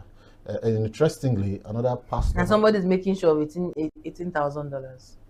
Yeah, we are looking for money in the country. People are looking for money. Then another pastor also has come up to also get a Muslim cleric who actually denigrated or said something negative about Jesus Christ, and he now placed a bounty on that one. So, I think okay, so it's a bounty thing. Yeah, bounty versus bounty. Oh wow! Yeah. So a Christian said something against Prophet Muhammad, and this sheikh has come out to place a bounty on that one's head. Now another Christian has now looked for another Muslim person that said something against Jesus Christ, and that the Christian has placed a bounty on the Muslim head. Beautiful. So it's what we call beautiful. Misplaced priorities. People, they don't know what is their problem. They don't well, it's like we said, it's beautiful. It's faith. Everybody has the right to their faith. What me I interpret is as, since we all chose to be mad, let's just all be mad together. Let them be mad. So let them be mad. That is that. Well, I personally think security agencies, on a serious note, should look into the matter, because you can't just go make a video and be putting bounty on people's heads. Fire. Yeah, like you can't. It's going to be a widespread fire, because if we look at it like this, it looks small and looks funny. This is going to go very wide if it's not controlled. You can't just go and be placing bounty on people. Because the least we need now is religious war. Religious war is worse than what we are going through now. We don't need any kind of war. Not talk of religious war. It's going to be very horrible. So let us try as much as possible to curtail this thing now, before it goes beyond measure, beyond control. And I also think that maybe I don't know if the National Orientation Agency of this country is operating anymore. I remember growing up, we used to have public service announcement and sensitization announcement from NOAA. These days I hardly see it. I'm beginning to think that a lot of us Nigerians do not know what is criminal and what is legal anymore. We just do what we just feel like we should do, because that is actually criminal from both parties. It is actually criminal. There's nothing legal about it. In 2026, are we in primordial times? Unfortunately, we are in a lawless place. I beg your pardon. Very lawless. Everybody just does what they feel like. So I don't know, but it's just a lawless state. That somebody can come out and publicly declare a bounty on a fellow human being, declaring bounty on another person. Yeah. All right. Now to another very unfortunate story. The story of Azi, a student of University of Jos graduate rather, who was waiting for his youth service call-up. He was abducted on the 13th of April along the Jos-Kaduna highway while traveling with 6 officers to repair musical equipment, maybe for church or for his studio. And then there's a footage that was sent to his WhatsApp group, his class WhatsApp group. The assailants on blue robes, they're beating him brutally and demanding up to 30 million naira ransom. Now it has been negotiated down to 4 to 5 million naira. I think one of the attacker was identified by a social media user, and he has announced his name. He says he's a suspected serial kidnapper promoting outreach from alumni. Now, students has also issued a 48-hour ultimatum to the government and calls for swift rescue. This is going on amidst our challenge with banditry and crisis on the northern highways. Mr. Lawrence, did you watch that video? Yeah, I saw the video where they were torturing the guy. I saw the video. You will understand that. So when I watched that video, the first and only question that came to my mind was, what is this guy's offense? I mean, what is John Arum's offense? The only offense that I can pick out that he's committed is to be a Nigerian. It is, as it is now, it's a very huge crime to be a Nigerian. Because tell me why somebody was beaten like that. Why? What is going on? Why was he beaten like that? Now, the interesting thing is, they released the video, and one of the person in the video was identified. I don't know what the police have said about it, so I cannot say much on that. But going by what somebody posted on social media, the suspect was identified. And in a country where if you post against some set of persons, you will be tracked down and traced to your family and to your toilet and to wherever you are. Terrorists, comfortably post videos like this, and they cannot be tracked down, they cannot be traced. And even now, worse off, one of the suspects have been uncovered, and there is nothing that anybody is saying about it. Why? So we'll have to wait for the security agencies to be sure that who they said is the suspect is actually the suspect. It is unfortunate that kidnapping has now become business in Nigeria. Like, it has now become, because it seems like every time they kidnap somebody, they get money and they get paid, and the more that happens, the more what is the word? The more grease to their elbow they get to do more impetus they get to kidnap more. So we have to draw the curtain for today's episode at this point. Sorry, what we had for you on our update segment were mostly sad news. Like I said in an earlier program, I am sincerely hoping and looking forward to the day where we have this show and we'll discuss productivity. Maybe we'll go look at one of the state governors who is doing fine and maybe have a conversation and talk about their progress, because it's becoming sickening to just always come and talk about bad things. And I just hope. But it's not majorly our fault. It's what we have. I'm not saying it's our fault. Yeah, because you were saying you're apologizing to our viewers and saying sorry. It's unfortunate, but it's what we have out there. It's depressing. And we are journalists. We have to talk about it. I hope that things change. I hope we get to the point where we come and say we are hoping for things to change. Somebody is making sure of $18,000. If I catch that guy, All right, so that's it for today's edition of TVM Express. Stay tuned to TVM.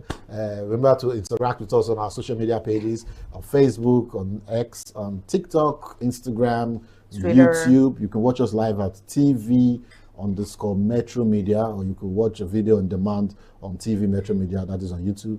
Interact with us on WhatsApp, and you can also reach us through this phone number. So stay tuned and enjoy the rest of the day. Tomorrow, TVM Express is open for sponsorship, and you can also send us your adverts on all our social media platforms displayed on your screen. You can also send us a message on the WhatsApp number displayed, or do well to send us a text message or call us, and we'll be more than glad to do business with you. Thank you so much for watching TVM Express. Stay with us. We have more to come.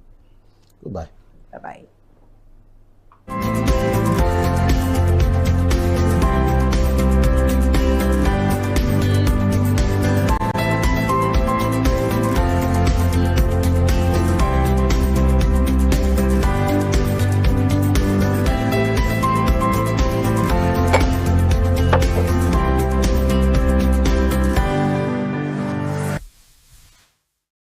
This is TVM. TVM delivers breaking stories, global headlines, and the moments that matter.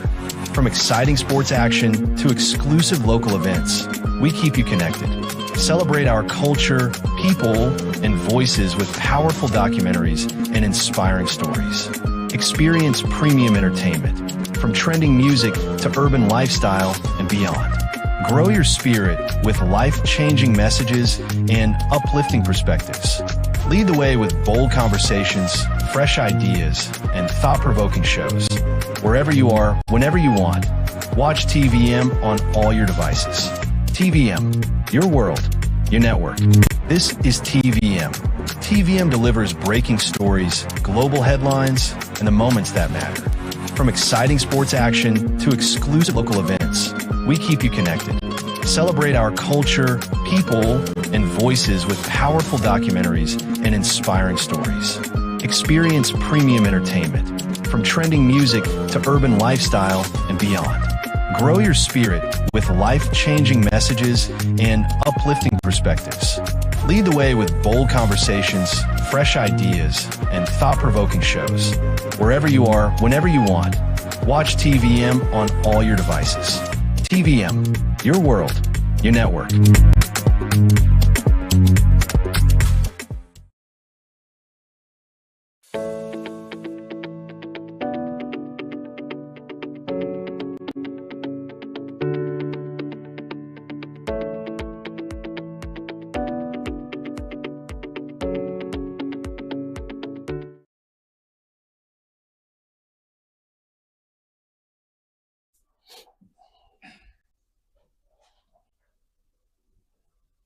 Hello, welcome to another edition of Money and Market.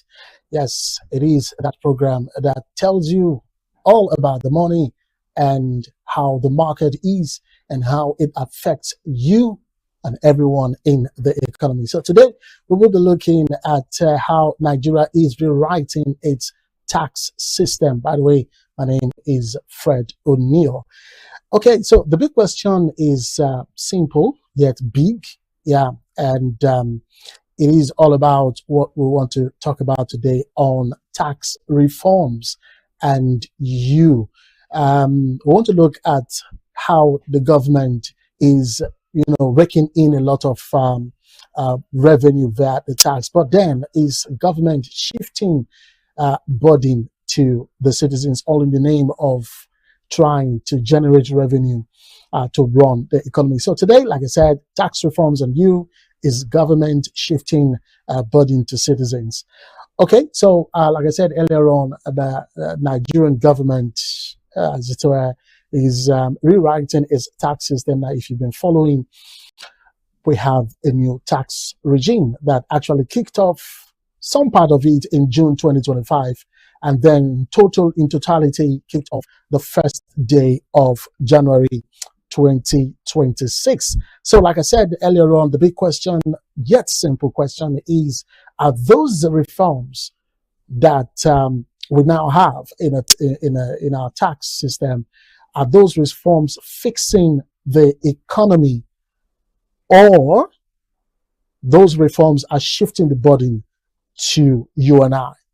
All right, recall that we have the VAT, the value added tax, to the income tax. We have whether it is from these taxes, the VAT and income tax, or from small businesses to everyday Nigerian or consumers.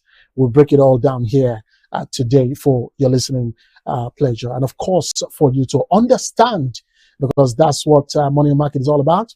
We break things down. We don't give you all the economic jargons. We break it really, really simpler for you to understand. So let's start with the Nigerian reality.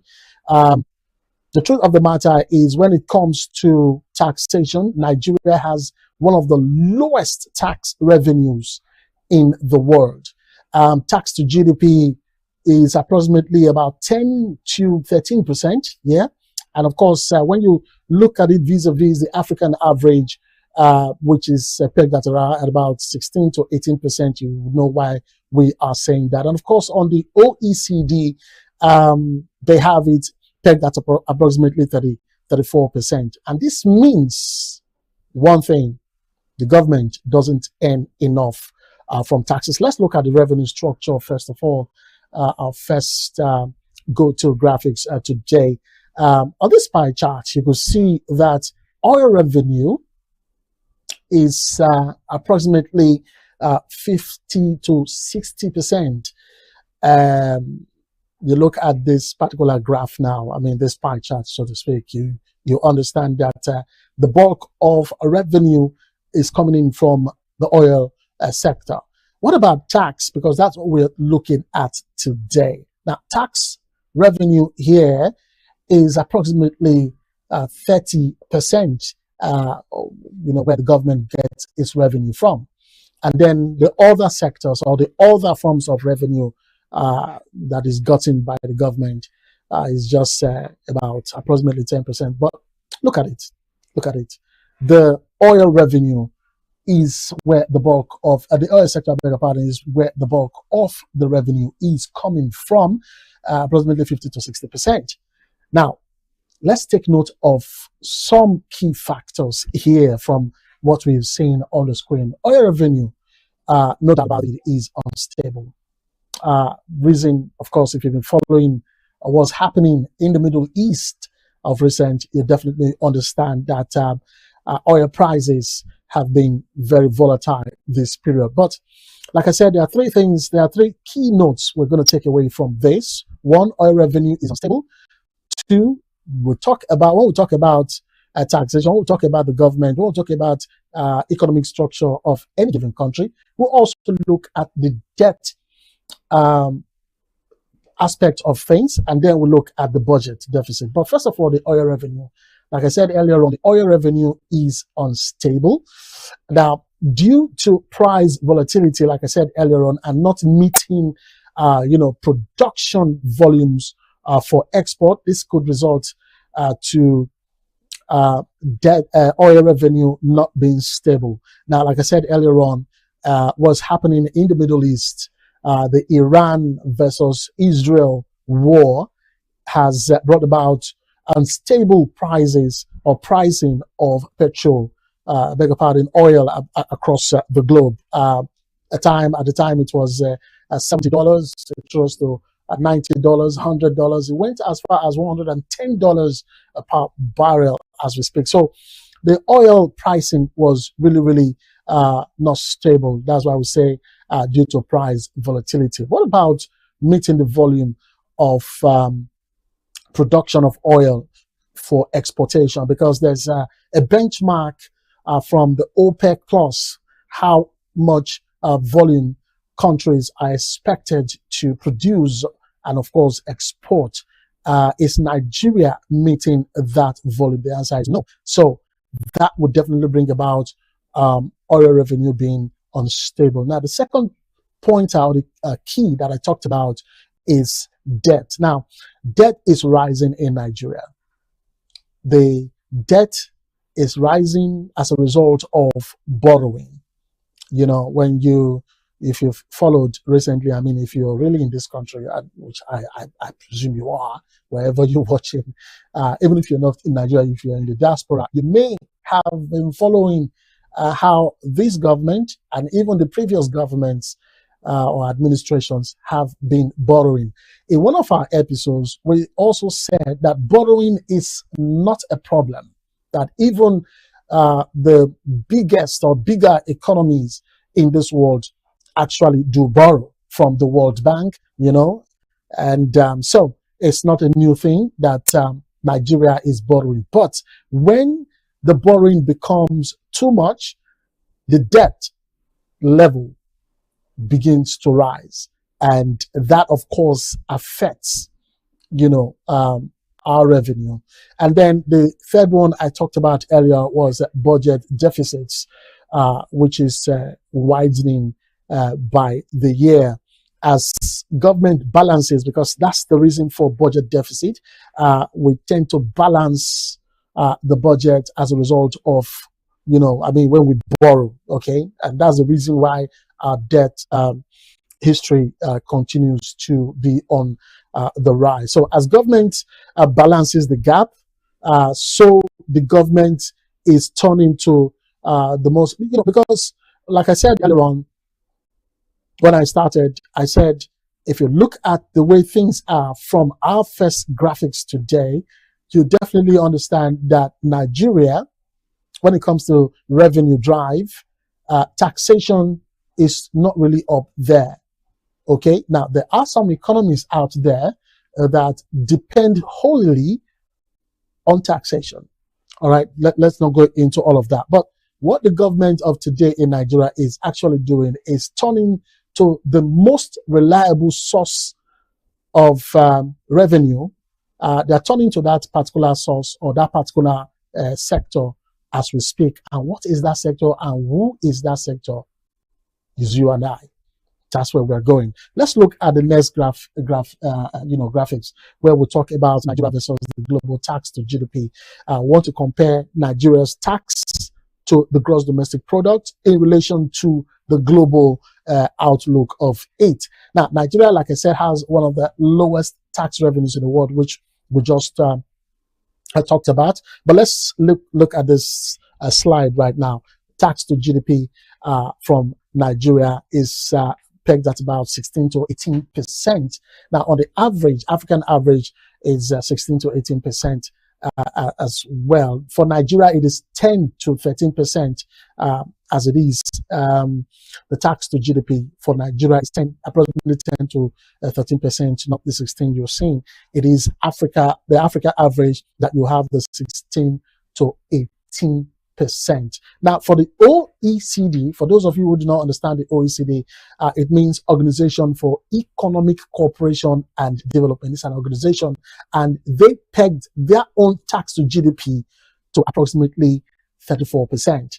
Now, what this exactly means is that the government doesn't earn enough from taxes. I mean, look at it, 10 to 13%, 10 to 30%. That's what tax brings to the gross domestic product in the country called Nigeria. But for the African average, you can see that even the lowest of approximation there is 16%, which even the highest of approximation for Nigeria, 13, is not even close to the African average. And then the global stage, talking about the Organization for Economic Cooperation and Development, they pegged theirs at approximately 34%.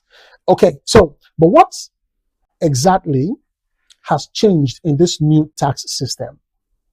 That's what we'll be breaking down in the next segment of the Money on Market today. Like I said earlier on, this is a program that, simplifies every technicalities when it comes to economic issues out there. All right. And in case you just joined us, this is TVM. You can also access any of our content via any of the digital space you're seeing on the screen on Facebook. You can follow us on Facebook, on X, formerly Twitter, on Instagram, on Facebook, and of course on TikTok. You can send us messages as well across the WhatsApp channel. And of course, you can call in or send a text on the other number you are seeing on your screen. All right, we'll go for a quick break. When we return, we'll look at what has changed in the new tax system in Nigeria. Stay with us. Welcome to DERSAG Engineering and Services Limited. We hold several specialized permits with the Department of Petroleum Resources, are accredited with service and product codes by NIPEX, certified by Dun & Bradstreet, and proudly ISO 9001:2015 certified. Our areas of expertise cut across critical sectors, including manpower sourcing and supply, engineering services, construction and fabrication works, specialized procurement and supply, operations and maintenance services, and integrated marine services, delivering supply boats, crew boats, tugboats, barges, houseboats, and speed boats. At DERSAG Engineering, we are committed to quality, safety, and timely delivery, ensuring that every project meets and exceeds expectations. DERSAG Engineering and Services Limited, your trusted partner in delivering world-class engineering and energy solutions.